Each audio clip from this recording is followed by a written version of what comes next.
Hey everyone. Welcome back for the 7th part of Camy's experiment.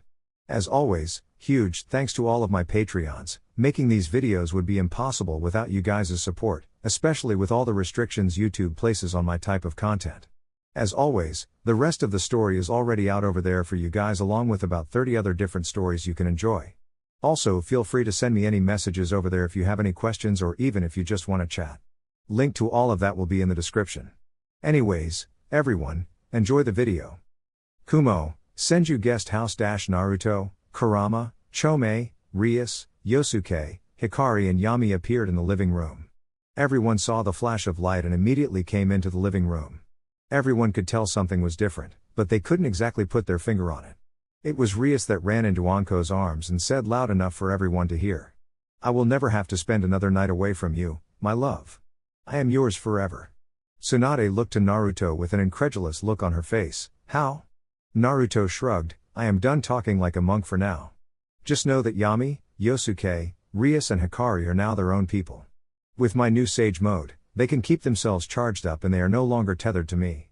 Tsunade remained gobsmacked, and you're okay with that?" "Never better." Naruto replied before walking up to his girls. He placed a tender kiss on each of their lips and the overwhelming, residual life energy made the kiss tingle. "Turns out, the thing holding me back from enlightenment was the damage to my soul and the baggage that I forced myself to carry. Once I realized that, it was actually easy with all of the meditation I have done." "Okay, Ruto, that's great and all, but how does that make it okay for your altars to be separate permanently from you? Will it not hurt you?" Gaara asked, his voice laced with concern for his brother. Rias spoke up, "Look, it is hard to explain what happened in the temple. It was truly a religious experience that goes beyond words. I was never one for meditation, but it really set the mood and Naruto guided us through the rest. We made peace with each other and came to an understanding. Naruto let us go and we accepted our new roles in life." Tsunade cocked an eyebrow. It was strange hearing Rias speak like that. "And what are your new roles in life?" Rias smiled beautifully, but it was Hikari that ran up and hugged Tsunade. "I am now your daughter. I am not the childlike innocence of Naruto. I am Hikari Senju, and you are my mama. I am Yami Senju, son of Tsunade Senju and brother of Naruto Senju. I will be relying on each of you to stop me from being a broody bastard," Yami said. "Holy shit, what happened to your eyes?" Ino gasped out. Yami chuckled, "When I resolved my feelings and split from Naruto, I opened my eyes, and they were like this." Anko came up and slugged Yami in the shoulder. "Good for you, kiddo. So, you need big sis Anko to teach you about the positive aspects of life?" She nudged him in the side. "I saw you getting sweet with the foul-mouthed redhead." Yami looked sheepish and earned giggles from everyone in the room. "Sure." All-out laughter followed that statement. The night proceeded with an impromptu Senju party. Tsunade invited who invited the Kumo contingent, and the whole compound rang out with rowdy laughter and drinks flowed freely. I enjoyed seeing how lively the Senju family was, and he made 3 separate offers to Tsunade and Naruto to join Kumo that night alone. It was only Mabui that dragged him away and forced him to enjoy the party. Late into the night, Ino and Tamari were giggling fiercely as they pulled Naruto into the room. An intense makeout session ensued and Naruto found himself bound hand and foot to the bed as his girls tended to him and got him revved up. Naruto could sense something was up, but he couldn't exactly put his finger on it, and it was not a priority for him to figure out. He would rather sit back and enjoy the sensual ride. Before things progressed too far, Ino and Tamari, while in their lingerie, had blindfolded Naruto and they were torturing him with sensual touches, licks and other pleasurable acts. They had yet to get to his member and the anticipation was killing him. That was when he heard the door open and he sensed a third presence in the room and his heart nearly stopped when he identified who it was. "Sammy, what are you doing here?" Naruto said in a nervous tone. Ino spoke for Samui and Naruto could tell that Tamari was on board too. "Look, Ruto, we know you two have love for each other and the only reason you are denying it is because of us. While you were playing hero in Kumo and meditating at the temple, we came to an understanding." Ino, why you can't, I can't," Naruto stuttered out nervously. "And why not, Ruto?" Tamari asked and Naruto could sense she was in her sassy stance. Naruto firmed his resolve and hoped he didn't hurt Samui with this. "I swore to you, Mari. I swore I would never ask for anyone other than Ino." Ino laughed, "That sounds like something you would do." Ino closed the door and pulled Samui in, who was in a state of nervous shock. "You didn't ask us for this, we chose this. And I absolve you of that vow." I am not saying we will rebuild King Solomon's harem, but I see no reason to deny this, Tamari said, still in her sassy pose. Naruto was at his wit's end. The only thing holding him back from Samui was that promise and the fear of losing Ino and Tamari. At the end of the day, he was only a man. Even a monk, hell, even the elder would not be able to refuse such an offer, and while Naruto may be Camy's chosen, he was no saint. Naruto switched gears and softened his voice. Sammy, is this what you want? Samui fidgeted nervously before she firmed her resolve and crawled onto the bed with Naruto. Yes, Ruto. It has nothing to do with the Raikage or Kumo or anything like that. I love you, and even when I tried to force the switch to other guys, even when I tried to forget you, I could never forget your warmth. I could never forget how safe and whole I felt in your arms. Naruto sighed deeply. He could feel every bit of sincerity in her words and his walls crumbled. Then I agree, but only if Ino and Tamari agree. Girls, I'm going into sage mode. You will answer me honestly. Naruto paused and felt Ino and Tamari hold hands. Is this what you want? All three girls answered simultaneously, yes. Then I am yours.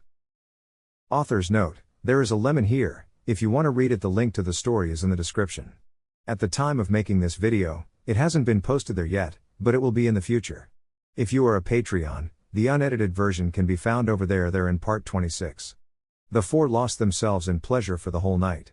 Minds were overstimulated by oxytocin and dopamine, and it was all Naruto could do after 4 hours of the craziest sex ever to remember to place the anti-pregnancy seal on Samui's back. Naruto failed to notice the golden fizzle of light that flickered over the seal on the small of Tamari's back before he succumbed to the call of sleep. Up in Camy's realm, everyone was slightly hot and bothered. Even the venerable Camy was blushing furiously and clamping her hips together. Kushina had covered Minato's eyes long ago, and she had failed to blink or remove her eyes from the screen. It was an unbelievable performance, and no woman in Camy's realm could halt the fit of jealousy they each were feeling. Ahem, well, that was interesting, Camy said shyly. Can you take your hands off my eyes now, Kushi-chan? Minato said pitifully. Kushina giggled nervously and she failed to get her blush under control. Sorry, Minato-kun. Well, I believe we need to decide on the proper punishment for your son now, Camy said, still frivolously trying to get her excitement under control. Minato coughed. Why should my son be punished? It was the girls that talked him into it. Kushina sighed. Honey, your memory isn't what it used to be. We made a deal and said that if Naruto breaks the 2-girl limit, then Camy will get to give Naruto a divine spanking. Camy giggled. Oh, that's right, I did say that, didn't I? I think I should add to that punishment. Mito was hovering over a passed-out Hashirama and she couldn't stop his nosebleed. She growled slightly at her closet pervert of a husband. Lady Camy, do you remember the discussion Ino had with Naruto while giving birth? Camy thought for a bit and then every woman in Camy's realm giggled heavily. Oh, yes, that will absolutely do. Oh, by the way, Kushi-chan, I disabled the pregnancy seal your son placed. Tee-hee. Kushina looked scandalized. She didn't know whether to squeal in excitement or chastise Camy. She decided to do the prior and she ran to Camy and started doing the happy dance with her. Minato looked on with an exasperated amusement. Could this really be the creator of the universe? I heard that, Minato-kun. Clean up your mind or I will make you join your son's divine spanking, Camy said with a terrifyingly calm tone of voice. Minato paled and all of the girls giggled once more. The next morning, Naruto woke up feeling heavier than usual. There was, of course, an explanation for this, and it was the blonde sporting a pair of E-cup breasts that were smushed into his abs as her head lay on his pecs. Then there were 2 more blondes, one on each arm, and Naruto closed his eyes and offered a prayer of gratitude to Camy. That was when Naruto's whole world went white before Naruto ended up in Camy's office, stark naked, in front of Camy and his parents. Well, Naruto, I can't say I am not impressed. That was quite the performance you put on last night. Camy opened the conversation with a flirty tone. Naruto chuckled sheepishly and he scratched the back of his head with one hand and used the other hand to cover up his junk. Thanks? TSK, you are lucky I favor you, my chosen. Camy's flirty tone turned to a taunting one. I am going to let you off lightly for your transgressions. Naruto cocked his head in confusion. Transgressions? I made an exception for you to have Ino and Tamari. Now, you throw a third blondie into the mix and that goes outside the mandates of our arrangement. Kushina and Minato looked down at the ground, which made Naruto nervous. Very well then, Kami-sama, I accept my punishment. My only request is that I am the only one punished. Please do not take it out on those I love, Naruto said with a firm resolve. Camy giggled, sheesh, you make it hard for a woman to stay mad at you. But rules are rules, Ruto. For your punishment, you will receive a divine spanking and you will be subjected to the illusion arts, false pregnancy jutsu while in your female transformation.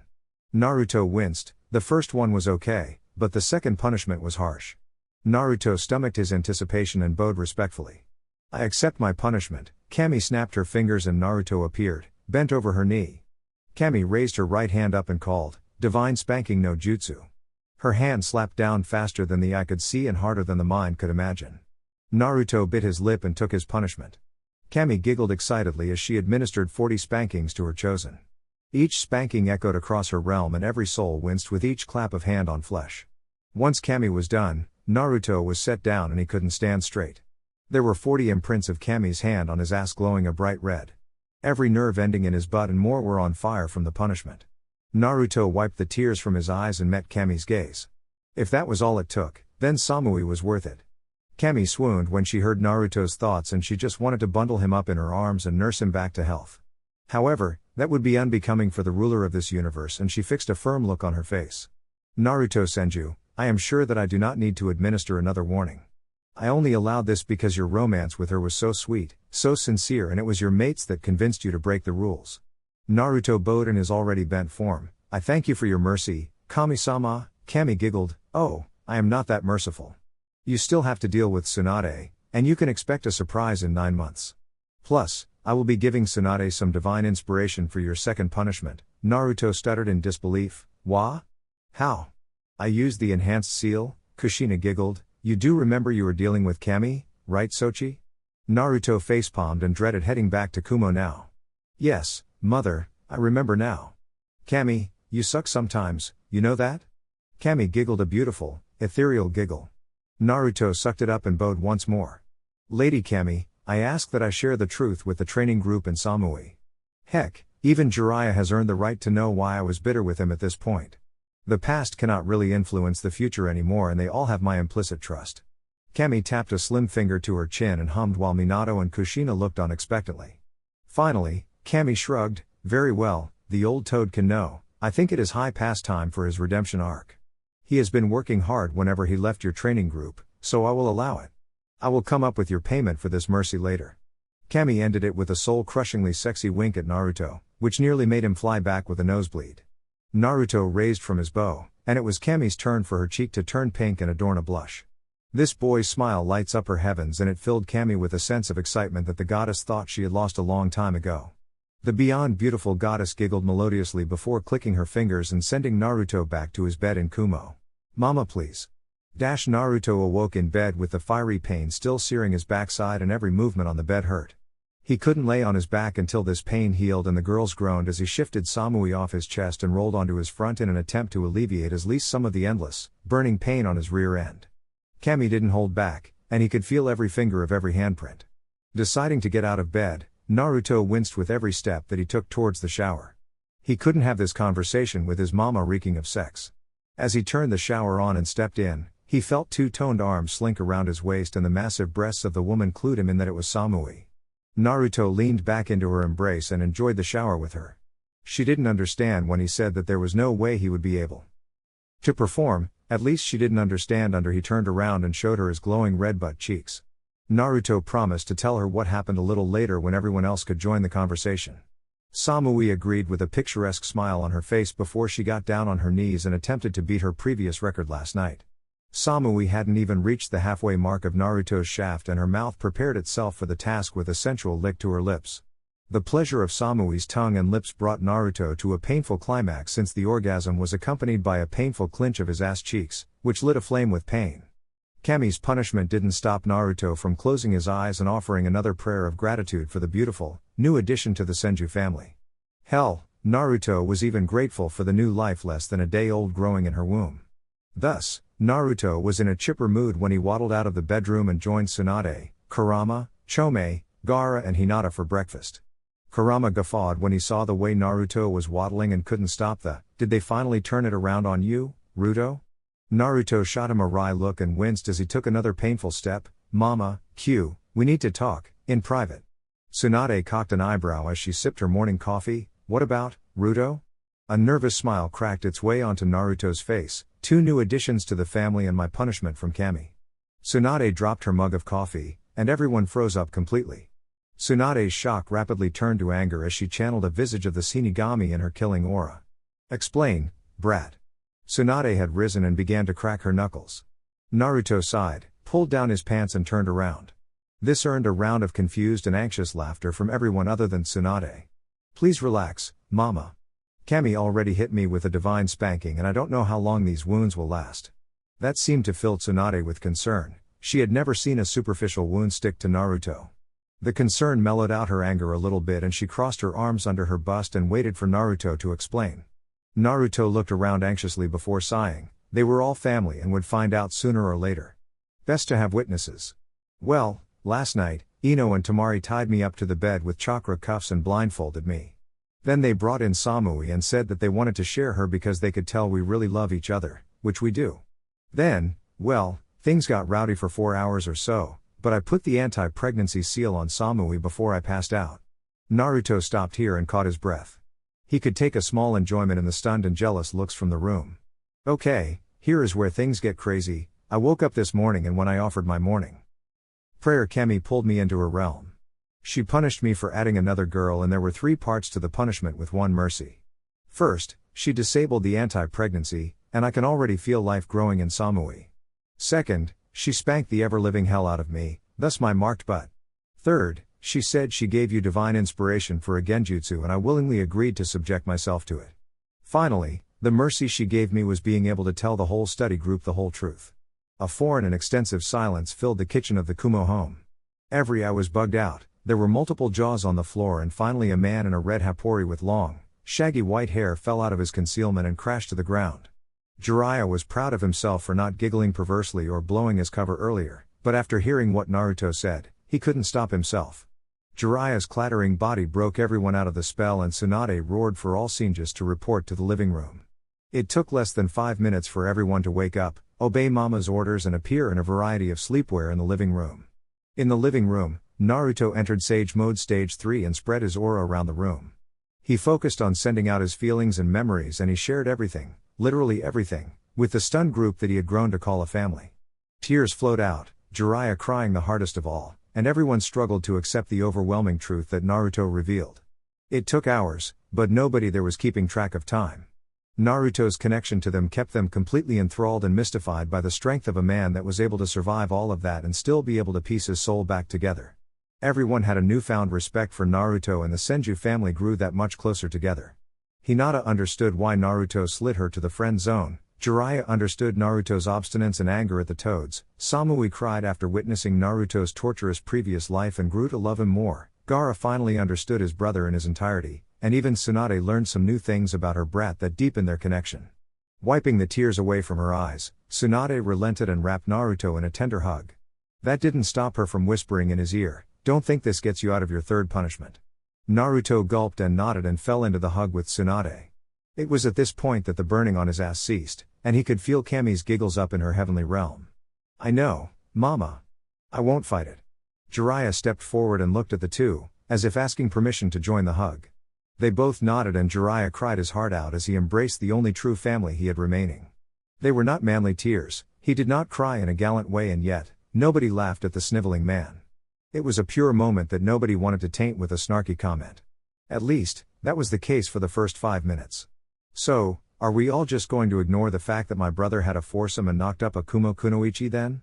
Of course, it was Yami that had to do that to his brother. Naruto shot a light, yet hateful, "Look at Yami, thanks for that, little brother. Really goes to show how much you love me." This drew a smirk out of Yami and a round of laughter from the group.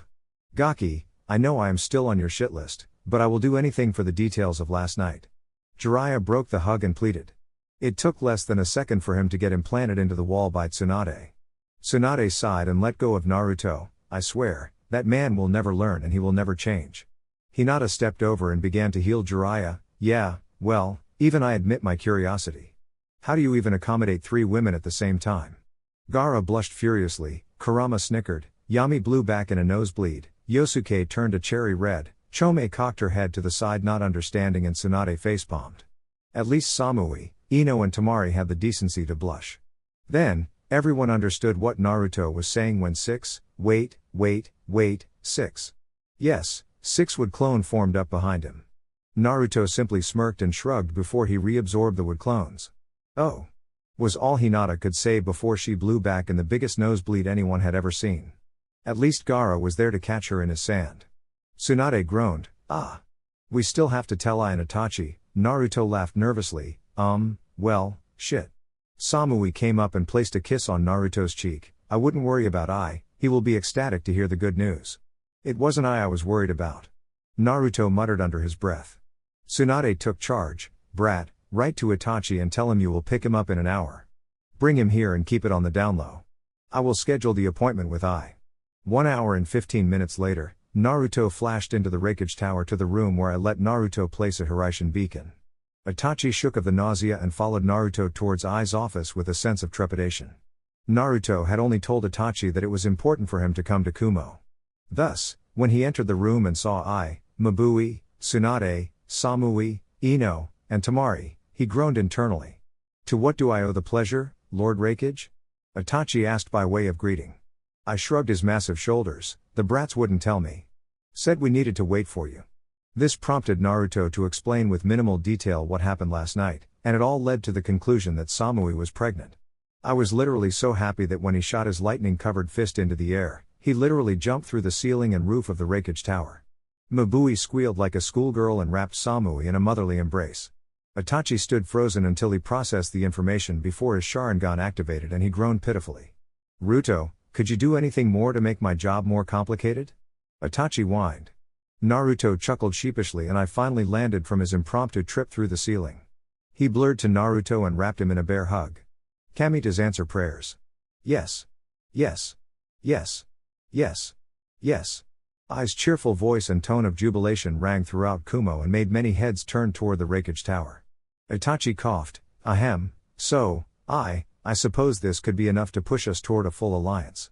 I calmed down and went back into leader mode. Yes, Itachi, it is enough. Why don't you write up a preliminary treaty and I will have my people review it. Tsunade stepped in here. Look, I want as many people working together as I can get. You are both friends of the family and I trust you. I and Itachi, before you sign any treaty, you best understand that upon Naruto's 21st birthday, he will move into his role as the daimyo of Uzu and Wave. Any and all children will go with him when he accepts that position. I was gobsmacked, this was the first he had heard about Uzushio since they arrived. Uzushiga-core? What has that got to do with anything? Why would the kid be the daimyo of ruins? Mabui facepalmed herself, dear, it is clear that he is rebuilding his ancestral home. Let's see, that means in 5 years you will be able to rebuild and populate Uzushiga-core? Naruto shrugged, not completely.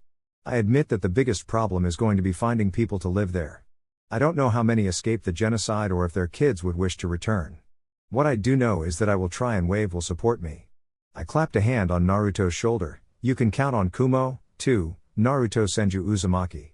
Naruto appreciated Ai's forthright nature, so he returned his words with a firm nod of the head. Thanks, Ai. I also have recently completed something that will revolutionize the world, and I wanted to see if Konaha and Kumo would like to be the first to test it out. I looked like a kid beneath the Christmas tree on Christmas morning and Itachi simply cocked an eyebrow before speaking.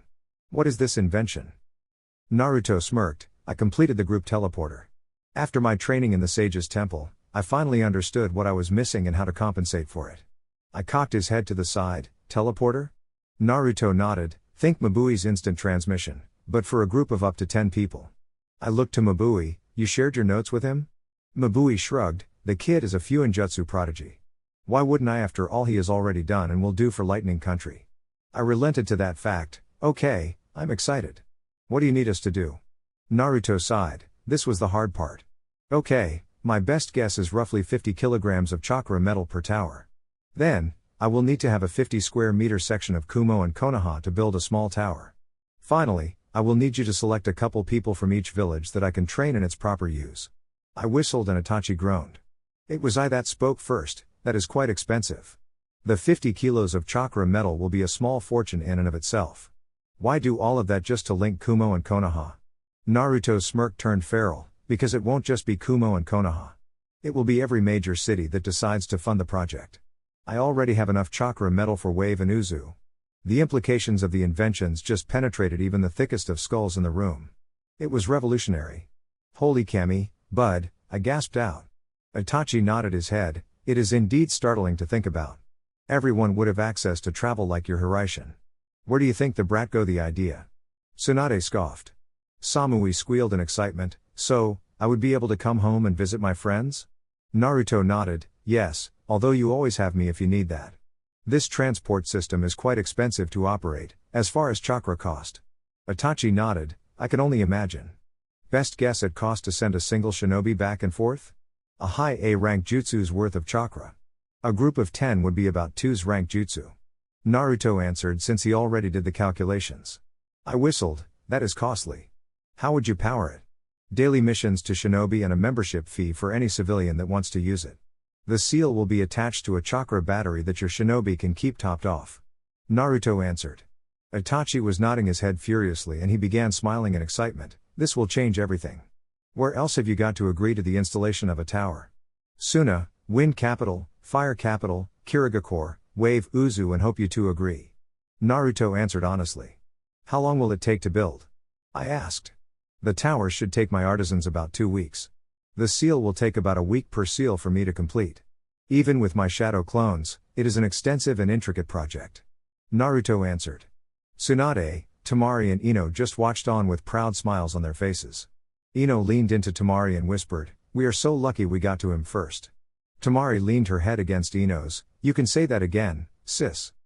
Rumble in the mountains. The rest of the time in Kumagakure was spent training, performing sealing jobs and constructing the first teleportation tower.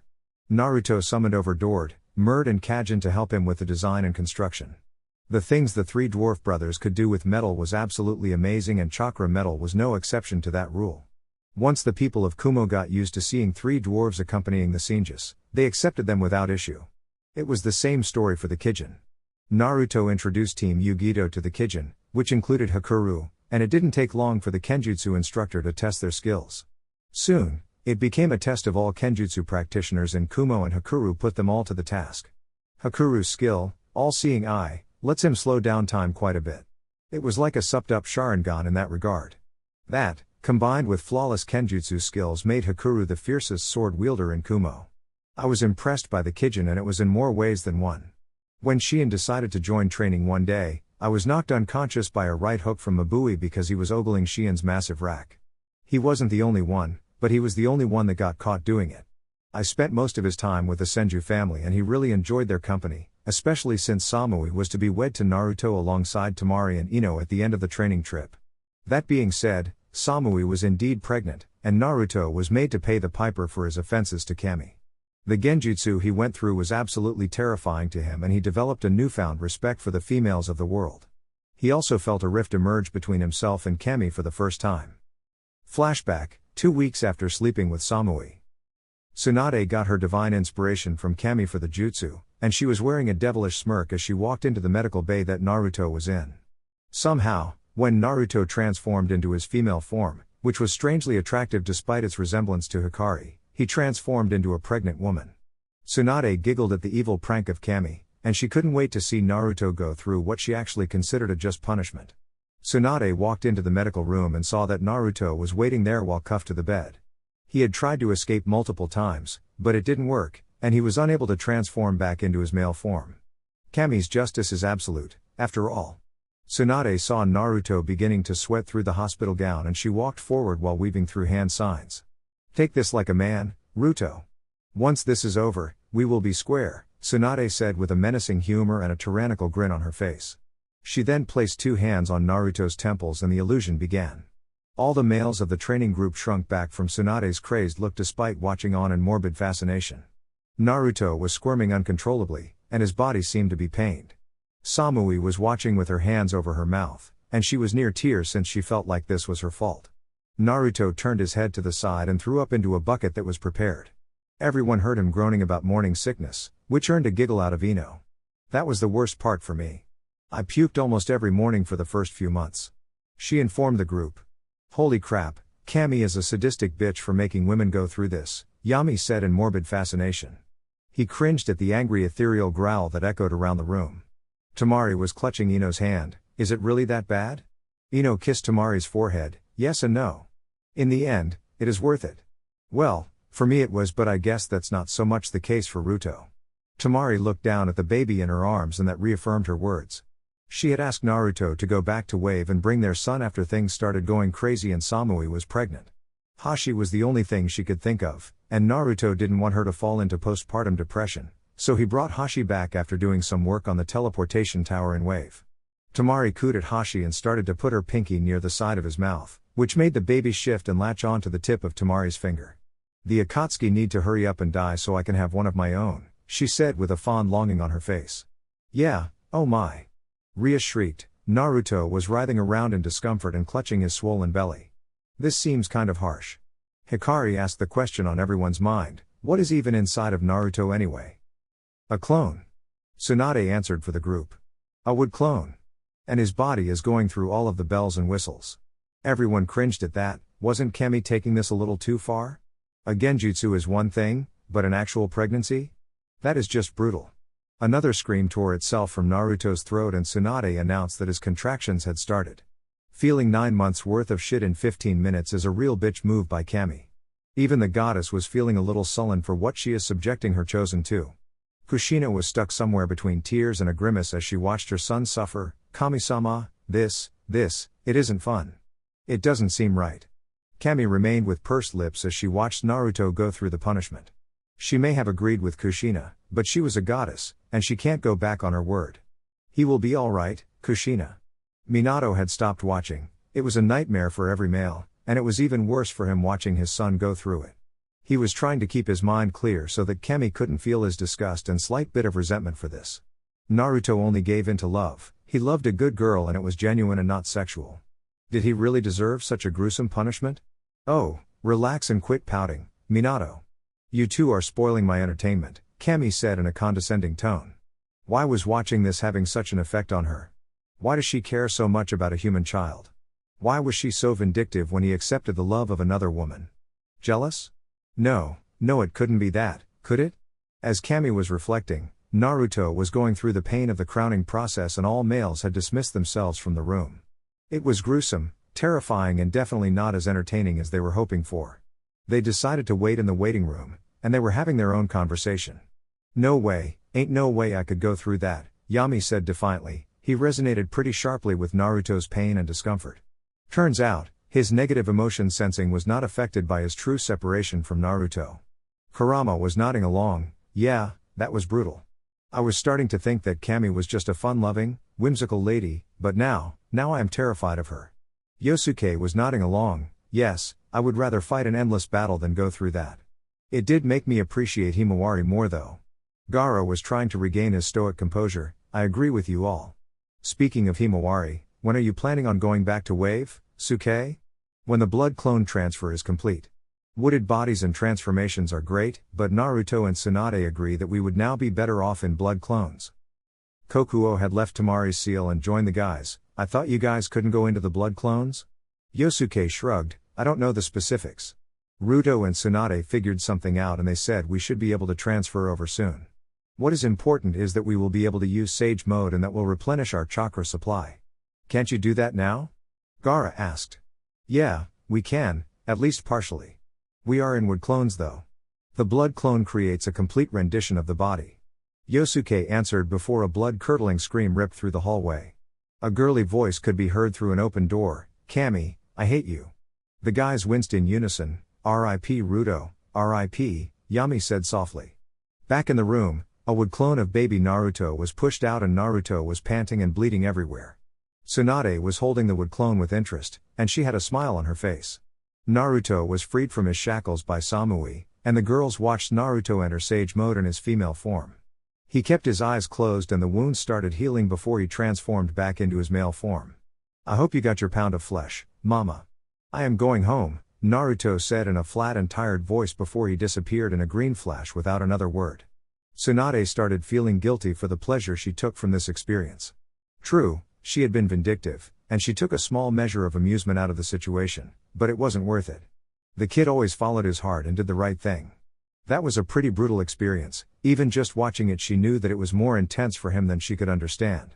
At least a mother had a prize at the end of the tunnel, But that was just a punishment. Camy was experiencing a similar feeling as she watched the conclusion of the event that was supposed to be funny. She thought Naruto would make a joke of it and have fun being able to understand his girls better, but that was clearly not the case. Maybe the whole genjutsu of experiencing 9 months of pregnancy in 15 minutes took it a little too far? Yeah, okay, Camy could admit that. Camy's realm was silent, nobody wanted to say anything, and it made the goddess sigh. Kushi and Minato, I am sorry. I may have taken that too far. She got silence in return for her words and saw both of her chosen's parents focusing on paperwork. Why do I actually care what they think? What is happening to me? Camy thought. End of flashback. Naruto disappeared back to the sage's temple for a week to recenter himself after that experience. Naruto was meditating in the sage's gardens, and he was trying to resynchronize himself after that painful experience. It was far worse than he had imagined, and he was really starting to resent the fact that he went through that because he followed his heart. Not only that, but Camy disabled the safeguards he took and now another of his children would be put at risk. During his mediation, Camy pulled his mind to her realm and had a talk with him. Naruto saw her sitting behind her desk and he bowed and greeted her respectfully. Unfortunately, it felt forced and he knew even Camy could detect it. That prompted the goddess to address him. Naruto, I apologize for letting what was supposed to be a light-hearted punishment get taken a little too far.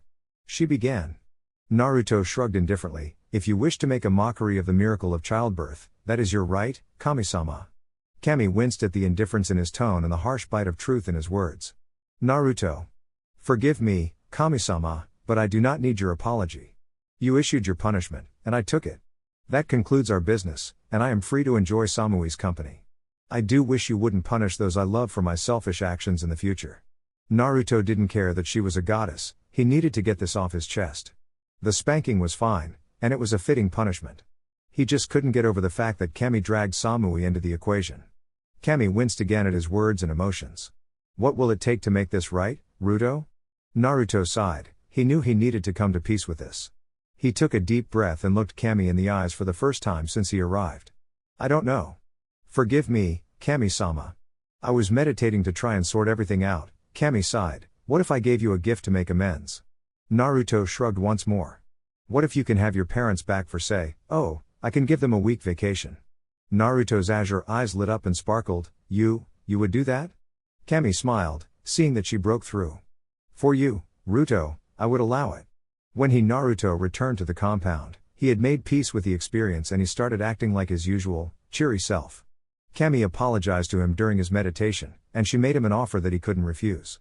He would have his parents back for a whole week and that alone made the terrible experience worth it. Naruto requested that week be during his wedding and Camy agreed to that request, which put Naruto right back on cloud 9. Of course, there was another hashing out that needed to happen, but it would take nearly a week for Tsunade to apologize to Naruto. For a sage that can feel what others are feeling, it truly bothered Naruto how much his mama enjoyed his punishment. That whole experience was a nightmare for him, and he had to stomach that on top of Tsunade's sadistic pleasure. It caused a rift between the two, and while Naruto forgave her, it would take some time for things to get back to the way they were. That brings this story to the capstone event of the time in Kumo. An all-out spar between the fourth Raikage of Kumo and Naruto Senju Uzumaki.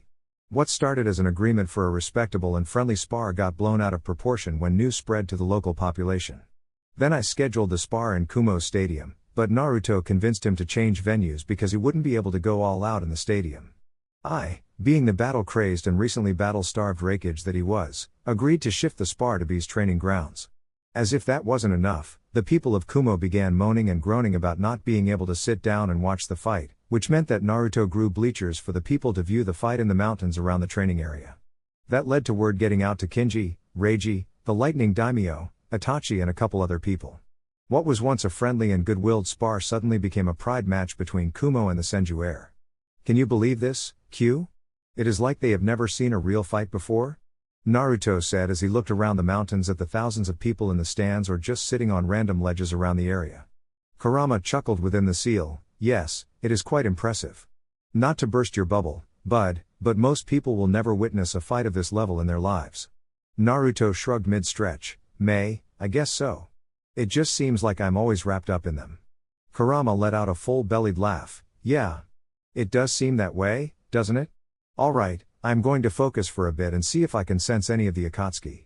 Help me with that? Naruto thought through the link as he closed his eyes. Sure thing, Ruto. Up in the VIP bleachers, the whole Senju family was present, minus the babies. They would never needlessly expose them to the public like that. At least not until they were ready to defend themselves.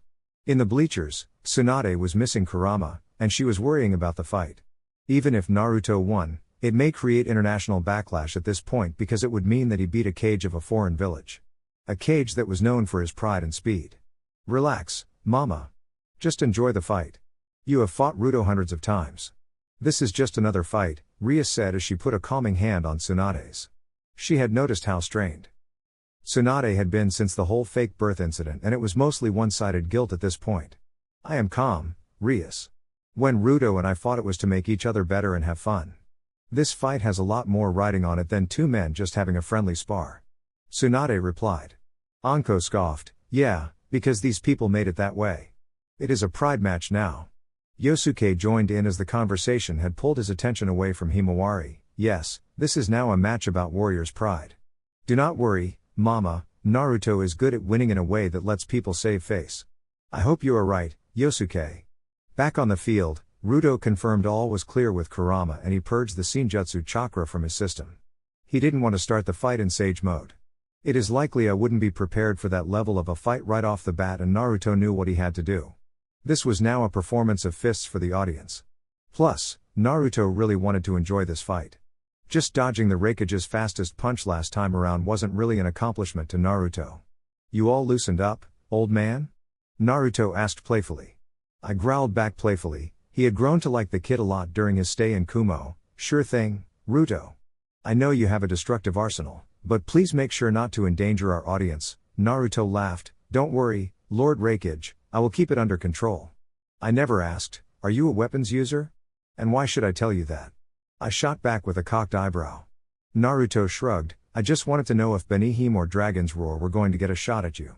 I have really come to enjoy Kenjutsu and I have never seen you with a sword. I laughed at that. My body is my weapon, Ruto. My fist can tear into an opponent just as easy as any blade. Naruto chuckled at that. Yeah, well, I guess that's true. Alrighty then, no proctor. Just us and our fists. No killing blows? I nodded. Yes, I don't want to think what Samui, or your mother would do to me if the worst happened. Naruto nodded, and I could never make Mabui cry. I am glad you took my advice on that one. Not now, Ruto, now is time to fight. All seals off. With a final nod, Ruto disabled his resistance seals and pulled a coin from his pouch. He positioned it on his thumb, took a ready stance, got a nod from Ai and flipped it into the air. The coin spun wildly through the air and made a soft clink sound. By the time the sound reached either of the two's original position, they were already blurs of motion. The fastest man alive was now fully engaged in the fight against the prodigious son of his rival. The fight started in a clash of fists and legs that were far too easy for each man to track. Fist parried with open palms, shins blocking sidekicks, elbows clashing against forearm and knees blocked by any form of guard. To the crowd, the intricate, high-speed dance of death was beautiful and majestic. To the Kumo shinobi, this was the appetizer. To the Senju family, this wasn't even the prologue. After 5 minutes of warming up, I shot a smirk over at Naruto and cracked his neck. Good so far, shall we take it up a notch? Naruto merely nodded before he weaved through hand signs and enveloped himself in his WoodStyle, light armor jutsu, and then he formed his greaves and gauntlets out of the wood chakra. I whistled in appreciation as he equipped a pair of chakra steel knuckles and dropped the golden wrist bracers. He made a show of putting on a pair of forearm guards that glistened with the same golden color as his bracers. It has been a long time since I took these puppies out of the closet. Naruto addressed the jibe with a raised eyebrow. The last time I took these out was when I fought your old man. Naruto whistled. Yeah, that was what? 100 years ago? Damn, you're a geezer. I belted out a laugh. Alright, brat. Stage 2. Let's go. This time, I encompassed himself in his lightning armor, level 1, which increased his speed and response time. It also made each impact feel electric, and each block that hit an area devoid of wood armor slightly numbed Naruto's arms. Naruto realized that Ai's increase in speed basically mandated that he take in at least a little Senjutsu chakra, and he could do that as easily as breathing. A forest green dusting appeared around Naruto's eyes, and his eyes flashed a powerful emerald color as Ai's fist connected with his X-guard and sent him flying back a couple meters. Naruto flipped midair and leapt into a series of back handsprings to dodge the lightning-covered kick.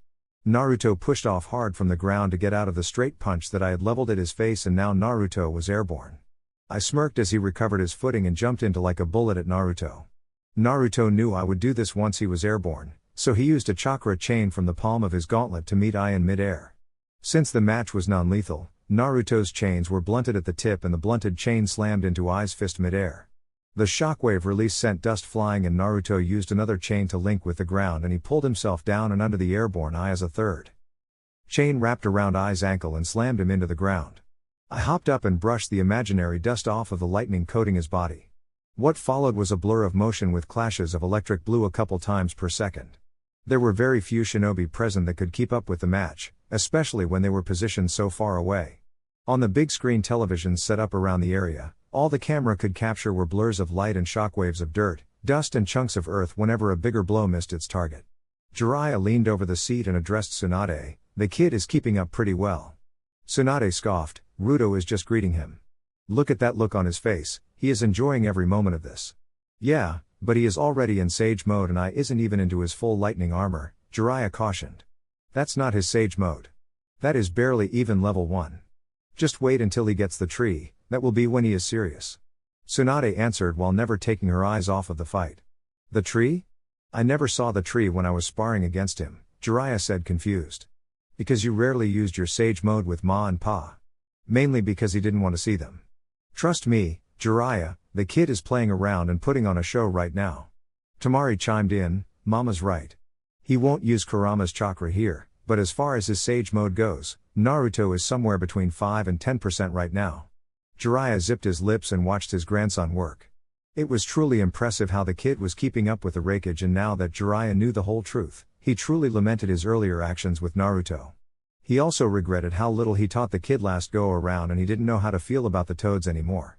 He loved Ma and Pa, but that memory of them dropping Naruto hurt Jiraiya's trust in them far more than they would ever know. After another 10 minutes of what the two would agree was an actual fight, I was forced to enter lightning armor, stage 3, because he was cornered by 5 earth and 5 water dragons at the same time, and that was the only way he was going to have enough speed and resilience to dodge Naruto's attack.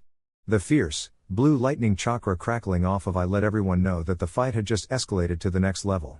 Naruto saw this and he jumped high into the air, clapped his hands, closed his eyes and pulled on the life chakra from the people around the stadium, the chakra in the mountain air currents and the chakra found in the strength of the mountains.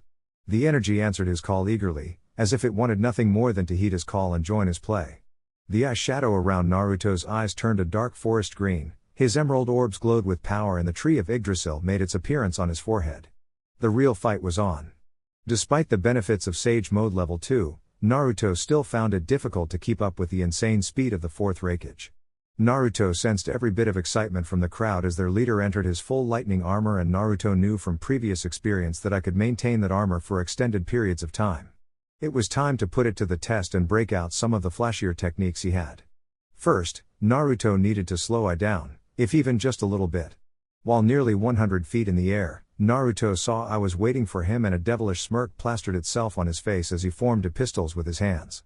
Over the left hand, a translucent, light blue glowing ball of condensed air appeared. Over his right hand, a globule of water the size of a basketball formed. What followed was a demonstration of I's speed and Naruto's accuracy as Naruto called out wind-water combination, twin machine pistols. The hundreds of nearly invisible air bullets and water bullets tore into the ground of the training area and sent clouds of dust and chunks of earth flying. Each bullet tore nearly 5 feet into the ground and created a 10-foot wide crater. I saw and felt Naruto's increased power. His heightened synapses also saw Naruto's hands in a strange position, and then his eyes went wide. I never struggled to dodge anything when he was encompassed in his full lightning armor, but he was struggling now.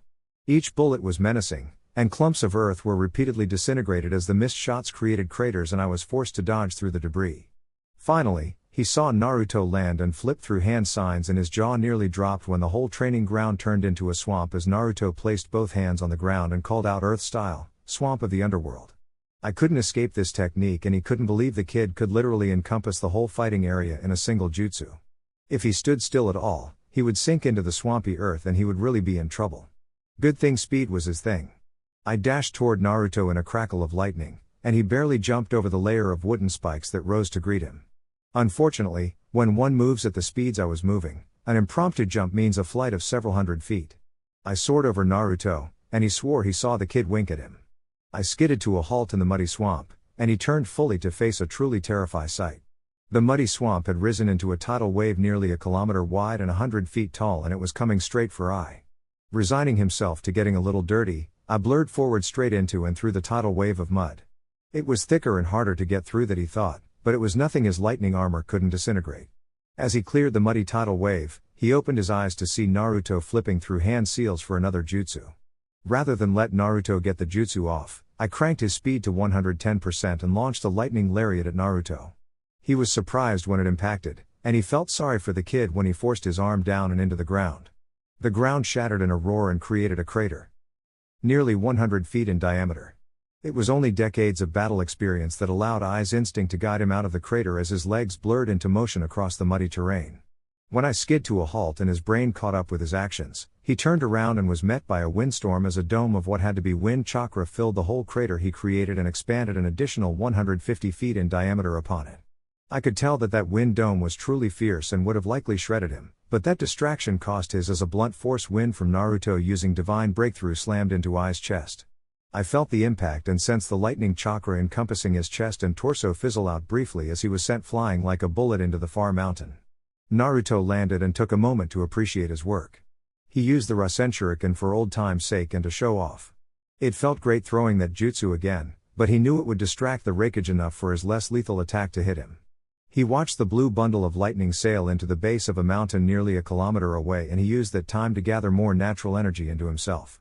His markings turned golden, and his eyes now glowed with a fierce golden determination. As the four Magatama appeared on Naruto's combat jacket, he thought that it was time to show the world what a sage could do. Now he is serious, Jiraiya. More serious than I ever fought him in, Tsunade said with amazement. Holy Camy, can you sense all of that natural chakra he is gathering? How is he not being turned to stone? Jiraiya gasped out. Chome spoke up, Naruto has more than enough of his own chakra to balance that out. If he starts to get overwhelmed, then Kurama absorbs the excess. It is a truly amazing feeling to be inside him when he is in that state. Yeah, he feels so warm, energetic and full of, well, life, Samui said, remembering what it felt like to meditate with Naruto when he was in his golden sage mode. She thought that was a way better name than stage 3. Watch out guys, he is going to break out the big guns now, Gaara cautioned. You mean the Rasen Shuriken isn't the big guns? Jiraiya asked. He had been busy with Iwa and hadn't been able to keep up with Naruto's progress. Nope. Tamari chirped in support of her brother. As I collected himself from the newest hole in one of his mountains, he took a deep breath and reignited the full lightning armor. He growled, that one actually hurt. The scale of the kid's attacks made it nearly impossible to counterattack, and it made I desperate enough to fall for a clone swap. Who can blame him? Who possibly has enough chakra to chuck out jutsu like that? Well, if the kid wanted jutsu then I could do jutsu, or so he thought. I dodged around massive pits filled with wooden spikes, earthen projectiles the size of small houses, and he jumped over another wave of mud. As he closed the distance to Naruto, he finished his hand signs, landed on the ground, slammed his lightning-covered hands on the ground, funneled a massive amount of lightning chakra and called out supreme electromagnetic murder. The muddle field immediately hardened as all of the residual water in the field immediately electrolyzed, and then the earth began cracking as a wave of electricity nearly 200 feet wide sped toward Naruto at incredible speeds. Naruto saw this, and two chains sprouted out of his tailbone and pushed him up into the air like he was on insulated stilts. The Raikage's jutsu passed underneath him without incident, and I launched himself into the air at the airborne Naruto. Naruto thought the wooden tail dodge was cool, but it also left him fairly immobile, especially against an opponent as fast as I. Spittle flew from Naruto's mouth when I slammed into him. His body crackled with electricity as the contact with I electrocuted him, and then his head hurt really bad when I wrapped him up in midair and called out Liger Bomb Drop. Naruto went headfirst into the hardened earth of the training ground, and a crater nearly 400 feet wide was formed, and Naruto was buried nearly 100 feet below what used to be ground level. The audience roared in approval at the display of prowess from the Raikage. That was a supreme display of speed and power from the man they all respect. However, their joy was short-lived as Naruto kipped up with a bit of blood trickling from his head. The whole mountain range crackled with natural energy as Naruto weaved through hand signs faster than anyone could process, and what happened next dropped the jaws of every onlooker, including the Senju family. Naruto stomped his foot into the ground, and a fissure 500 feet wide appeared in the mountain and moved toward I faster than even he could dodge in his stunned state. I started bouncing on the walls of the chasm and attempted to regain altitude and return to the plane of battle. That was until hundreds of wooden tentacles sprouted from the ground and impeded his progress. His lightning armor was not enough to simply dash through them, and for the first time in the fight the Raikage was truly in trouble. As he was frantically dodging, I couldn't think about the next step in the battle or what he would do next. It took every millisecond for I to focus on dodging the wooden monstrosities in order to return to the fight. That was why he missed the insane buildup of chakra and natural energy as Naruto called on the water from a river that was over a mile away from the current training field. When I was near the top of the newly made chasm, he looked up and froze. Naruto was so into the match that he didn't realize he may have gone a bit overboard. The training ground no longer existed and all that mattered was winning this match over I. That was why he didn't consider it overkill when he used WoodStyle, Wrath of the Water God. This jutsu collects all of the water the user can muster, which in Naruto's case is all of the water. Vapor in the air, the drinks from the viewers around the mountain range, the streams in the area, and evidently a river that should have been out of his range. That was why even Naruto was surprised to see a small ocean's worth of water appear in the air in the form of a fist nearly 800 feet wide. B saw that his brother was in serious trouble, and he jumped to his brother's defense as he synced with Juki and took his full Bijou form over top of the Raikage and ate the full brunt of the water attack. Juki secured I in the interior of his tentacles and wrapped himself into a ball before hardening his body with his yokai. The deluge of hardened water slammed into Juki, splashed everyone in the audience like a ride in an extreme water park, and filled the newly created gorge with water. Holy shit, Tsunade said with her hands over her mouth. Jiraiya's jaw was on the floor, his hair was a sopping wet mess, and his finger was stuck pointing toward the training ground. He was so stunned he didn't even take the time to appreciate all of the beautiful breasts that now had soaked linen, sensually exposing cleavage. It was like the largest wet t-shirt contest of all time, and Jiraiya wasn't even basking in the glory of it. He was simply too stunned. I think he may have overdone it, Ino said through giggles. You think? Tamari shot back with a proud smirk on her face. Is he even human? A human can't do that, Kora said in a state of stunned disbelief. Oh, it's cool, he is human all right. A mighty fine human that is very, very well endowed, Samui said as she cradled her pregnant belly with a fond, proud and slightly perverted look on her face. There are so many disaster scenarios running through my head right now that I can't even choose one, said Amoi, whose lollipop had fallen on the ground, forgotten in favor of simply gawking at the display. Kitten, that is like what my father used to do. It is hard to believe his training yielded such results, Matatabi said to Yugito through their mental link. Yugito nodded dumbly. Anko and Riri, how? How is your brother? Yugito couldn't even finish her thought. Rias decided to answer the question. It is nearly impossible to describe what it feels like when he is in that mode. He is so connected to the world and nature that he can simply bend it to his will. His body is nearly indestructible, and the power he can wield at any given time is, well, you can see a small sample of it now. A small sample? Mabui said incredulously. What about that was small? Rias shrugged. Pray you never see the big guns. And if you do see them, make sure you are very, very far away. Back on the battlefield, the water was finally starting to recede, and everyone could see Juki emerging in his octopus form with I standing on his head. I was scowling while adorned in his lightning armor, and the armor was crackling fiercely enough to light up the top of Juki's head like some bright star on a Christmas tree. Oi, what the hell, Senju? I shouted at Naruto. Naruto shrugged nonchalantly. I should be asking you that. Do you concede? I scowled, but it was B that spoke through Juki's form. You went overboard, fool you fool, and the I/B combo will make you sore? Naruto laughed. Oh, okay, so we are breaking out the big guns now? Very well then. Before anyone could stop him, Naruto clapped his hands together, flashed into his full Kurama Sage mode, gathered a colossal amount of natural energy and Makuten chakra in his body and called out WoodStyle, true several thousand hands. Let's do this, Ruto, Kurama shouted in glee from the mindscape. This was going to be his defining statement to Juki that he was, is and always will be the leader of the Bijou. The crowd gasped in shock as a truly amazing sight that hasn't graced the world since Hashirama Senju formed in the training ground and grew to tower over the mountains themselves. Naruto looked down from the head of a giant Buddha statue with thousands of hands arranged in a circle behind the Buddha emerged. To put it in perspective, the Buddha statue was about 5 times taller and Juki and much, much wider. Each of the hands on the Buddha statue was at least half the size of Juki, and there were 1,000 of those things. No fucking way, I said in denial. Hey, yo, too far bro. Ain't no way that you bring that thing out to play, B said in a mumble rap. Naruto's smirk encompassed his entire glowing face as he looked down on Juki. INB as he reveled in the opportunity to cut loose and debut one of his grandfather's jutsu. His smirk was so pronounced that Tsunade groaned from her position in the stands as she was stood up in shock of seeing the jutsu again. This isn't good, he is lost in the bloodlust of the battle. All he wants is to test himself, Tsunade whispered. No way, he wouldn't do that. He can feel all of the people in that jutsu would destroy this mountain range. He is just showing off, Tamari comforted Tsunade. Back on top of Juki, there was a debate going on and it wasn't going in Ai's favor. Bro, Juki says no.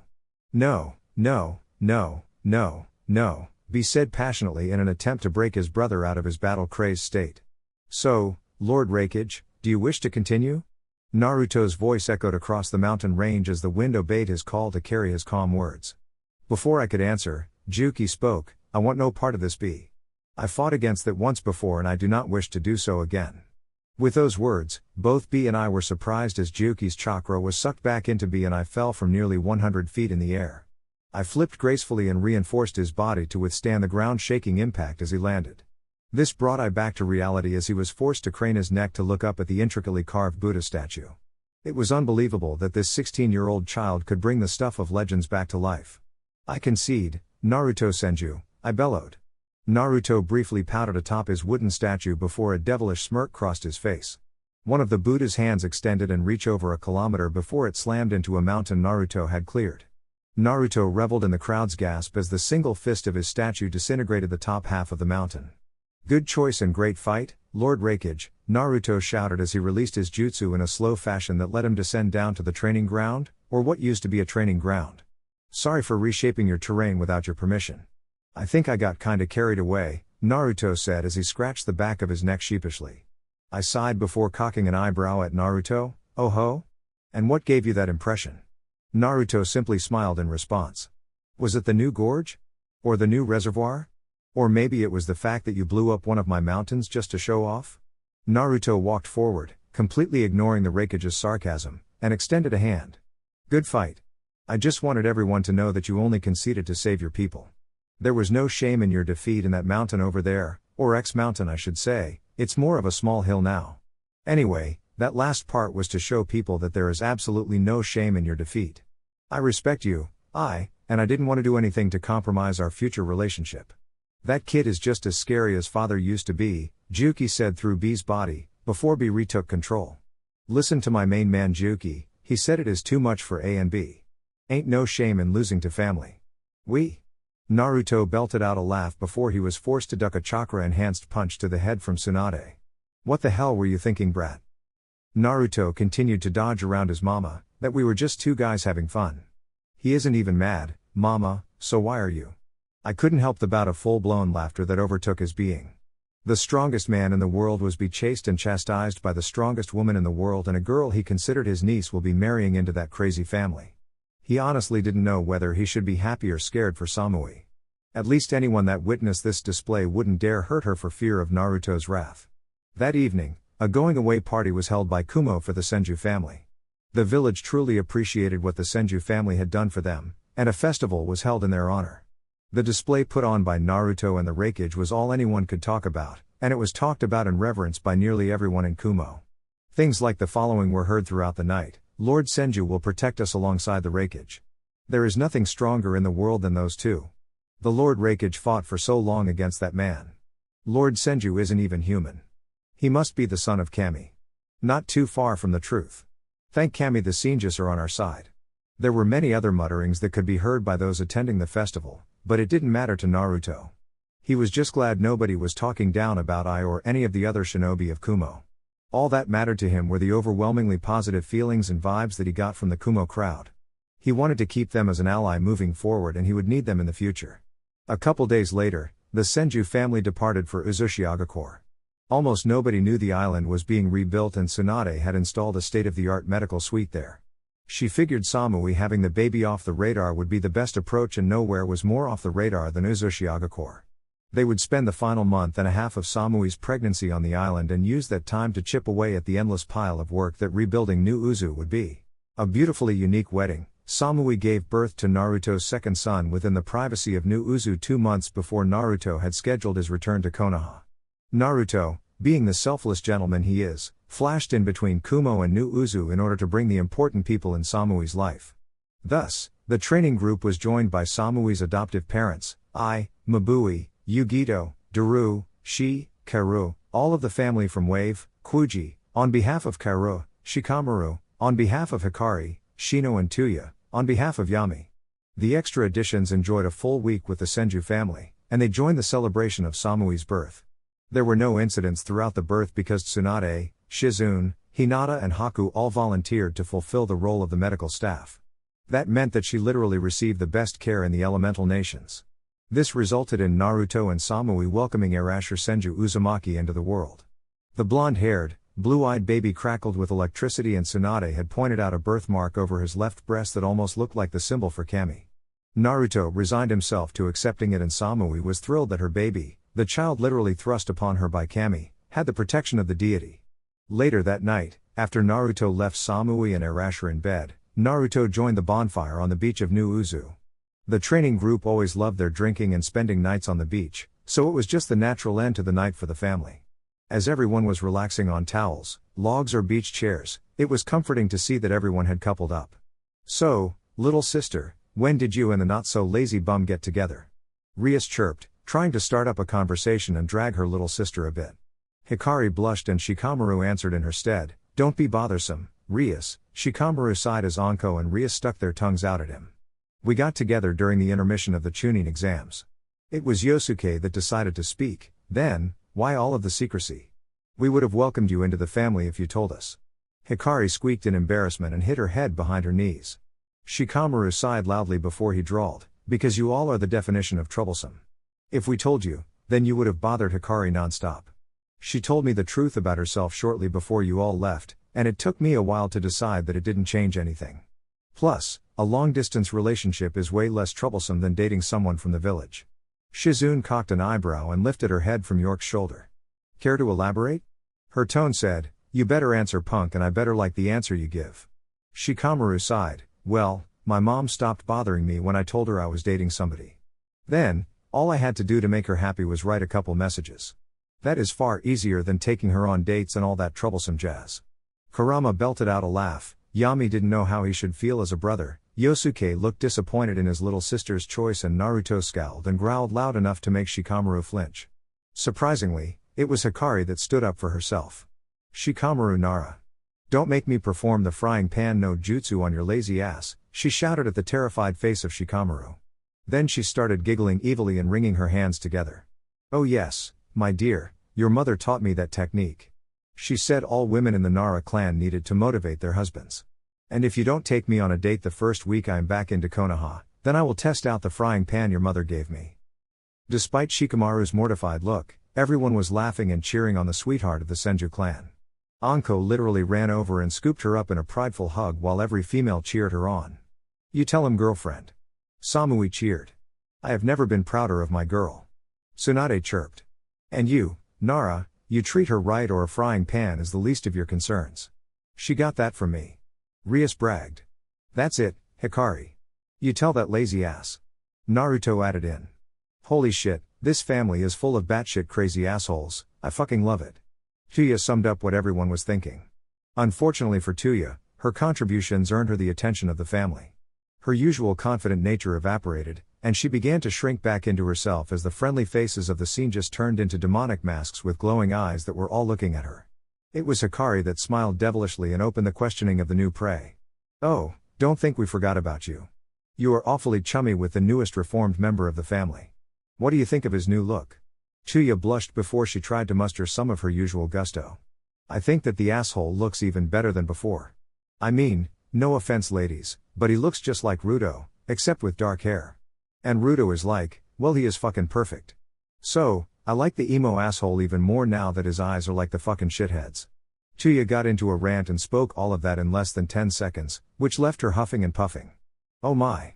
How bold," Himawari teased. Tamari nodded along with Himawari. "Yup, totally bold. Does that chick have Tourette's syndrome or something?" Amoe asked since it was his first exposure to Tuya. Naruto belted out a laugh. "Nah, she is just a girl that went through some shit and the way she coped with it was spewing curse words like a drunken sailor on Christmas Eve on the first day of shore leave." "Aw, Go fuck yourself, Naruto. Chuya shot back. Naruto created a clone that transformed into Naruto and the clone said, "Been there, done that." This statement left jaws hanging on the ground and Naruto simply shrugged. What? You are just jealous you can't masturbate in such an awesome way. Tsunade facepalmed, holy Camy, Ruto. Why did I never think of that? Rias was wearing a pouty face, I didn't think of it either, mama. Hinata was trickling blood from her nose. I think I have enough chakra to do that now, Gaara growled and tossed a sandball at Naruto. This is your fault, Naruto, Tamari giggled, oh, relax brother, she would only do it while you were in Suna. The whole night fell apart in perverted debauchery as the drinks kept flowing. Then, everyone broke up into couple and Naruto retired to his bedroom with Ino, Tamari, and Samui. Samui cuddled into his warmth immediately and Naruto made sure that the baby monitor was synced to his seal so that his girls could get a good night's rest. The next morning, Naruto pulled Gaara aside to have a difficult talk about something he felt. Having access to Golden Sage mode made him so in tune with everything around him that Naruto finally felt Karura's presence in the seal for the first time. Thus, after Gaara ate breakfast, he joined Naruto on a jog around Uzushio. During the jog, the brothers just enjoyed each other's company until they eclipsed the peak of the dormant volcano and Naruto slowed to a stop. Gaara pulled up next to his brother and used his shirt to wipe off some of the accumulated sweat. Gaara hated how sweat clumped up his sand armor because it made him feel super itchy. Isn't it beautiful, bro? Naruto said, still unsure of how to broach the topic. Gaara smiled as he looked out over the island and the ocean. Indeed, it is. What is it, Ruto? We have been brothers for most of our lives. I know when you have something to tell me and don't know how to do it, Naruto chuckled nervously. Well, will you meditate and sync with me for a bit? I think I felt something other than Shukaku in your seal and I think Shukaku knows what it is. Gaara cocked his head and Shukaku was strangely quiet within the seal. Sure, I trust you. Naruto nodded and guided Gaara into a joint meditative position. Part of his experience at the temple was learning how to synchronize with others and truly understand their feelings. They both sat into a lotus position atop the volcano and Naruto clasped Gaara's wrists and Gaara did the same to Naruto's. Okay, brother, I am going to enter sage mode. I need you to relax, welcome my chakra and open your mind to me, Naruto said softly, to which Gaara simply nodded and closed his eyes. It took less than 10 minutes for the two to get synchronized and when Gaara opened his eyes, he was standing beside Naruto in the seal. They were standing in front of Shukaku's cave and Naruto was pleased to see that instead of an endless desert, Gaara's mindscape was actually a desert oasis next to a cave. It took Shukaku a minute to come out of the cave, but when he did, Naruto could feel the tanuki's nervousness. Naruto flipped Shukaku a wave by way of greeting. Yo, Shukaku, how's it hanging? Shukaku's beady eyes passed over Naruto before locking onto Gaara's. Good morning, Gaara. To what do I owe the pleasure? Gaara crossed his arms and looked directly into Shukaku's eyes. Good morning my friend. Naruto informed me of another presence dwelling within my seal and I wish to ask you about it. Shukaku broke eye contact and looked around the desert terrain nervously. I don't. Naruto spoke firmly and cut Shukaku off. Do not lie to us, Shukaku. You should know better than that by now. That was when a short, beautiful brunette woman walked out of the cave and spoke loud enough for the three to hear. It is quite all right, Shukaku. I have delayed this for far too long.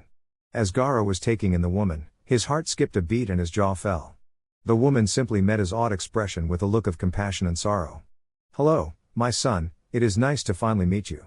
My name is Kora and You are my mother, Gaara gasped out, to which Kora simply nodded and offered him a weak smile.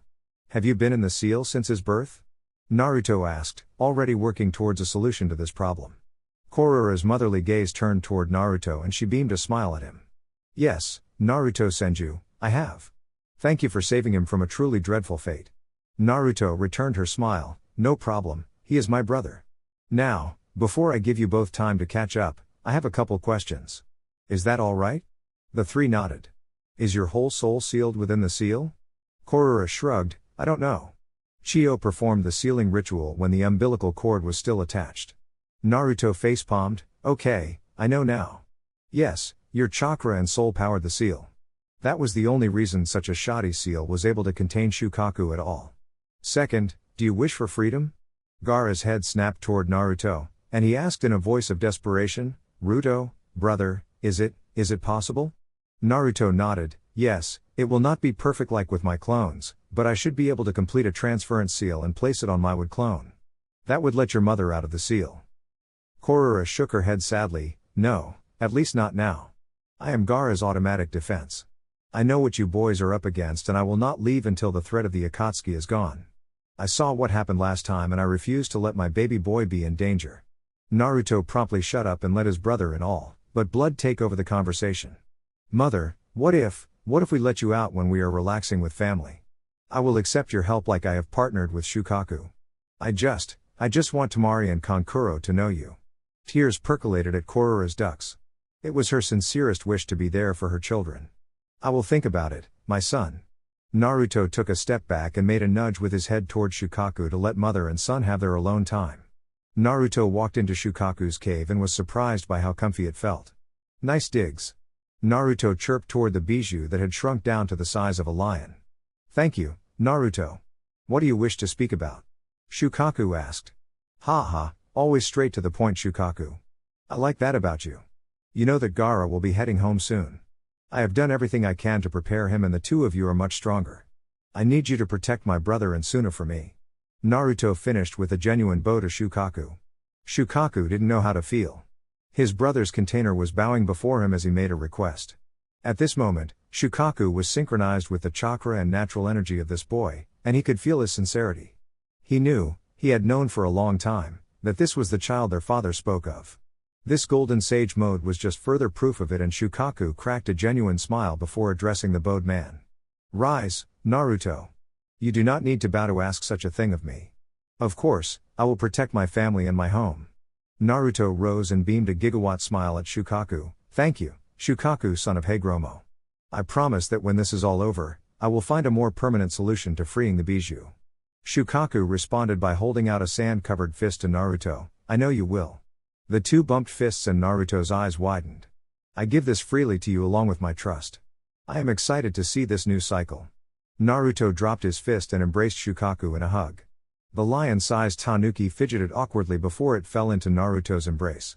The feeling of his chakra feels just like father's, Shukaku thought. After the birth and Gaara's intervention, the Senju family and the training group headed to Wave to prepare for the wedding. It was going to be the final stop of the training. Oh hell, it was more like a world tour. Naruto couldn't lie to himself anymore. Sure, he was far stronger than when he left, but that was just the family working out and sparring while they visited friends in far places. Now, for the first time, friends in far places won't have to travel for days. Wave's teleportation tower was finished, and Naruto received word that the teleportation towers in Kiri, Suna, Konaha and Kumo were all linked up. The wood clone squads he sent out daily had finally completed their work. The towers all had communication tablets. It was like a 4-foot by 2-foot slab with a layer of etched chakra metal that were linked to the other towers. The tab would be used to select destination. It informed the operators of the chakra costs, and it tracked the state of the chakra battery. The process also required permission from the receiving teleportation tower for the transmission to be open and accepted. There were still quite a few things to iron out with the invention, but Naruto's clones had been teleported around the world and they used the test as an excuse to dole out invites to Naruto's wedding. Each nation was keenly interested in utilizing the technology to its maximum, and it may revolutionize trade because the travelers could carry their cargo and products in storage scrolls while traveling. That being said, every participating nation was protecting the technology and keeping it a secret from the unincluded nations. Naruto didn't want to start a world war because he hadn't had the time to build towers in the smaller countries yet. Thus, on August 4th, with 2 weeks remaining in the time allotted for the training trip, everyone was gathering to offer their congratulations for the joint wedding of Naruto Uzumaki Senju to Tamari Subaku, Ino Yamanaka and Samui of Kumo. The Konaha group showed up last night and even Itachi was present for this occasion. It took 4 uses of the teleportation tower to send everyone that was invited from Konaha to the wedding, and Itachi had to wait for the tower to be recharged. As Itachi stepped out of the teleportation tower and shook off the slight nausea that always accompanied new space-time technique, he remembered the council meeting that he was forced to endure after his talk with Ai and Naruto. Flashback, 1 week after Itachi's meeting with Naruto and Ai, Konaha council chambers, Itachi pushed his feelings of self-pity to the back of his mind, and he fixed his face as he entered the council chambers. He knew that this meeting was going to be painful and there was going to be a lot of griping as the council was going to be forced to stomach yet another action of their Senju heir. He took his place and he smiled at the 5 civilians that were newly elected to the position of council representatives. He smiled at Aoba, the financial representative, Tucci, the culinary representative, Hato Higurashi, the shinobi wares representative, Zeke, the foreign trade representative, and Madame Shijimi, the head representative of the civilian council and will of the Fire Lord. This was the biggest change made during Itachi's reign, and it made council meetings far easier to stomach when there were only 5 civilians that weren't crazy. He then gave a nod to the clan heads, with the only change being Asuma Sarutobi taking over as clan head for the Sarutobi clan. Finally, he made eye contact with Hiruzen Sarutobi, the sole elder advisor of the Hokage. With a sigh, he sat down in his Hokage seat and began the meeting. Good evening, everyone, thank you for making time in your busy schedules. I called you here today to discuss the enhanced treaty with Kumo and to discuss a project proposed by the Senju family, Itachi said monotonously. What prompted the enhanced treaty with Kumo? Huga asked what everyone was thinking. Isn't it obvious? The Senju training group is in Kumo. Shikaku Nara said blandly. Itachi coughed and regained the attention of the council. Yes, the Senjus are in Kumo at the moment, and they will be there for the next 6 months. However, there were unexpected circumstances that led to the treaty. Tucci groaned, what did the crazy family do now, and when should I expect my best customers back? Madame Shijimi let out a jovial laugh. Kinji had informed her about the surprise baby. She would admit that she was more than shocked to hear the news. She was supremely jealous because Kaori was close to the boy, but he had always refused her.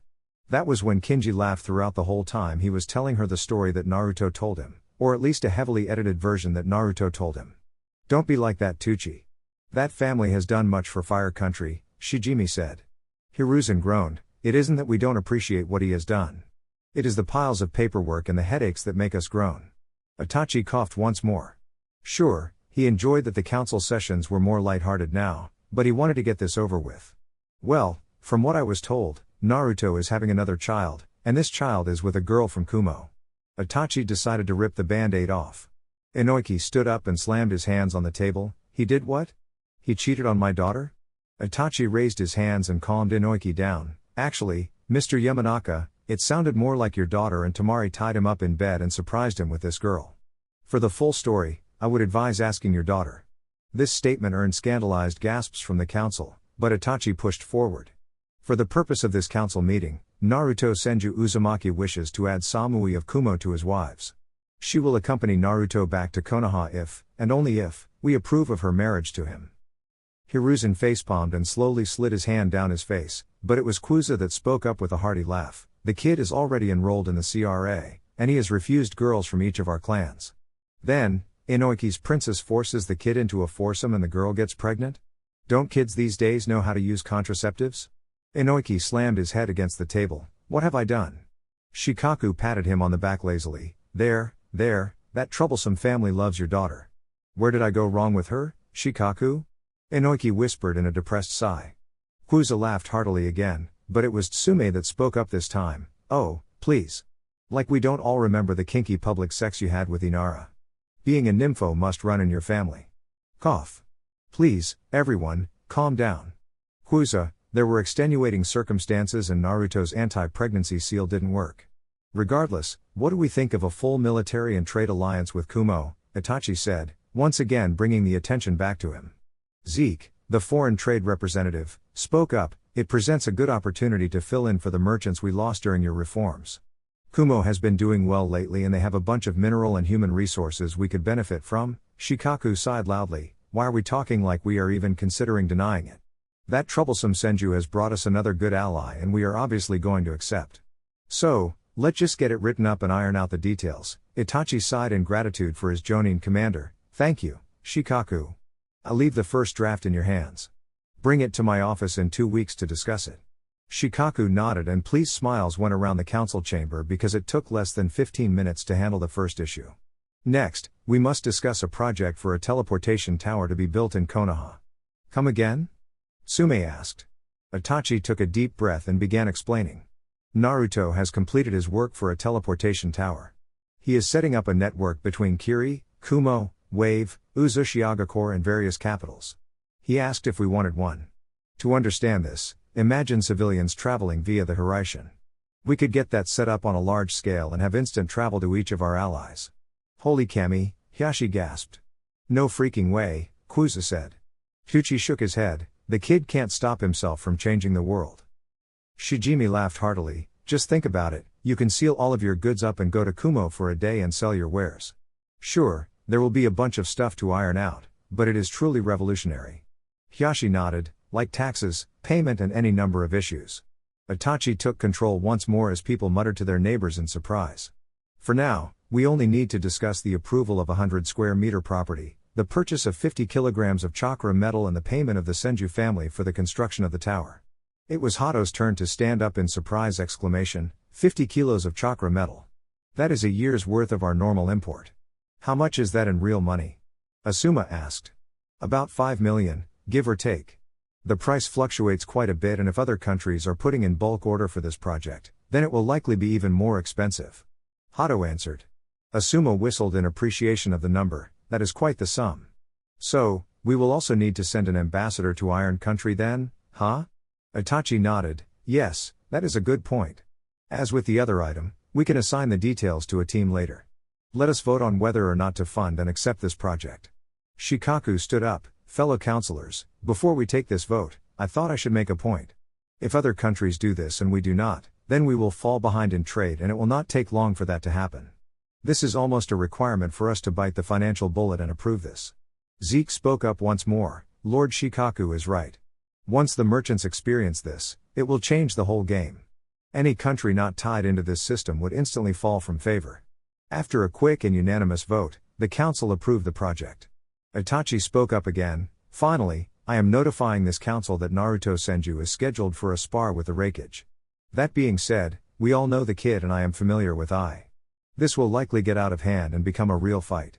Hiruzen asked the question on everyone's mind, is Naruto strong enough to fight the Raikage on even footing?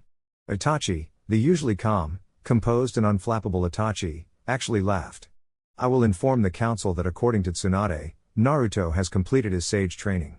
If she is to be believed, then Naruto is not far stronger than Lord First in his prime. This statement left the council in a stunned silence before everyone registered what was said and began speaking at once.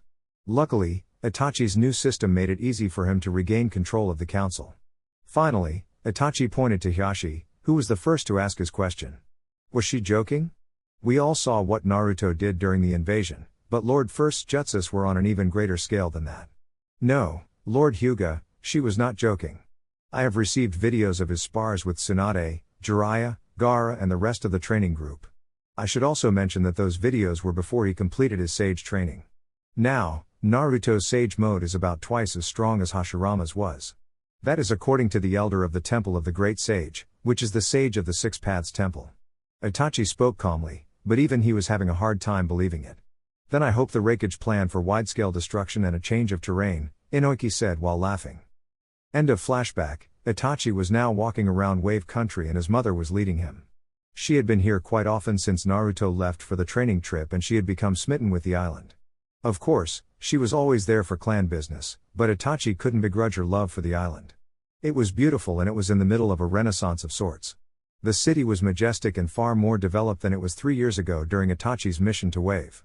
There were also far more people, and the streets were crowded as passengers departed from the docks to enter the heart of the city. Itachi noticed that multiple harbors had been built and dug out and the city had expanded quite a bit. The Mukuten houses were quite the sight as they lined the roads of the city. The people were incredibly happy, and the town was abuzz with news of Wave's savior and protector getting married.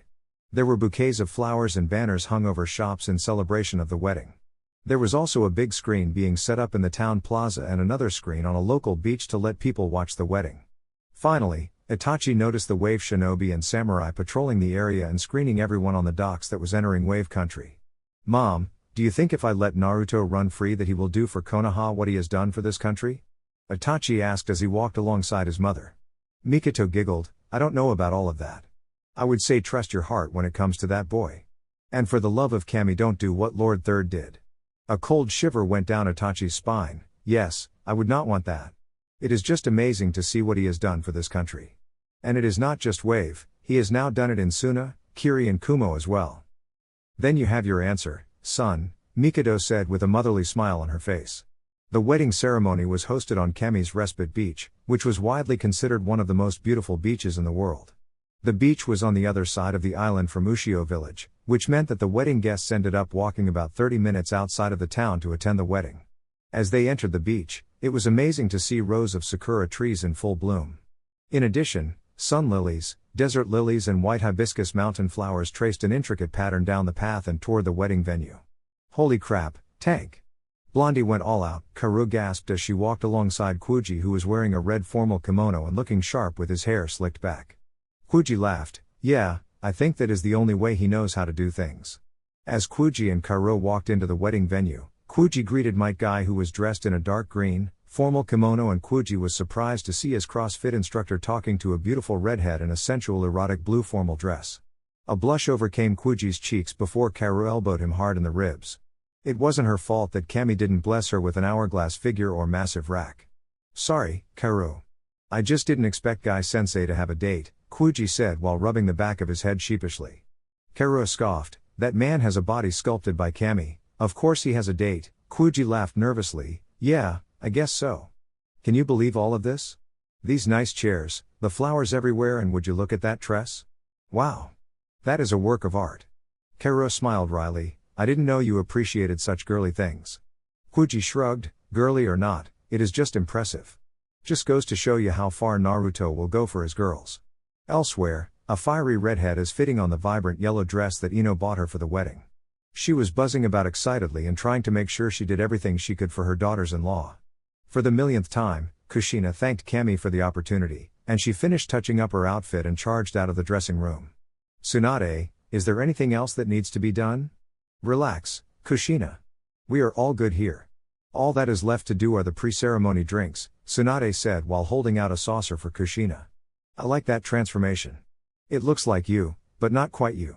Should be enough to fool all of your old friends. Kushina smiled sadly, yeah, well, I can't blame Camy for that. What we are doing is unnatural and technically against the rules. I am just glad I can be with my family. Kushina hugged Tsunade passionately while making sure not to spill the sake. Now, where are the girls? Tsunade nudged her head, they are doing some sister-wife thing in the other room. Lena walked up to the two women, they should be done soon. They have been in there for 15 minutes already, Kushina giggled, oh, I read about that ritual. Since they are already so close to one another, it shouldn't take long. It was an old family tradition for those practicing polygamy. Lena shook her head and chuckled, you Uzumaki never cease to amaze me. Kushina shrugged, hey, it's not our fault. We naturally gave birth to more females than males, so we adapted to it. Anyway, are you ready, Tsunade? Tsunade grimaced slightly, I have never enjoyed public speaking, but I would do anything for Ruto. Now, let's go get the bridesmaids ready and get this show on the road. In Naruto's preparation room, things were different. Minato was in there along with Yosuke, Yami, Gaara, Shino, Kokuo, and Kurama. The whiskey bottle was already empty, and the mood was pretty light.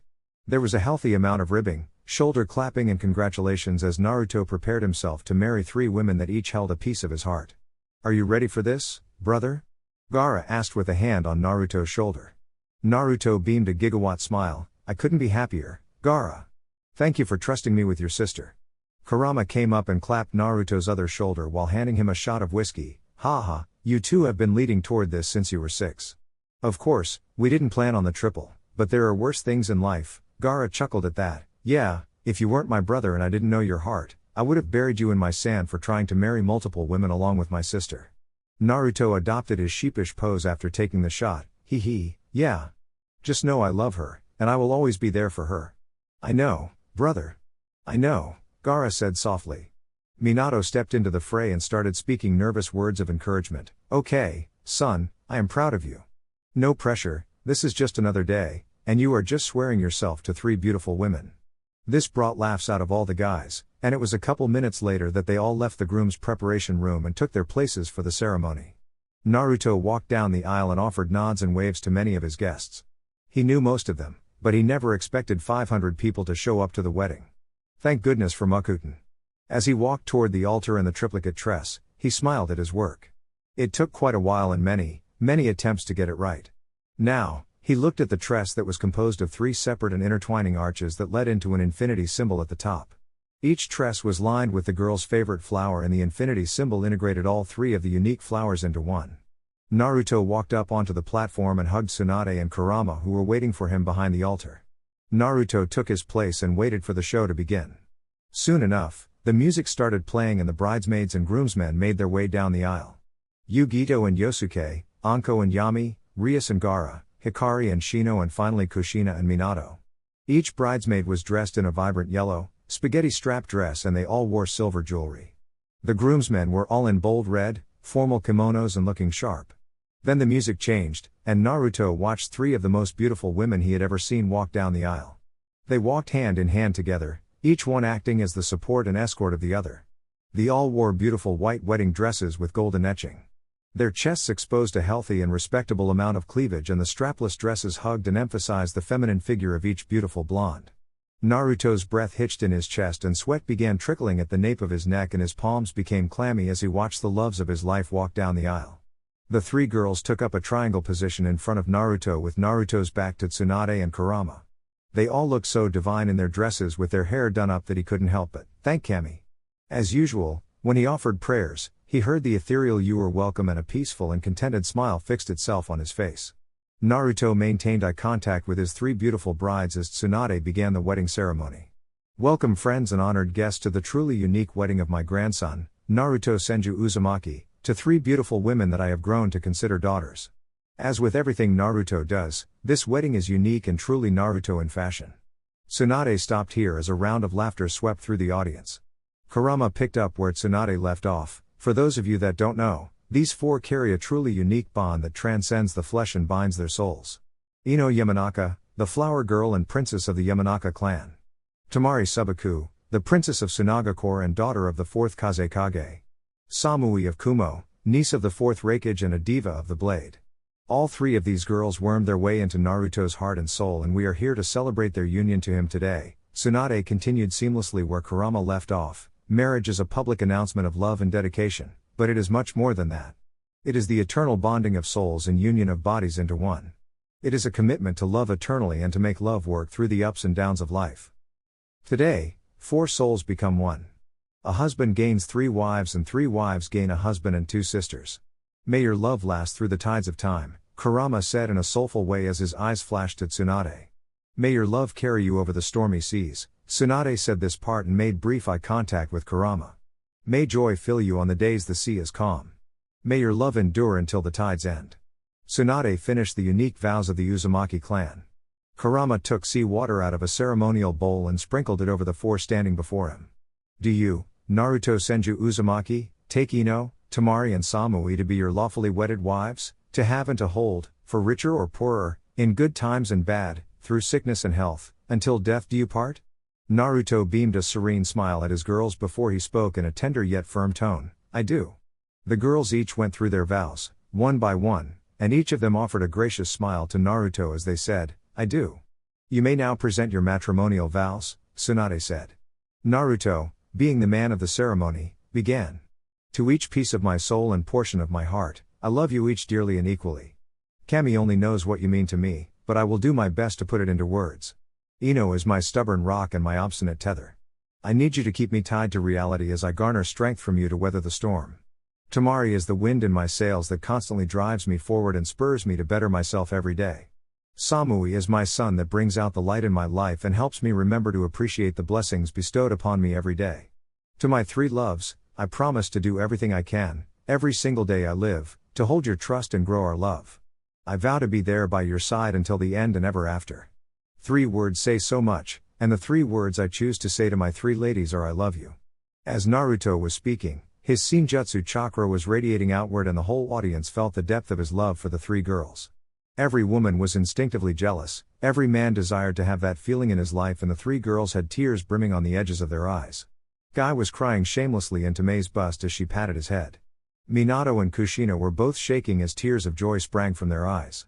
Rias, Yosuke, Hikari and Yami all wore peaceful smiles as the Shinjutsu chakra interacted with their individual bodies and reminded them of what it was like to be a part of that whole. As they separated from Naruto, the new loves of his life filled their places in his body and soul.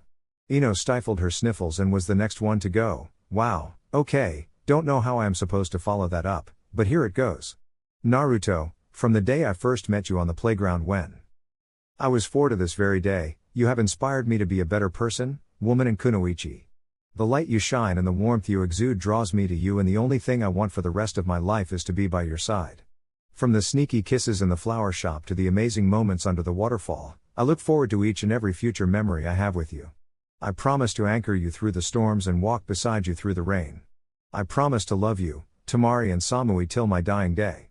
After Uz and Oz, Tamari went next. To Naruto Senju Uzumaki, I hold nothing but love for you in my heart. I thank Camy every day for the blessings you bestow upon my life and the people around us. From the day you marched into Suna and saved my brother to this very day, I have been in awe of you. My heart craves your presence, my hands crave your touch, and my lips crave your tender kiss. To my sister wives I say this, I love you no less and will cherish you evermore. I vow to love the three of you with every fiber of my being from today until my dying day and every life we have together after that. Samui shuffled nervously before speaking. I don't know how to follow such cool speeches. Naruto, Ino, and Tamari, from the moment I locked eyes with Naruto in the academy I was drawn to him. When he let me down easy for you too, my heart refused to move on and craved only him. When you came to Kumo, my heart jumped for joy and offered me a surprise. I learned to love and cherish each of you as my best friends, my lovers and my sisters. The past 10 months have been the happiest of my life and it is my heart's truest desire to be by your sides until the end. It is my soul's sincerest wish to love you every day, hold you every night and be with you always. As Naruto listened to the vows, his face remained content despite the tears of happiness streaming down his face. His smile was truly radiant, and it touched everyone in attendance and viewing from a remote setup. I's sniffling was loud enough to rival Guy's as two of the manliest men in the elemental nations lost their proverbial shit. Mabui and Mei each appreciated the rare glimpse of the tender side and resigned themselves to comforting their men. Kurenai cuddled into her date, and fiancé, and Itachi returned her caring embrace. Kinji pulled Shijimi into a warm hug and Kaori cried wistful tears and prayed to Camy for a man like Naruto. Camy looked down on the ceremony with a wistful smile on her face. She heard the Uzumaki and Senju clans crying loudly throughout her realm. She couldn't bring herself to get out of bed and she summoned a tub of ice cream as she watched the adorable wedding. When she heard Kaori's prayer, her first thought was, "Get in line, sweetheart." Then a startled look crept upon her face and she didn't know how to feel. As everyone was soaking in the adorable display and sweet vows, Naruto took the rings from his father and placed them with love and tender care upon his wife's hands. Each time he took the dainty hands in his own made his heart skip a beat and each ring he placed on their fingers made his soul sing with joy. His aura became so overwhelmingly peaceful and powerful that everyone began to see flashes of his memories with each girl. In each memory, the amount of love felt filled every heart and the feeling brought more happy tears out of the guests. Tsunade wiped away her own tears and said, "Naruto Senju Uzumaki, you may now kiss your mates." Naruto and the girl stepped forward and kissed each other in unison. Then Naruto took each girl one at a time and placed a soul-searing kiss on each of their lips. Each girl's eyes rolled to the back of their heads due to the pleasure of the kiss and the women in attendance let out jealous whimpers as they watched a great man tend to his brides. After Samui recovered from the final kiss of the ceremony, Tamari and Samui each took a hand and Ino hopped on Naruto's back as they walked down the aisle to the cheers of the audience. Subchapter, Rowdy Reception. When one invites groups of prominent shinobi and personnel from around the elemental nations to a party, one expects things to get rowdy. When one does that on an island that hails one as a hero, then one should expect rowdy to seem tame in comparison to the true result.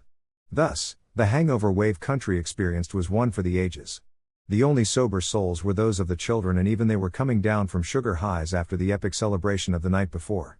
In short, everyone was in a state of contented misery as the morning sun greeted their eyes.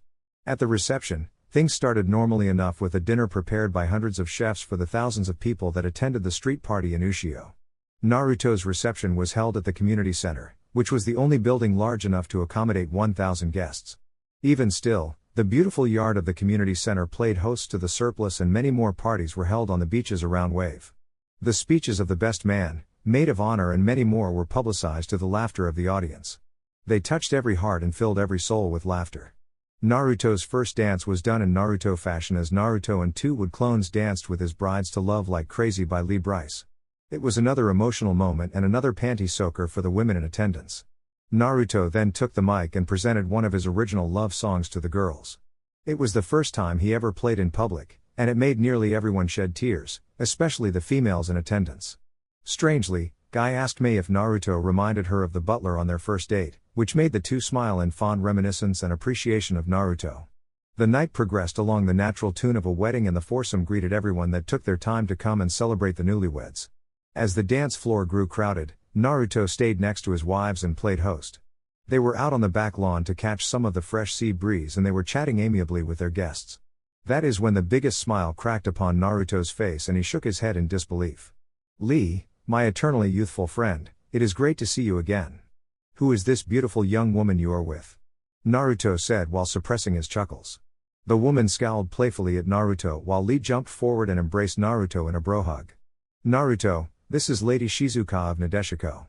She is my most youthful and fiery girlfriend," Lee said as he punched a glorious fist into the air. Naruto couldn't suppress his chuckles as his three wives turned and looked in stunned disbelief at Shizuka.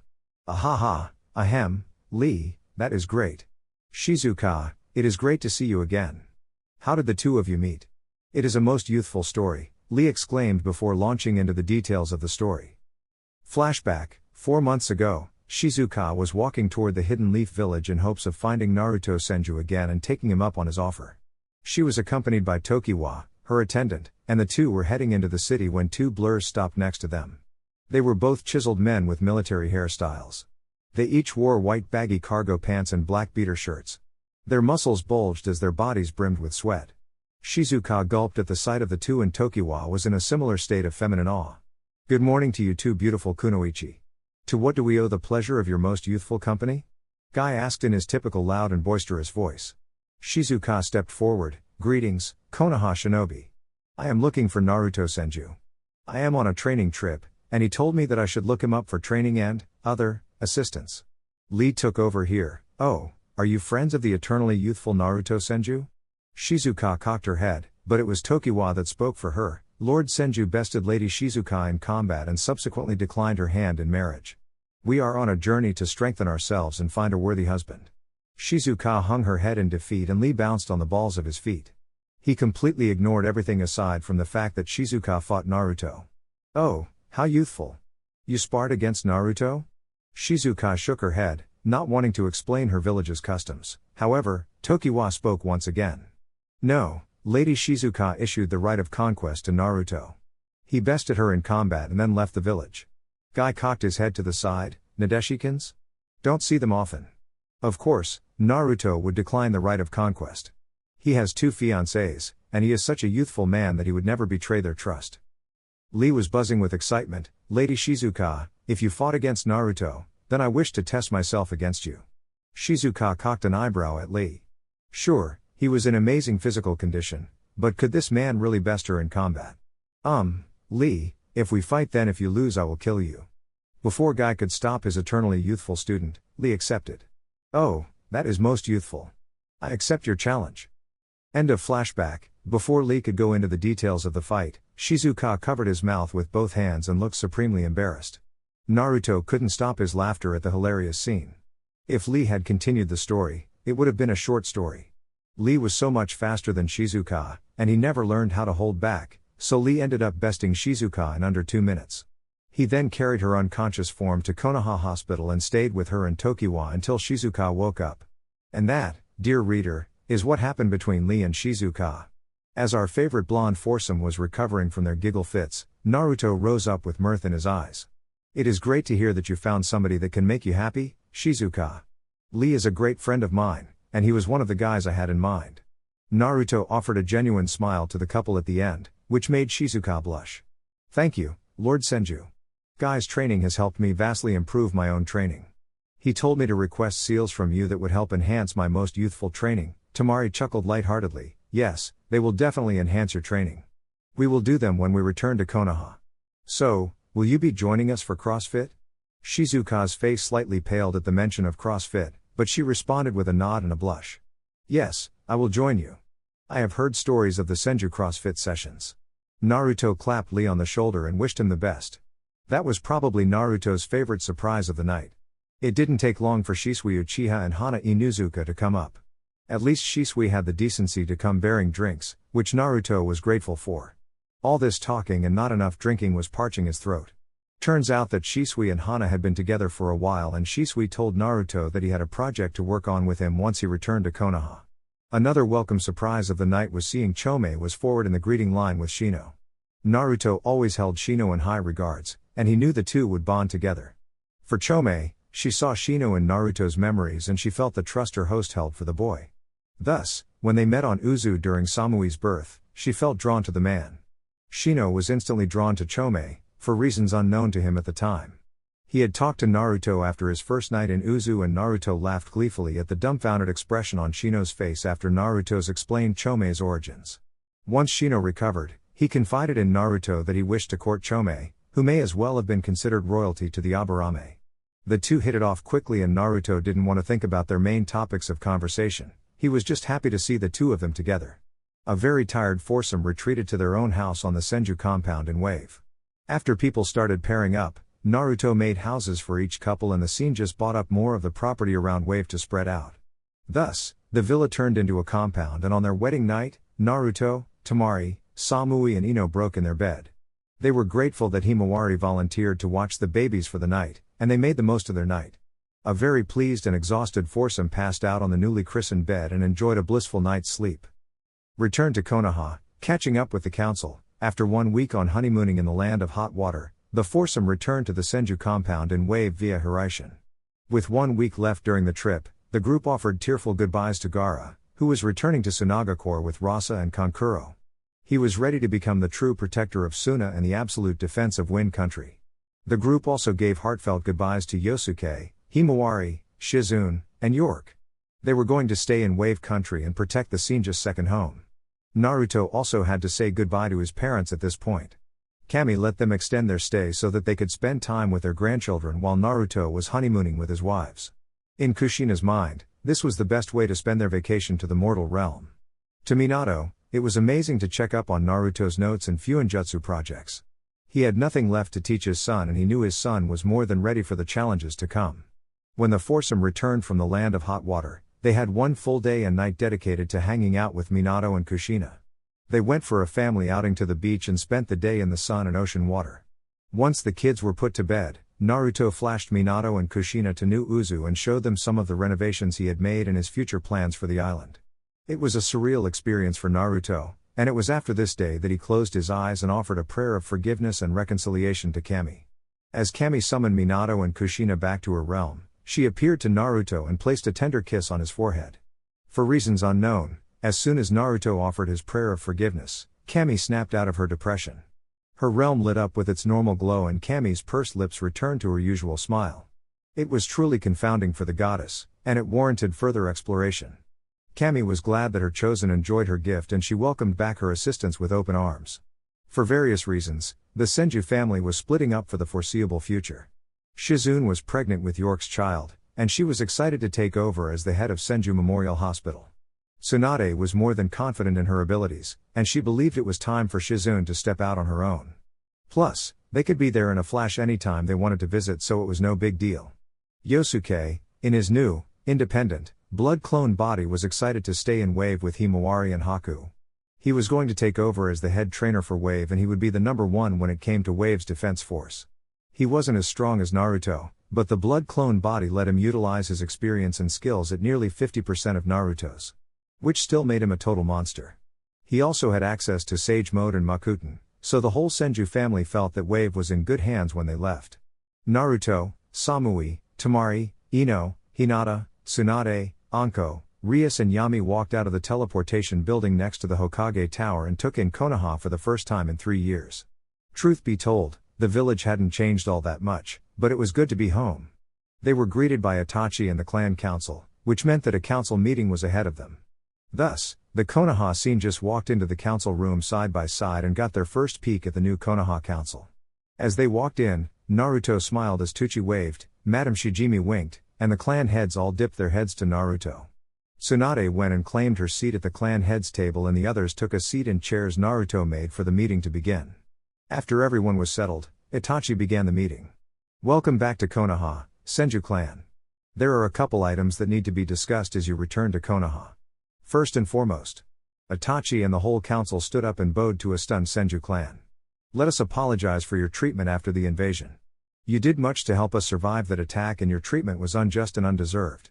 We hope that we can move past it and look forward to a prosperous future. The whole Senju clan stood, and it was Naruto that spoke for them. Please raise your heads. The people in this room have no need to bow to me or my family. As the council raised their heads, Naruto led the Senju family in returning the bows. I apologize for my combative conduct. During my meditation, I realized that I was bearing unjust grudges against Konaha as a whole for the actions of a few. I too wished to leave the past where it lay and move forward looking toward the future. Itachi beamed a rare smile at Naruto. That sounds wonderful. Now, I see that you have let out your alters for the meeting, but we seem to be missing one and a senju as well. Naruto stepped forward and addressed the council with pride. Council of Konaha, Rias, Yosuke, Hikari and Yami are no longer alternate personalities of mine. During my growth at the Sage's Temple, I found a way for them to separate from me. They are no longer bound to me. And they are free to live lives of their own. I understand that this is confusing, but for the sake of legalities and our time in Konaha, they are their own unique individuals. This statement left the council stunned and the Senju family simply smiled at the Konaha council until they recovered. Finally, after minutes of looking at frozen faces, Inoiki stood to his feet with the stunned look fixed upon his face. He asked a simple question with a complicated answer. How? How is this possible, Naruto? Naruto chuckled sheepishly. Anbu, please don't freak out. I am going to demonstrate something for the council that will aid in my explanation. After saying this, Naruto closed his eyes and clapped his hands in prayer. In less than 3 seconds, his golden sage markings appeared and he showed off his golden eyes to the council for the first time.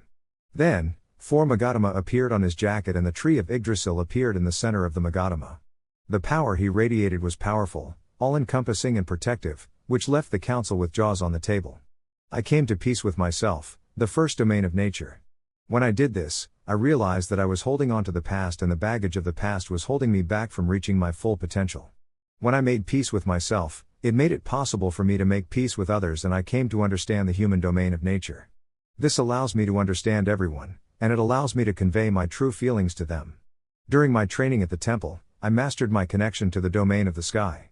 The power of the winds and the energy they carry falls under this domain. When I went to the temple, I had already mastered the domain of the earth, which bears plants and all smaller forms of life.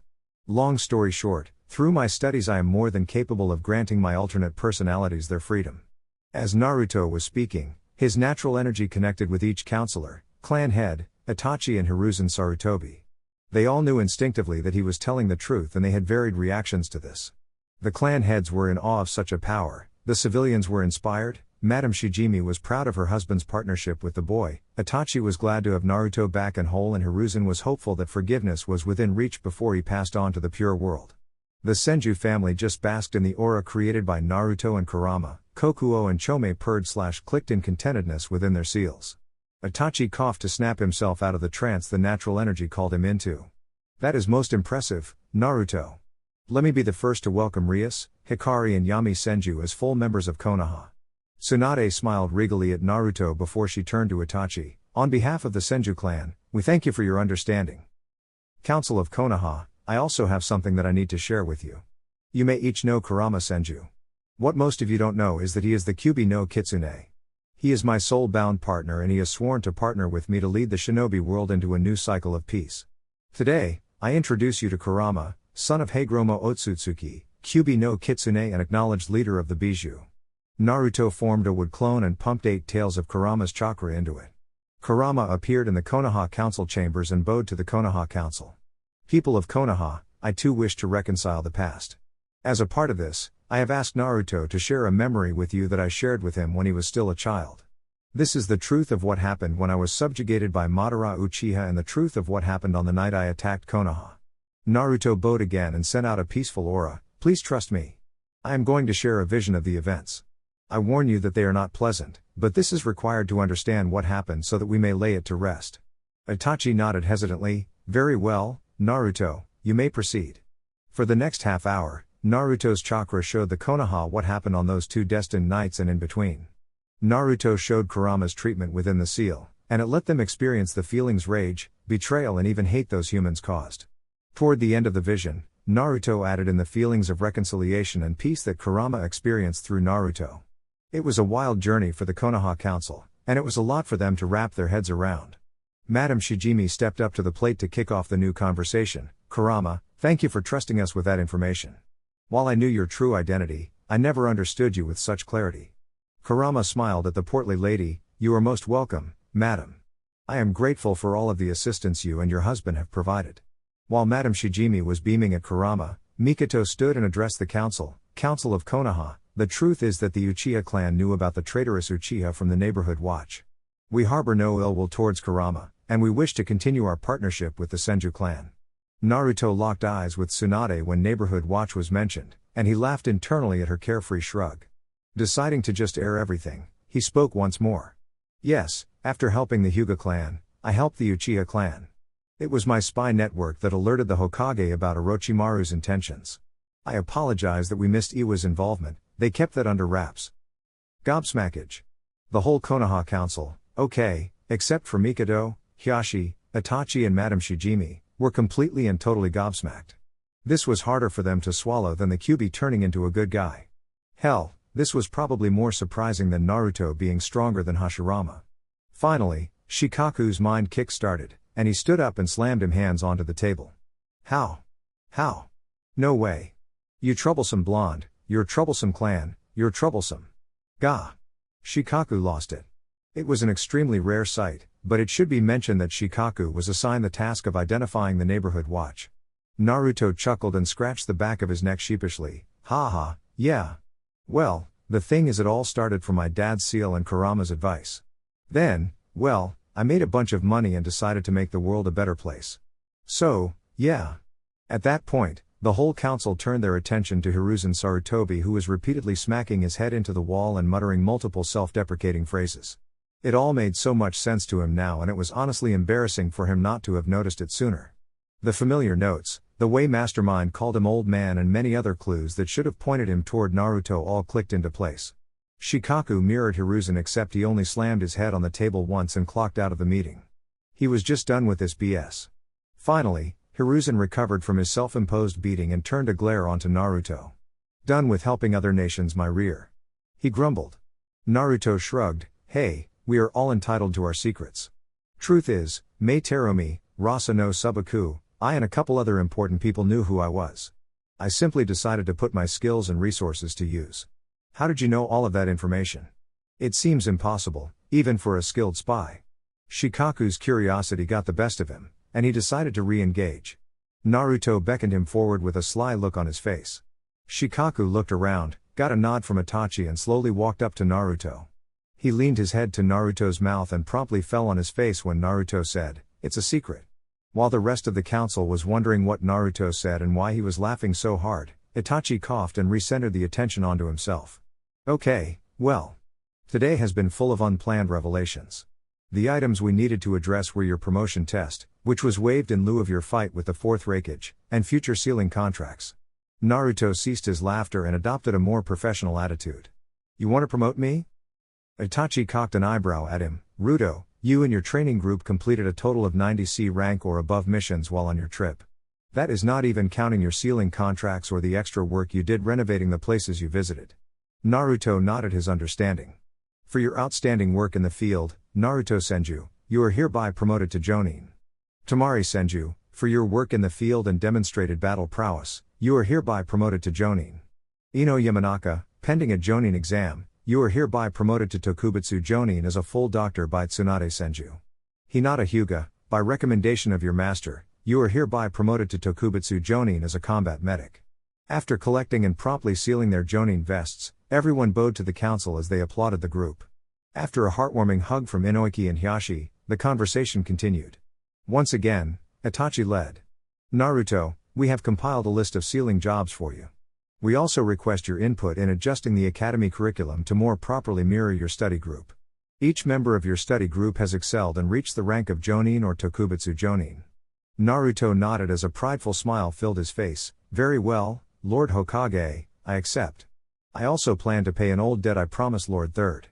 I will allow publication of Uzumaki clan Fuinjutsu levels 1 through 6 by Konaha to be used as the village sees fit. This will be 1 level more than I have given to Suna and 2 levels more than Kumo or Kiri. Huza Akimichi spoke up, we are grateful for that, Rudo, but why would you give up your clan's knowledge so freely? Naruto sighed, Huza, do you know how tiring it is creating 500 shadow clones a day to simply create all the tags I need for my businesses? I want to train my future workforce. Plus, all of the big jobs will require the expertise of the Senju Uzumaki clan. Not to mention, Fuinjutsu is hard and it will take time for people to learn it. I have now given them proper motivation to learn the skill, and I would appreciate a couple more seal masters to help make the world a better place. Hiashi nodded, that makes sense. Tell me, Naruto, any life-changing seal since the teleportation tower? Rias giggled, just wait and see, Lord Huga. We have prepared presents for every clan in Konaha. Madame Shijimi pouted, just the clans?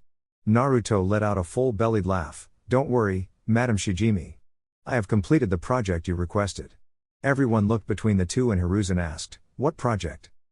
Naruto unsealed a tablet and handed it to the First Lady of the Land of Fire. He keyed her chakra signature to it and walked outside the council chamber.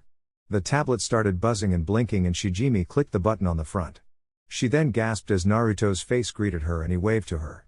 The whole council gasped when they heard Naruto's voice come in loud and clear. This is a tablet that lets users talk face to face, and it isn't limited to one chakra signature. I have assigned numbers to each tablet, and they can call and interface with one another. I partnered with Mabui of Kumo on this invention and we are still working to iron out some kinks. Jana. The tablet went blank and the whole council was stunned once again. As the council doors opened, heads turned mechanically towards Naruto, which made him burst out in a fit of laughter. I am telling you guys, you really should see your faces right now. Wah ha ha, Naruto laughed merrily as the Senju clan just let him have his moment. Shikaku sighed, once again, I am inclined to ask how. Also, how much range do they have? Naruto was still laughing, so Rias answered, anywhere in the elemental nations. They operate on space-time Fuinjutsu and quite a few other seals. They are an absolute nightmare to make, and we can only make a limited number of them at this time. Shijimi was clutching her tablet to her chest like it was the most precious thing in the world.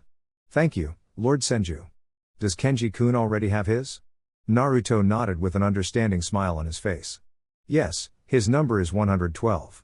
You click the camera icon on the main screen then put in the number. Hiashi coughed, and how much do these tablets cost? Tsunade spoke on behalf of her clan, unfortunately, they are quite intricate. They are also made of chakra metal. Right now, tablets are starting at $5,000. If we come up with a way to mass produce them, then the price will be far cheaper. Naruto took over, look, there is a lot we could share, but I wanted to run something by the council, and I think the Uchihas would like it. Itachi nodded and Mikado's eyes glowed. With my new sensory abilities, I propose we do a full clear of the land of rice paddies. I will be able to sense Orochimaru, Sasuke Uchiha and other shinobi in the nation. Mikado immediately stood to her feet, and she was fighting hard to hold the tears at bay. Please, please, please, everyone, sniffle, please. If there is any hope, please. Itachi moved over and comforted his mother while eyeing Naruto. Explain, was his one-word command. Naruto nodded sympathetically, look, being honest, my range when I concentrate is about 150 miles. I propose an elite team enters the land of rice paddies and clears out Orochimaru's bases one by one. My network tells me that Orochimaru will be changing bodies in the next 3 months, which makes that our window. I do not know if Sasuke was willing or ready to become Orochimaru's vessel, but intelligence told me that he switched bodies after the Chunin exams. Give me my friends, my family and a couple Anbu teams, and we will rip Orochimaru out by the roots. Everyone looked pensive at Naruto's proposition. It would be a win for Konaha if they succeed and it would be a major win for the Uchiha clan to get their lost member back. Itachi finally spoke, when could we do this? Naruto shrugged, look, Jiraiya is looking for Otogakure right now. He should be back in a week. Let's see if he finds anything and mobilize the teams in the meantime. Itachi nodded, very well, I will put this to a vote. At that moment, all members of the council and the whole training group raised their hands in support. Itachi smiled gratefully at the room. Very well, the mission is approved. Naruto Senju, you are tasked with leading a team to find and kill the traitor Orochimaru. Your secondary objective will be recovering Sasuke Uchiha. Your tertiary objective will be recovering any prisoners held by Orochimaru and recovering any usable intelligence he may hold. I accept, Naruto said. Sume spoke up here, can you really take the snake traitor, pup? Naruto smirked devilishly, easily, but that honor will be reserved for Mama and my grandfather. Hiruzen looked with pleading eyes at Naruto, Naruto, I wish to come with you. Naruto held up his hand, no, Lord Sarutobi, I understand why you ask, but personal guilt and grudges should be left on the sideline for any shinobi. Furthermore, I heard your chakra system was heavily damaged after the invasion. He is right, sensei. Sit this one out and let your students hash it out. Tsunade chimed in. Hiruzen sighed tiredly, very well. If you can bring him in alive, I would appreciate the opportunity to talk to my old student. Naruto internally balked at that. No way was he going to hold back against the snake. Lord Third, you know how slippery he is and how much harder it is to incapacitate than it is to kill. As mission leader, I unequivocally decline your request. If you want to talk to him that bad, then I will summon him with the Edo Tensei after we kill him. The council gasped at that. Itachi spoke, you will do no such thing. We will not sacrifice a living being for such a thing. Naruto shrugged, it's just a wood clone. I altered the jutsu and came up with countermeasures in case we encounter it again. Hiruzen looked appreciatively at Naruto, if it is possible, then I would appreciate the opportunity. Itachi resigned himself to the back seat. He had a feeling this would be a common occurrence going forward. Let's just deal with completing the mission first. This has been a long meeting, we will let the Senju family get settled in. Tomorrow, you can gather your desired team and prepare for the invasion of Odogakure. Naruto nodded sympathetically, I understand. Finally, because it would put undue stress on my family to hide such information, I am requesting that every member on this council sign an Uzumaki blood contract. Once done, I will reveal some sensitive information to this council. Inoiki perked up and panicked a bit, which was noticed by Kuza and Shikaku. Kuza spoke first, you haven't shared enough sensitive information already? Itachi nodded, Rudo, he is right. I trust this council and our enemies are at least aware of one already and they know that Samui there, well yeah. Fuck, Naruto hissed before recomposing himself. Well fine, fuck it, I have 2 kids and they will be living with us at the Senju compound. If you share this information with anyone, I promise you that I will make you regret it. Anko's kid is also a true Senju. So, fuck around and find out, if you dare. Naruto's flared into KSM and put everyone on edge as this aura carried just as much power as GSM and a lot more menace. We understand, Naruto. We do, Itachi comforted him. The death penalty will be applied to anyone that discloses this information. It is as rank secret and I trust my counsel. Inoiki stood up and bowed, please, for the sake of my daughter and her family, please hold this information close. I do not want a repeat of the wave incident. Kuza clapped Inoiki on the shoulder, do not worry, my friend. We stand behind you and the Senju clan. Kuza's merry words got head nods from every member of the council. Naruto beamed a smile as the genjutsu hiding the children fell. Then, let me introduce you to Kushina Uzumaki Senju, Hashi Senju Uzumaki and Arashir Senju Uzumaki. Mikoto squealed and ran up to Kushina, and Tsume followed shortly after. Hiyashi stood and walked toward Naruto, why is Kushina Uzumaki first? Ria spoke up, because somebody has to rebuild the Uzumaki clan and she is the only redhead. After everyone got acquainted with the children, Naruto bowed to the council, I thank everyone for my first pleasant experience with the Konaha council. I think I like the reforms that were put in place. Reunion and a call to arms, it didn't take long for word to spread about the return of the Senju clan. It seemed like the village had moved past their fear and mistrust, for the most part. The family was greeted by nearly everyone in the streets as they made the walk back to the Senju compound. Their eyes didn't hold the subdued fear nor did they let their fear rule them. It took 2 hours, a visit to Ichiraku's and a lot of fanfare for the Senju clan to return to their compound. Thus, everyone was more than ready to settle in for an early night. After feeding the babies and putting them down, everyone gathered in the Senju gardens, which were still healthy as ever. Tsunade kicked off the powwow with a cheers and a shot. To the Senju clan being reborn and better than ever. She toasted. To the Senju clan. Everyone cheered before downing their shots. Tsunade refilled and so did everyone else. Look, everyone, my heart is so full of joy it hurts. Moving forward, there will be a lot of obstacles for us to overcome. Just remember, so long as we are family, family comes before all. Tsunade raised her shot glass. Family before all. Everyone cheered and downed another shot. Tsunade took a seat and cuddled into Kurama. She smirked when she saw Tamari, Samui and Ino each cuddling into a Naruto, or a clone of his.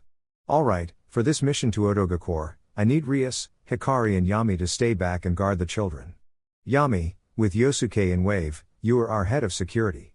Yami slammed his hand over his heart and bowed to his family. You can count on me, everyone chuckled as Rias chirped, oh, no need to be a tight ass. We know you got this. Let us know what you need. Yami nodded and began planning. He would have to revamp the Senju compound security. Hikari bonked him on the head and brought him back to the present.